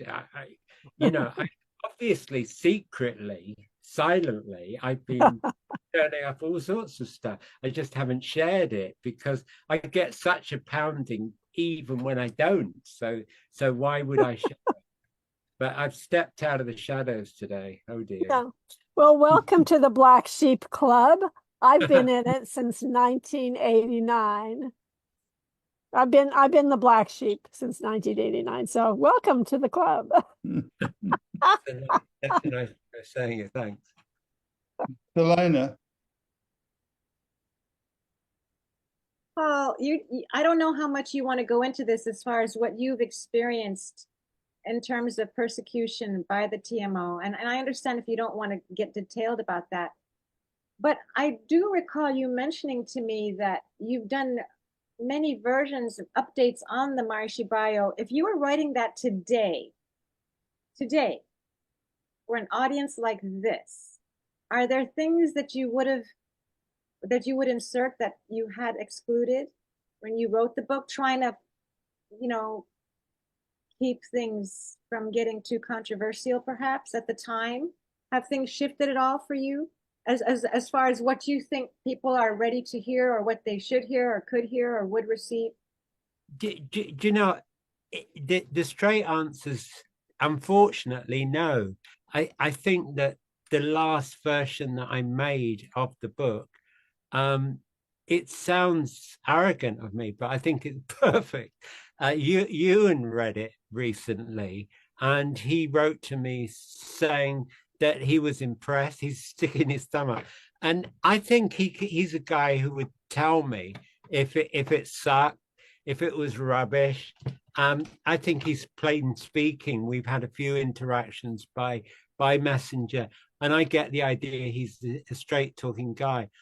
I think there's room for me to express opinions about Maharishi as I have this evening in a different context, but I don't think it wouldn't be between the covers of a biography like that, because it would distort the biography. I like the way I've delivered it, and I am pleased with it. I'm not that pleased overall with all my stuff. I mean, I'd love to revise the Gurudev books. I'd like to, because when I wrote them in a hurry. When I translated them, I translated and added other material. And I was in a hurry. I didn't know whether I'd live. I didn't know I'd survive the experience. I've always had this kind of thing of, oh, well, perhaps I'll die tomorrow. Perhaps I'll die the day after. Don't get me wrong. I'm not, I just wanted to complete the tasks. It wasn't that I minded dying particularly. And I'm really amazed that I did do the tasks, because I'm not really a task achiever, but I did do those things. And now it's behind me. I'm getting really relaxed, especially now people say, I mean, I had my handwritten read, and it said, you've got the longest lifeline. And it's like, you're kidding me. I thought I'd die young. You know, it's like the havoc that I went through in the 60s. Do I deserve to have a long lifeline. And it's like, well, you know, truth is stranger than fiction, or at least fortune telling is. but no, I don't think I would write anything different in the bio, nor the Beetle book. I'd like to tidy up the Gurudev books, but and I might do. I'm particularly wanting to tidy up the English, because one thing I did, I gave Gurudev a voice, and I kind of figured that since he didn't speak in English, that it would be a faltering, haltering thing. And that was supported by Tom Anderson, my friend in Canada. And he said, no, you got it, do it like that. And I didn't tidy up the grammar. And it makes me wince each time I read that untidy grammar. And I think, no, I want to change it. I want to smooth it out. I want to give him a tidier grammatical voice. So, yeah, I suppose everybody who does writing or translating has regrets, but not about, I think there's room for other people to do this. I mean, there's a lot of feeling that people have felt let down, that Maharishi wasn't clear enough about his private life and about his inclination to perhaps favor India and make certain arrangements on that. I think it's for somebody else to do that. I don't think I'm the best person. It's not that I'm chickening out. I just don't think I'm the best person, primarily because it hasn't taken a hold of me. And I like to get involved in projects that really get under my skin. And when I put the Beetle one together, it was because I met Donovan. And after meeting him, he kind of like got under my skin. It was like in the ensuing weeks, it was like I couldn't get it off my mind. Here was this guy who had been holding my hand for so long, and here was this, he'd done something to my head. It was something in the way of a not a darshan. I mean, I wouldn't put that thing, but something like that. He affected me. He got under my skin, and that's why I wrote that book. Because not for, but because of Donovan, and I became impassioned, and I loved it, and I loved doing it. So I find it very hard to write a story about, oh, you know, we were let down by Maharishi because he said this, that, and the other, and that isn't undermining anybody's statements about him or their research on him or anything. I just don't think I'm the right person to do it, and I don't know who is yet. I've always waited for somebody to come and write the story of Maharishi. I mean, they were so eager to condemn mine and so eager to promote their own version. Well, Peter was, but it never happened. And I get messages, oh, they're writing a book, or so-and-so's writing a book, or I'm writing a book, says somebody, could you help me? It never happens. And it's like, wow, you know, isn't anybody going to get their finger out and do it? Or at least, why don't my books go gold? Okay, it's one of life's mysteries.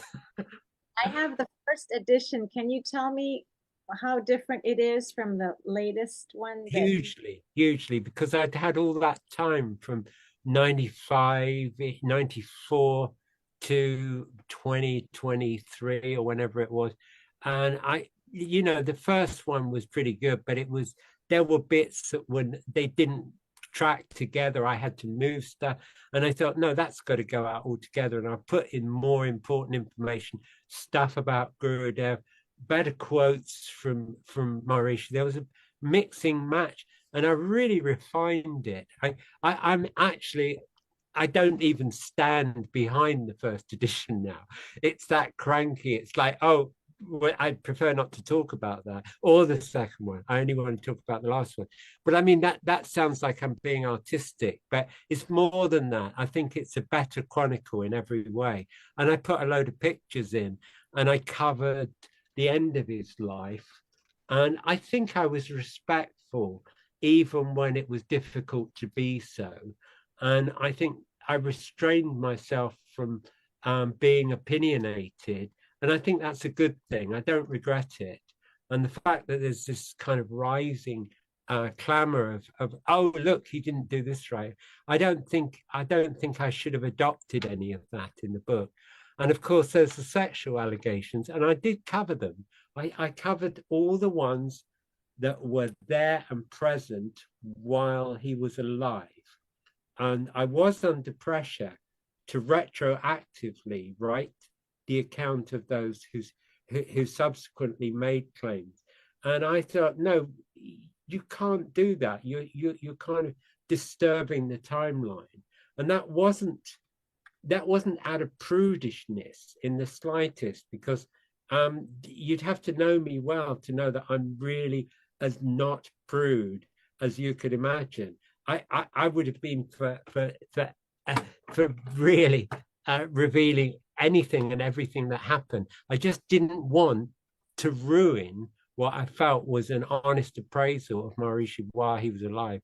If stuff's happened, if people have got their revelations, I feel that somebody else ought to cover it.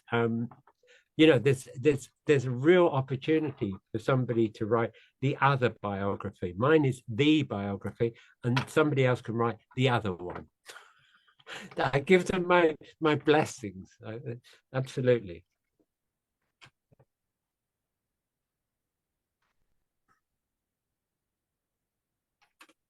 Susan. Susan, you've got your hand up. Yeah. Okay, so you had said that the court case was never settled, but in fact, it wasn't long, but it was almost, Swarupananda was almost dead, but he did become the Shankaracharya. Yes, he did. He was already Shankaracharya of the West. He had to have two, I guess. So one wasn't enough, but yeah, so that was settled, and then didn't he appoint somebody? So I thought that the court case was settled, because he won the court case, Swarupananda. Well, I think technically, but I think you're being rational, and things are not necessarily rational out in India. And they're not rational with TMers, I'm afraid. I don't know if you've noticed, but they still say that Vasudevanand is the Shankaracharya, even though I understood he was banned from using the title. Yes, he was. He was completely, the court case silenced him or whatever. I mean, I don't know what he's doing now. I've looked at recent photographs of his ashram in Allahabad and in Varanasi, and they appear to have his name as Shankaracharya. I'd have to check that. If there's any lawyers listening, I'm not absolutely certain of what I just said. But yeah, I mean, the situation in India is a whole lot different from the situation with TMers, because they've got very few markers.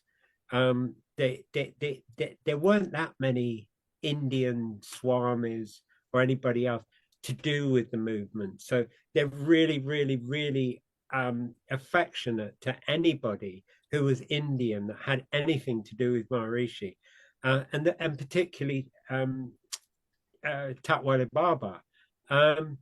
It's like there's almost a mad desire to talk about him and to have pictures of him and everything else, and it's because he's one of the only people who was friendly with, who was an Indian, who was well thought of.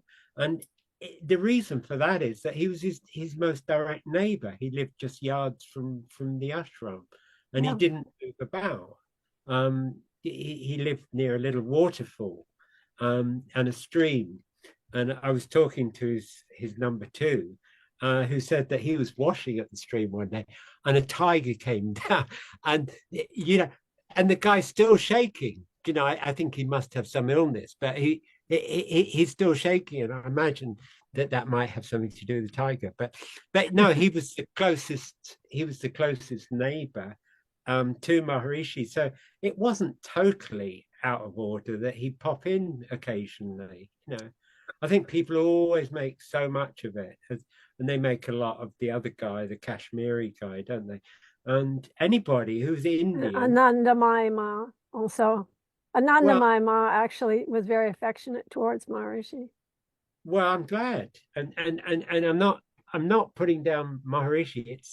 It's the movement adoption of favored Indians versus unfavored ones like Swarupana. And as Delana pointed out, really in terms of the stature of him being Karpatra's number one, they just never even went there. They didn't want to hear a word that Swarupanand said. And I can actually blame myself for David in the movie. David Wants to Fly, putting him in contact with Swarupanand. Of course, everybody hated Swarupanand being in the movie, but it was maybe my fault, if you want to blame me. But I also put him on to Dandi Swami Narayanand, who was asked to be the Shankaracharya, and he didn't want to be. And I don't know if he appeared in it. I've got all the recording of him talking. But I tried, I try to be balanced. I think, well, from my point of view, Swarupanand might not be saying nice things about Maharishi, but he's sure saying quite a lot about Gurudev, which is interesting stuff. And I think part of the TM movement, sorry if I'm fiddling about with this, I guess it's just nerves or something, but what was I saying? Yeah, about Swarupana. They're just frightened to hear the guy, but actually he was saying quite a lot of useful information about Gurudev, which never gets listened to. So there's this kind of TM, we're all battened down. We don't want to know about Swarupanand. He's a monster. He's a Rakshasa. Yeah, but he's also Shankaracharya of two monasteries. Get over it, Right. But you and I have both been to Joshimath, Susan. And yeah, I've been to Joshimath, and I've also met all the Shankaracharyas. Really? No, yeah. I never. Or at least at the time they were Shankaracharyas, yeah. Yes. But I think it's a point I was trying to make earlier, is that in India, people don't take the Shankaracharyas so seriously. They're just guys like everybody else. They just happen to have that extra name on it. They're not revered in the way that we think they are. That's a TM organizational kind of projection. They're quite revered at Kumbh Mela, though. They really are. Right, okay. Because there's all the akaras are part of the Shankaracharya tradition. Yeah, so it's that is really upheld at Kumbh Mela.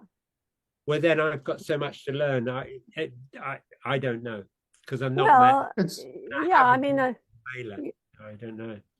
It seems to me that it seems to me that correct me if I'm wrong.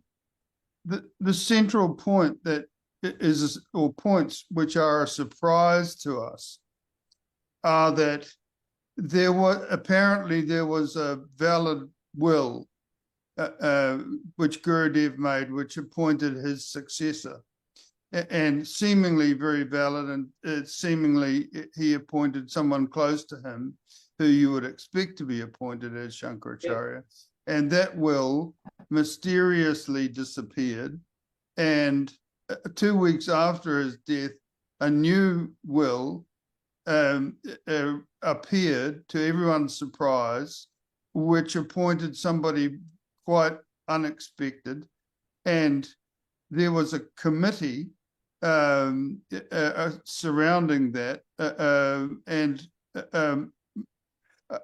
one of Gurudev's clerks, Maharishi, later called Maharishi Mahesh Yogi, was on that committee, played a central role in that committee with that new unexpected will. And also, it's another thing which is a surprise, is that when Gurudev was elderly and perhaps ailing, he was taken from Varanasi to Calcutta, where he passed away. And so this is all interesting history. And I think another thing which is a surprise to us is that a mythology was created by Maharishi of his close relationship with Gurudev. You know, that he, the whole thing about he saw him in the light of a passing car and immediately knew that he was his disciple. And I think that both stories could run together. I mean, I wouldn't want to deny him his own perception of his own relationship. Right. Ooh, thanks. Cup of tea in it. No, I don't think they run counter, because I think he was an incredibly confident person, Brian. Yes. Much more confident than like what I am. And I think it was his confidence, and perhaps his overconfidence, that drew people in so strongly to his world. It's like there's something magnetic about confidence. I think your former president is an example of a person who's excelled at being appearing extraordinarily confident. Did I say confidence, Trix? No, confident. So I think that he traded with confidence. I don't know where he got his confidence. I mean, you know, you guys are asking various questions. My question is, how the hell did he get that cocktail? I think he either got hit by his brother, because there's a mark on his forehead, isn't there? I think he either got hit by his brother rather savagely, or he fell down the stairs and he had one of those experiences of like, oh my God, I'm invincible. I can change everything. Well, I get those moments, but they last about 3 seconds, you know. And I think in his case, they lasted for most of the rest of his life. Yeah, I don't think anybody questions that he was a genius. You know, he was a genius marketer, and he was a genius at charisma, and he was a genius at creating a body of knowledge. But today we're here to talk about, you know, interesting historical perspectives dating back to the 1940s and early 50s. I think Delane has asked a key question. It's where would he have been when when his master meaning that his boss had died, what future was there in the ashram for him? He no longer had Gurudev watching out for him. He wasn't mentioned in the will. It wasn't some special dispensation, some pension for my clerk. He wasn't mentioned. We've omitted that. But that's implicit in everything that the TMO is about, is that he held a privileged status. And I think you just mentioned that really, within the ashram. So why didn't he get a mention? Well, if he had any handing of that will, of course he would have omitted himself. But that's another dimension. How do you mean, if he'd had any handing of that will? Well, if he was involved in any way with forging a will, he wouldn't have put himself in the will, would he? I wouldn't, anyway. If I was forging somebody's will, I wouldn't say, oh, and, you know, all my savings bonds to Paul. I'd sort of leave myself well out of it. I'd make sure they all went to my buddy so that he would then give me all the savings bonds. If anybody wants to enter into that sort of transaction, I'm quite happy to. Message me, and we'll sort of come up with some sort of will to my favor. and the fact is that Shantanand did support Maharishi and as somehow legitimate. Is that not true?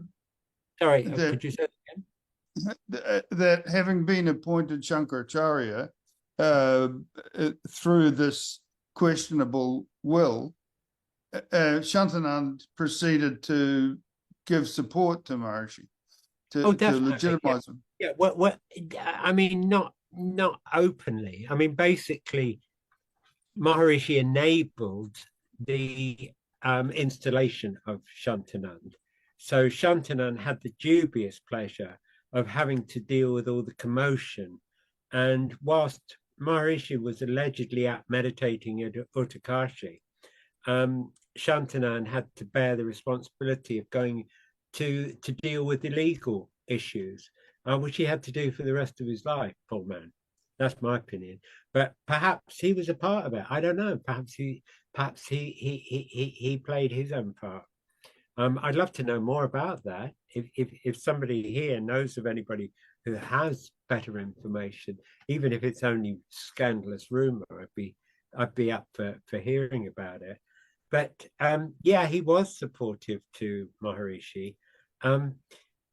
First of all, in the Beacon Light booklet, that letter, and then he turned up at Maharishi's first international teacher training course in Rishikesh, which actually was in Rishikesh. It was at Ramnagar, which was an ashram over in Rishikesh, where Gurudev had stayed, coincidentally. Gurudev keeps popping into the picture, doesn't he?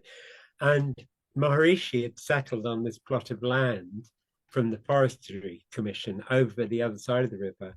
And so there was all the sort of like settling of the you know, kind of Vedic ceremonies or whatever of groundbreaking or ground blessing. I don't know anything about it, but I've got various pictures, slides of that process of them doing that. It's quite pretty, really.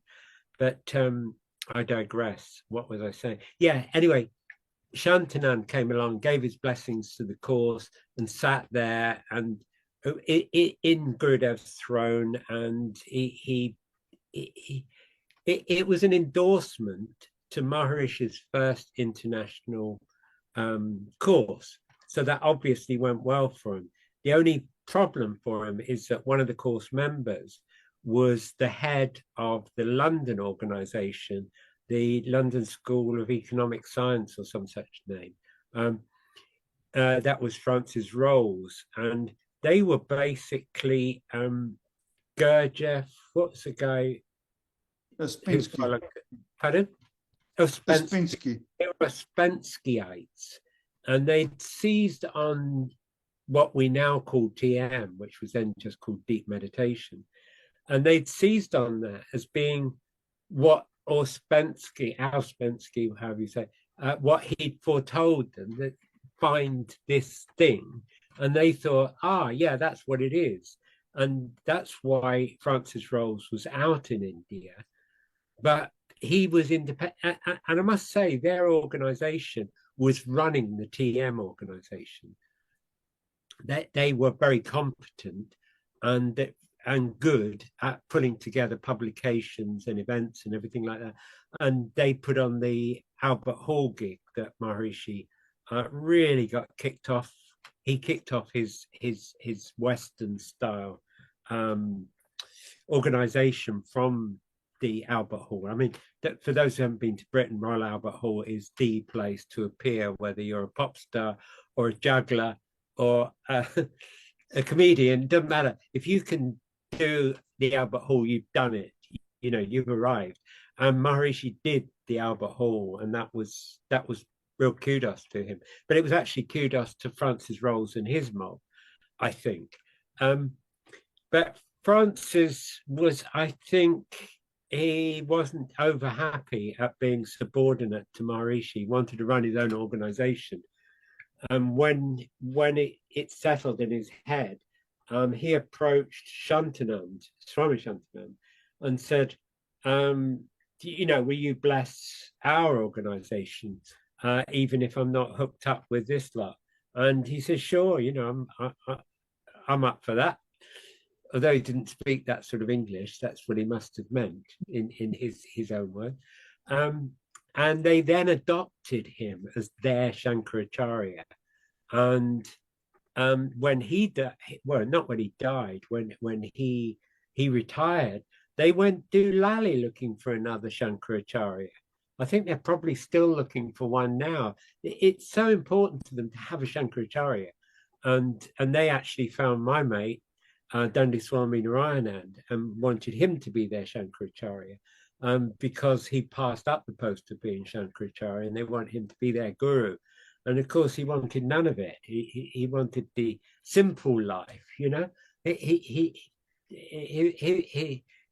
was totally without pretension, and he was doing a perfectly good job, just breathing in and breathing out, breathing in and breathing out. He didn't need to become some big dude, and there's a kind of presumption in most of us Westerners that to be spiritually elevated, you have to prove yourself by getting an ever longer name and spiritual plaudits. And it's like he was a living proof you didn't. He just smiled and got on with his life. And I loved being with him dearly because he was so unaffected. And I think I spoke of him last time, so I'm in danger of taking up your time talking about him all over again. What was his name again? Gandhi Swami Narayanand. Oh yes, there's we showed a picture of him earlier. Yeah, the book. I produced the book after he died because a friend of mine said, "Well, what did he teach?" And I'm laughing and thinking, he didn't teach anything. What are you talking about? What did he teach? And I thought, I know. I'll just put loads of photographs of Gandhi Swami up online so that people can look at, because they're self-evident. Here's a guy who's at ease. What's just, oh, you're doing that? That's good. Yeah, that's him. Yeah, I remember taking that photo of him. And then I sat next to him. He hiked me up to sit next to him just after that was taken. Yeah. All right. What we're saying about him. Yeah, he was just, oh yeah, that book. So I put all these pictures up online, and then I started to think, hey, I could make a book. So that's how that got did. And then I kind of drew other things about the will, what we're talking about now, about Swarupananda, about all the shenanigans, not in depth like what we're talking about it now. But yeah, it was a tribute to him. Because he's such a, I'm going to use an Americanism, a swell guy. So there you have it. And he inspired me. I've only met two, what I call real traditional yogis. One of them was like a naked Baba who wore a loincloth just because he didn't want to offend people's sensibilities. And Gandhi Swami Narayanand, they're the only two bona fide groovy gurus that I've ever met. Whilst I'm sure, I've met all sorts of evolved people, and I'm probably looking at them right now on the screen. But the archetypal ones, like when I first saw Gandhi Swami Narayan, he had the top knot, like the traditional Vedic rishi. It just totally floored me, And he was the business; he wasn't fake. Roland's had his hand up for a while. Yeah, hello. Hi. David, Paul, you really stimulated my curiosity now as to place that question in the context of the lineage of the will and the legitimation of the Shankaracharyas in the north or in any other Shankaracharya seat. From what we sense is we are in India with, we see there is a kind of feudal society, feudal tradition.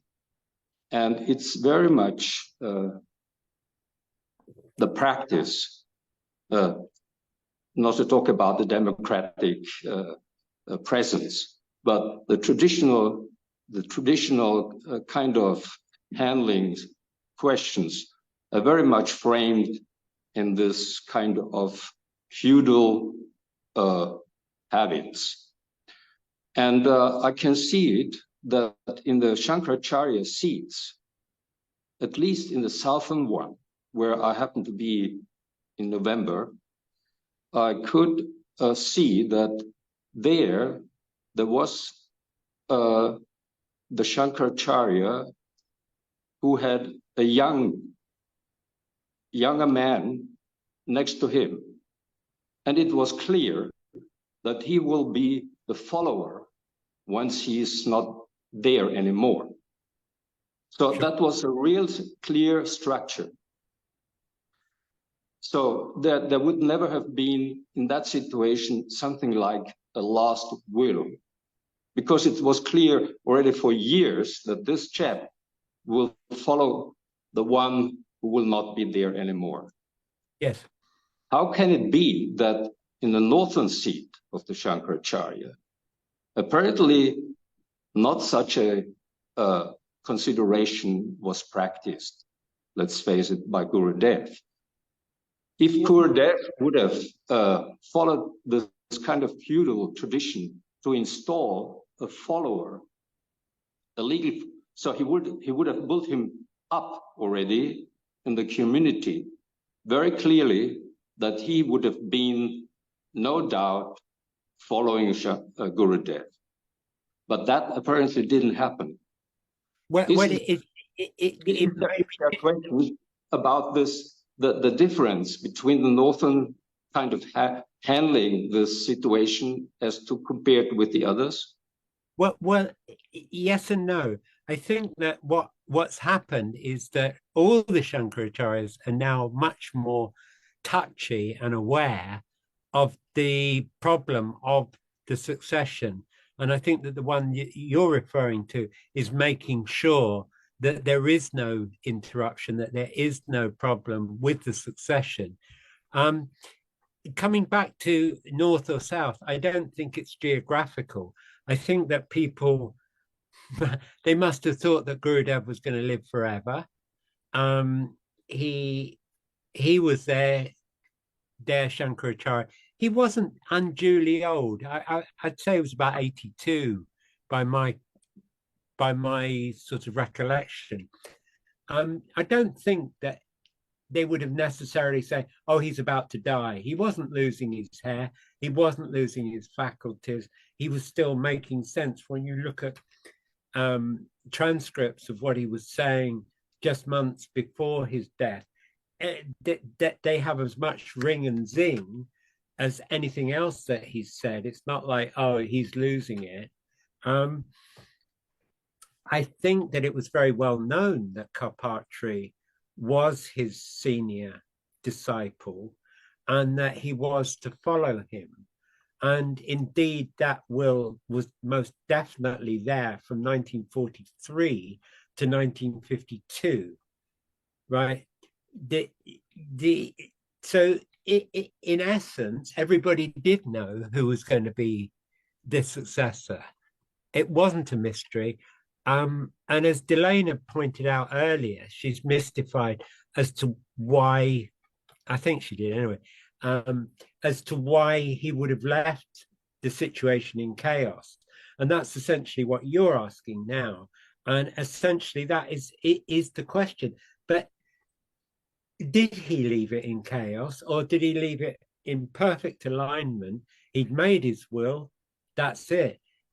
But being not around, you don't get to operate things. You know, I don't know. We had this discussion when I first came on this hive session. You know, ghosts and Devata and other beings. It's like how seriously do we take their presence, and what powers do they have in our 3D reality? And the jury's still out on that one, as far as I'm concerned. I want to do more research on it. I think I'm being helped in that research. I've made contact with a pundit who seems to have an understanding of the very topics that I was asking about, and I actually need to have some personal experience before I can really write about it, because otherwise it's just dry intellectualism. Oh, Gurudev said this, or without having an inkling really about the inner essence of what it is, these Devata, or indeed ghosts or whatever, because I've been blessed to have avoided ghosts in my life. But perhaps not for much longer. So what am I saying? I think that it's very possible that he left the lineage in good order, and that everything was set up for a good and honorable succession to take place, and that was scuppered. I think that's what I was saying earlier on in this transmission, is that if I had to make a decision, I had to express a subjective. His ruling was scuppered. I think it's hard to avoid that. And if we now look at the successions going on in other Shankaracharya-ships, it's hardly surprising that they're going to be telling people well ahead of the time, look, this one's being trained to do that. And that's what Swarupanand did. When he died, everybody knew who succeeded him. So it's not really a north and south thing, because he was north. It's a kind of preservation of that. I mean, in the old days, can one still use that phrase, in the old days? I think it was more pluralized. I mean, like some people at Badrinath, the temple up near Jyotirma, actually took on the role of being a Shankaracharya, believe it or not. I mean, in the days before internet, in the days before tarmac roads up into the mountains, they could get away with it. You know, Maharishi and others explained to us that the seat was vacant for all this time. But in fact, it wasn't totally vacant, because it was running up at Badrinath. The priests up there were like acting as the Shankaracharya, albeit without all the grandeur. And Gurudev brought back the grandeur. He had all the throne made, and he had all the golden stuff around him made. And as we've already covered, he did it without any contribution. So he was seen to be a God man, and that's what Indians are tuned into. It's not just, is he a clever guy? It's like, does he wield the power of the divine? Because that's a biggie. And we as Westerners don't look at it like that. We look at how erudite and what a well-written paperback that is, and also, but out there, they want the real thing. They want people with spiritual powers, and you can't really blame them, innit? But one more question on this. When in the situation of Gurudev, we see on the pictures that there are always a pretty crowd around him with all his disciples. Now, could it have been that it was not easy for him to choose one of his disciples to be his successor? One point. And the other is, if not, could there have been something like a group of his disciples, of the people around him, to take up a vote who will be the next Shankaracharya of the Northern Seat? I think 2 points that you make there is that we see photographs of Gurudev, but basically not everybody had handheld cameras in those days, especially in India. So photographs were few and far between, and they were usually press photographs or somebody who owned a photographic shop. The ones of which contain legitimate photographs of Maharishi, which are the ones taken up in Missouri, they were all taken by a local photographer. They weren't random. They weren't, oh, somebody's taken a load of photographs. I think one of the guys in the picture, the guy with the hat, I believe, went to the local photographer and said, look, you know, it was Shankaracharya Day, and here we have the Shankaracharya. Can you come and take a bundle of photographs? And that was historical. And Maharishi was lucky because he was in those photographs, and he never knew about those photographs until 1968, which is where they appeared. Somebody came and said, oh, do you know you're in, you know, your teacher is in these photographs. And he was thrilled. But generally, the photographs don't really point at the reality around Gurudev. I think he was extremely reclusive before he became Shankaracharya. I think he stayed reclusive right through. So he would retreat, he would go up onto the roof and sit there in meditation. Unlike Maharishi, he continued to meditate. He often, from the sounds of it, was indwelling, and he wasn't given to making big speeches.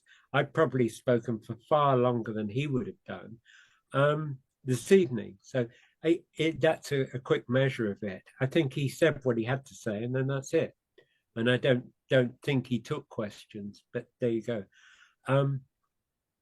So I think we might get a false impression of what he was like because he was photographed at gatherings where he had people around him, but they're kind of special. And I think I've got a picture of all the available photographs, other than the ones that people are holding onto, you know, like in their private little room or whatever, or holding out for huge bickies from susceptible foreigners. And really, there aren't that many photographs.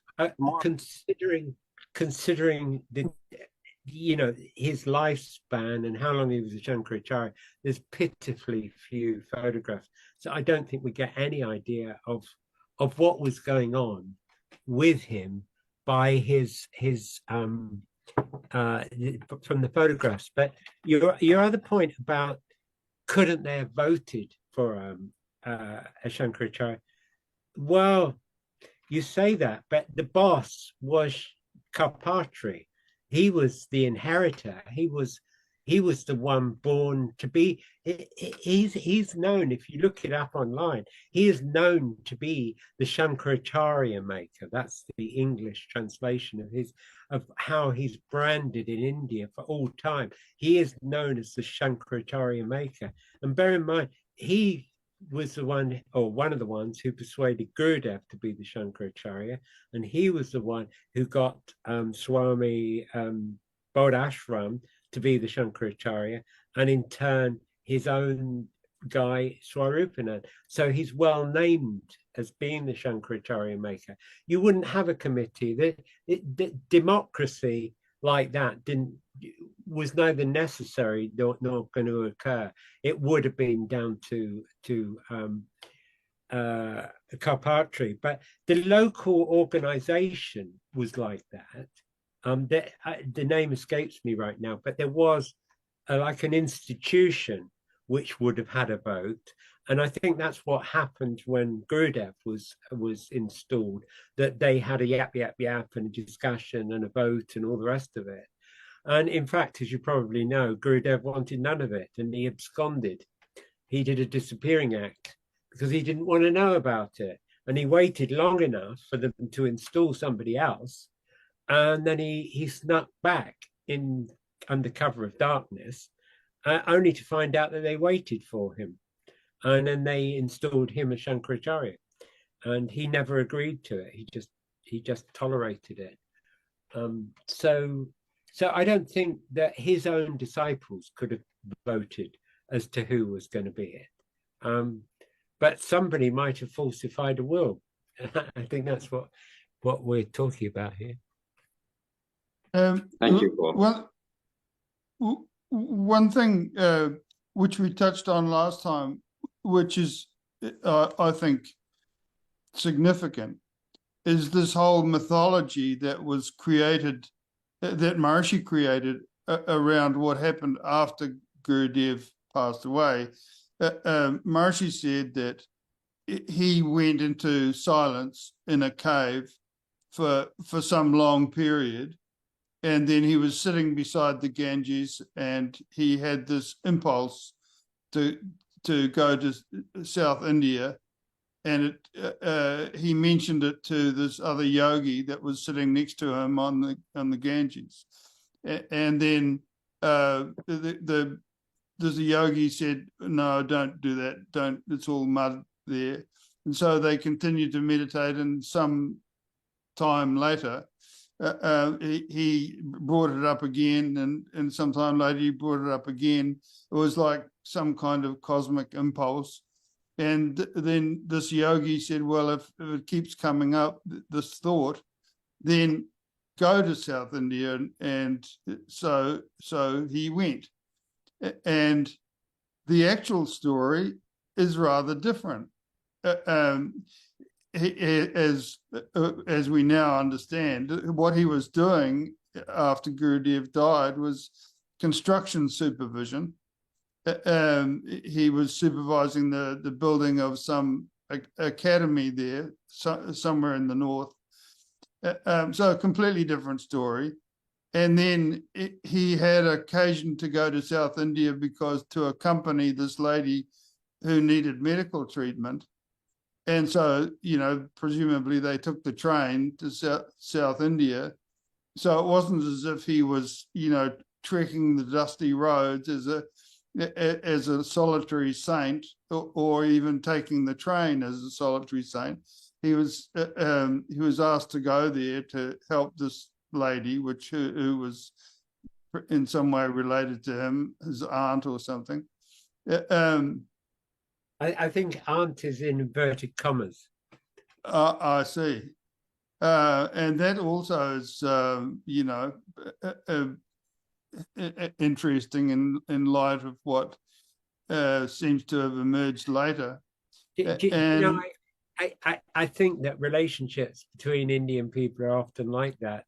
I can be somebody's brother easily, or I can't be their sister, can I? No, so I'll scotch that one.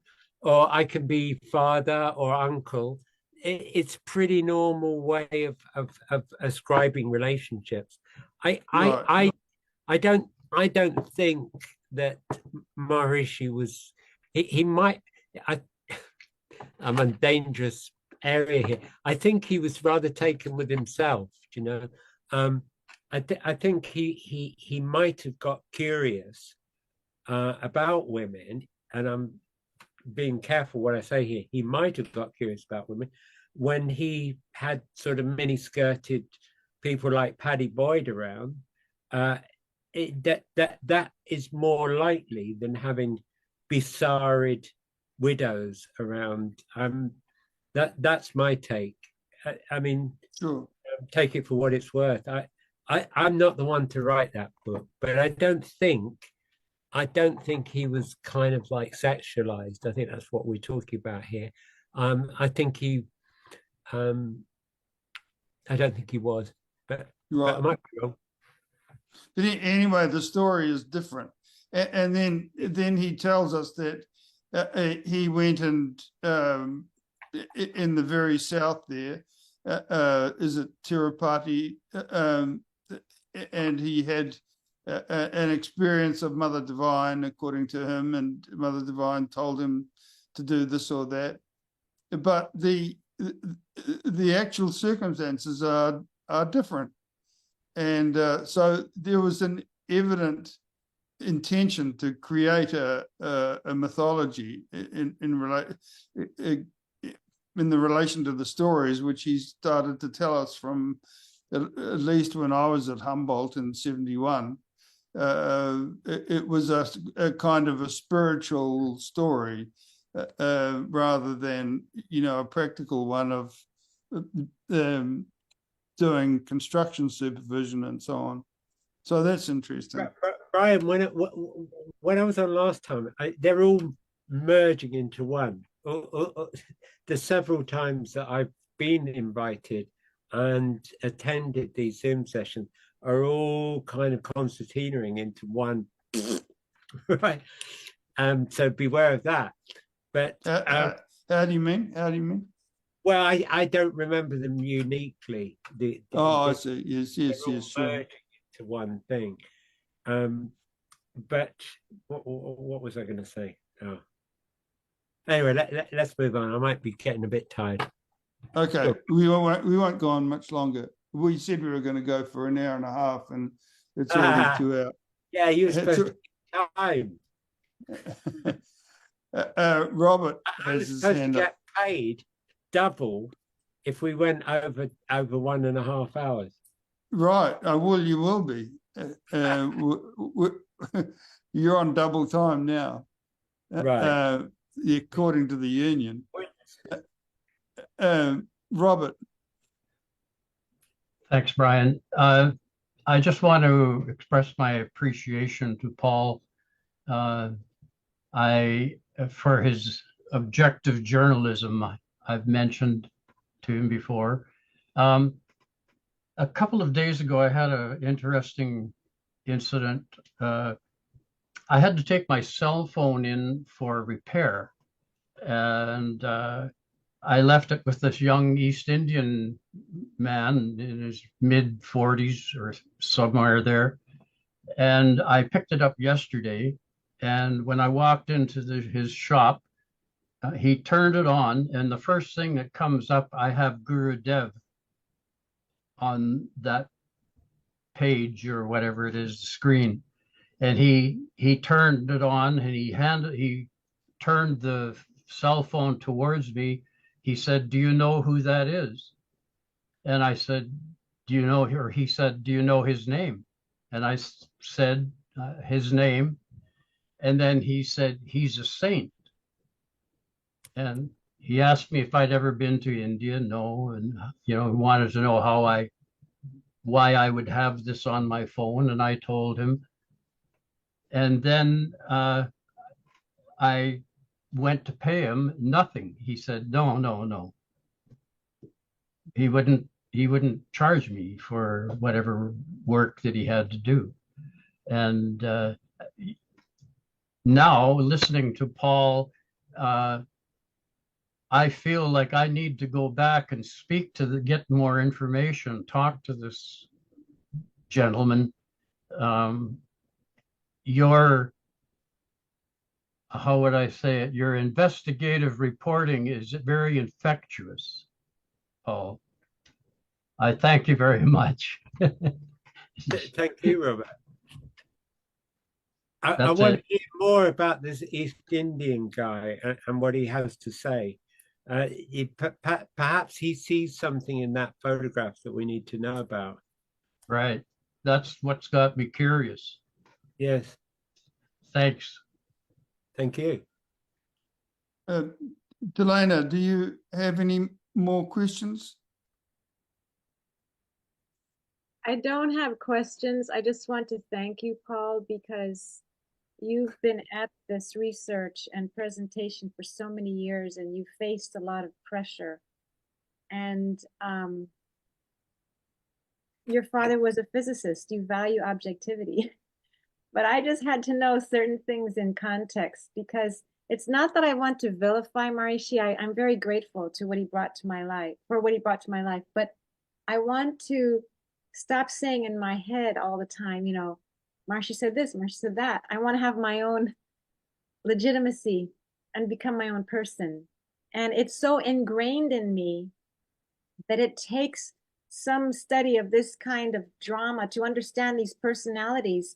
They were complex and they were human as well as divine. And it just gives more room for a person to kind of let go. And the appreciation is still there.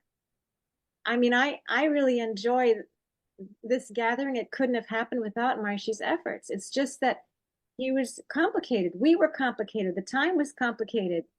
And understanding more and more of these aspects to me is not extraneous history. It helps you to go forward and to appreciate those complexities within yourself, because everything we're hearing about is reflecting back on us. So I just want to thank you because I know you worked so hard to be impartial. And that was then. That's all changed now. But, we already know the party line. We've been steeped in it all our lives. So what we're trying to find out now is other aspects. And nobody wants to denigrate what we got. We were fortunate. It's just that going forward, we want to have a fuller picture. And this is really fascinating information. And I'm going to get your book, your later one on Maharishi, because now I'm seeing that the one I have is lacking in your eyes. And I'm just so grateful that you've shared what you have today, because to you it's second nature. You've lived with it for so many years. But for me, it's yeah, but you've struck a point and a chord with me, is that you were saying, you know, you have to rediscover your individuality, your own individual voice. But the irony is, although I've been, as it were, free thinking and a bit of a kind of uncontrolled voice, I haven't actually found my own voice until, strangely enough, and you probably won't, any of you won't believe this, until I came on the Hive. It was that first session of being with you on the Hive that released that. As Brian's my witness, I had no idea what I was going to talk about. He was going to ask a question about tigers, and I was going to answer the answer about tigers. I don't think I have yet, because, you know, there's still other stuff to tell about tigers. But for some reason, it just came out of thin air. I felt like telling people my story, which I haven't actually ever done. So the liberation is mutual. I think that we're all a bit locked up, you know, as a result of being products of an organization, a pyramid organization that sort of devalued individuality.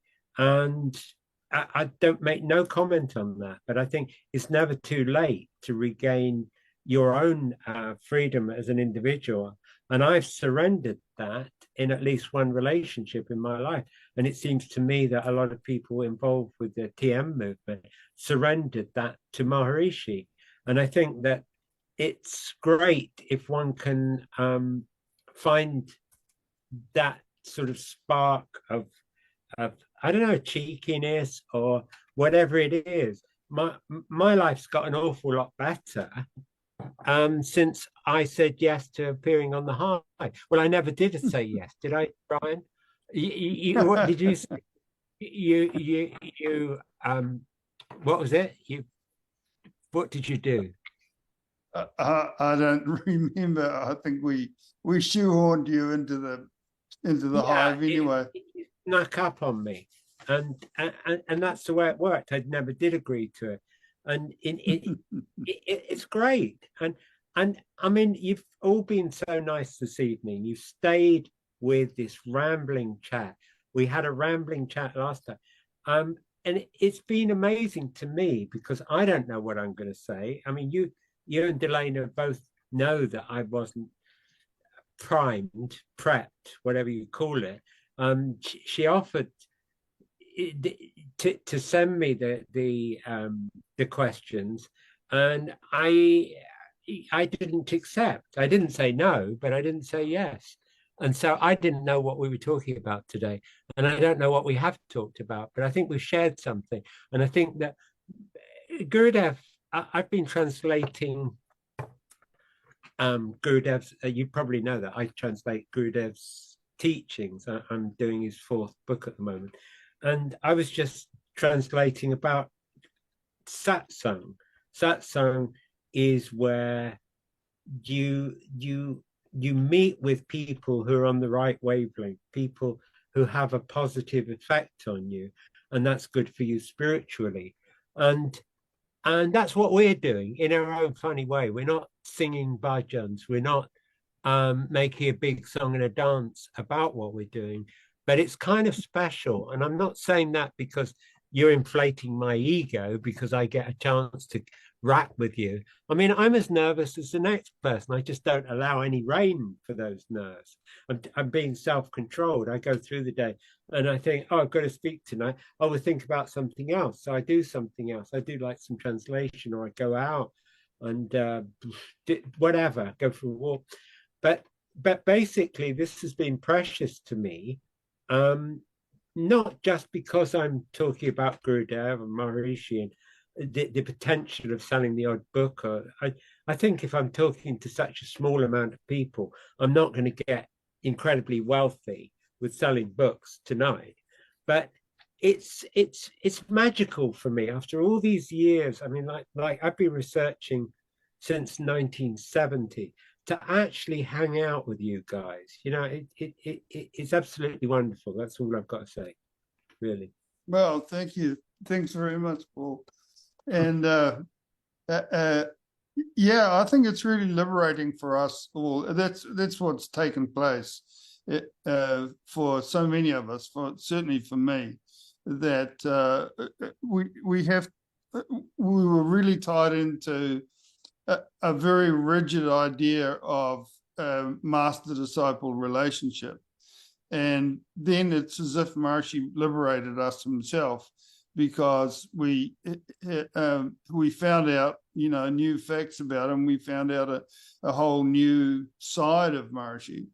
And then that started us investigating the origins of the movement, as we've been today, this morning for me, and this evening for you. Where did the whole thing start, and what was it really all about, and all of that. And so it's a liberation. And as somebody regularly says, we have to find our own inner guru. And so, yeah, it's... in fact, I'd add something, is stop being too much individuals. I think that one of the thing about camaraderie or satsang or whatever it is a shared entity. And I'm not used to feeling, I don't join organizations. I don't join political parties. I don't join, because I think, it just doesn't feel right. And I don't feel that we're joined like to a society. We're just kind of hanging out together, and that feels even more powerful. It's like I didn't have to write an NDA statement, It's like it's wonderful just to hang out with people. And I didn't even know anybody would be here this evening. I happened to light on a comment from somebody this afternoon who said, "Oh, I'm kind of getting bored with this topic. I don't know that I'll be there, but could you write some notes about it so I can mug up about it afterwards?" And I thought, oh, that's good. What about me? Don't you think I'm getting a bit bored with it? But actually, you're all here, and we've shared some stuff. And even if somebody really disagrees with a lot of what I've said, at least they can now agitate about those things and try and prove me wrong, or write me messages saying, well, okay, yeah, but you overstepped the line here or there. It'll be a fertile area to have a go at me, I suppose. No, to interact. Yeah, that's a polite way of putting it. Yeah. Well, anyway, that's really... So thank you so much, Paul. This has been really fun and really informative. And we've really dug in and interrogated you, yeah. Put you under the spotlight. The TM Inquisition. Thank you, Paul. Thank you, Rebecca. Thanks. I've seen you driving around. It's very entertaining, isn't it? You kind of look in these different multiple realities, and I don't do the kind of like watching two on the screen. I tend to favor these multiple images because it's just fantasy. It's like living in the future. It's like living in some sci-fi novel or whatever. It's just like, to be honest, and I hate to use the words, but it's mind-blowing. It really is. It's like, wow. It's one thing to see a movie. It's one thing to be in the movie, and that's what it feels like when I team up with you guys. It's really good. Yeah, it is. It is great. There's Jerry in his workshop, and Gary in his studio, and you in your bedroom, and that's quite office. a few people. That's not a bedroom. I'm going to move all this stuff out. I tell you. Okay. And I'm in my sister's kitchen, as you can see. Yeah, it's beautiful. And so everybody's in their different environments. It's terrific. There's Rebecca in her car. Do you know It's the really fun. problem is, Brian, that when you made the video, all this doesn't happen. You just got the kind of like main frame, haven't you? Yeah, that's a problem. We don't get enough of gallery view. Gary's trying to work that out so that we can capture It's more not just gallery. me. I think it makes it more entertaining. As I say, absolutely. a bit cosmic, a bit mind blowing. Yeah, all right. But I'm a bit parochial, you see. I don't watch many movies, so the few that I do watch, whether they be Yankee, British, or Chinese, they have a bigger effect on me. In it. Oh, now there's one housekeeping thing, is that we do have a messenger chat group for the New Beginnings. So if anybody wants to be joined up to that, it's interesting and fun chit chat that goes on constantly. So just send an email or a text or what have you, and say messenger chat group, and that's for this forum. For this forum, there's about the New Beginnings Forum has about 300 members, of whom, as you can see, there's been about 30 or 40 at various times today. Paul, just on your comment 6, about 5 to 30. Just on your comment We get funny people on here. I just got a message saying, "Can you play the intro to Day Tripper by the Beatles?" I mean, that's pretty wigged out. I thought we were having a serious chat here, man. No, I've rewritten the song. Well, I hope you're going to play it, because I don't play other people's stuff. I think we should play that. I can't do it. What? I can only strum and pick a couple of folky tunes. That's about it. Cool. Paul, just on your comment about the video not looking as good, it's like going to a concert. There actually is an advantage of turning up live. So that's an important thing. We should encourage people that when they come in live, there's a live experience. Are you experienced? Have you been on the Hive? Yeah. Boogie. The real buzz. Well, I'm gonna the unprecedented. I'm gonna leave. I thank you for having me, and I really mean that. Okay. We'll have a little bit of that.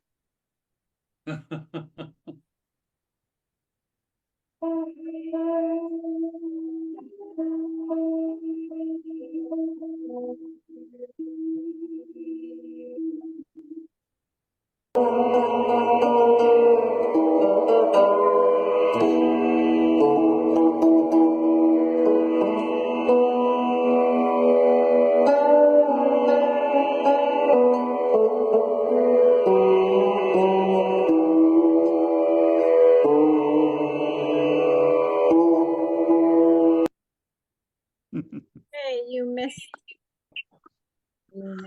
Yeah. Hippie days forever. Well, thanks, Paul. Paul's gone. Oh, Paul's gone. Okay. Yeah. Oh. While you were playing with your computer, he said he had to go. Oh, okay. So we can talk about anything for a few minutes. If anybody has any comments or about any subject whatsoever. Bananas, peaches, avocados. Yeah, you can have my theory about why Gurudev never trained a successor. Yeah. You hear me, Brian? Yeah. Well, he didn't have the time. These other guys, they choose a successor when who's in their 20s, like the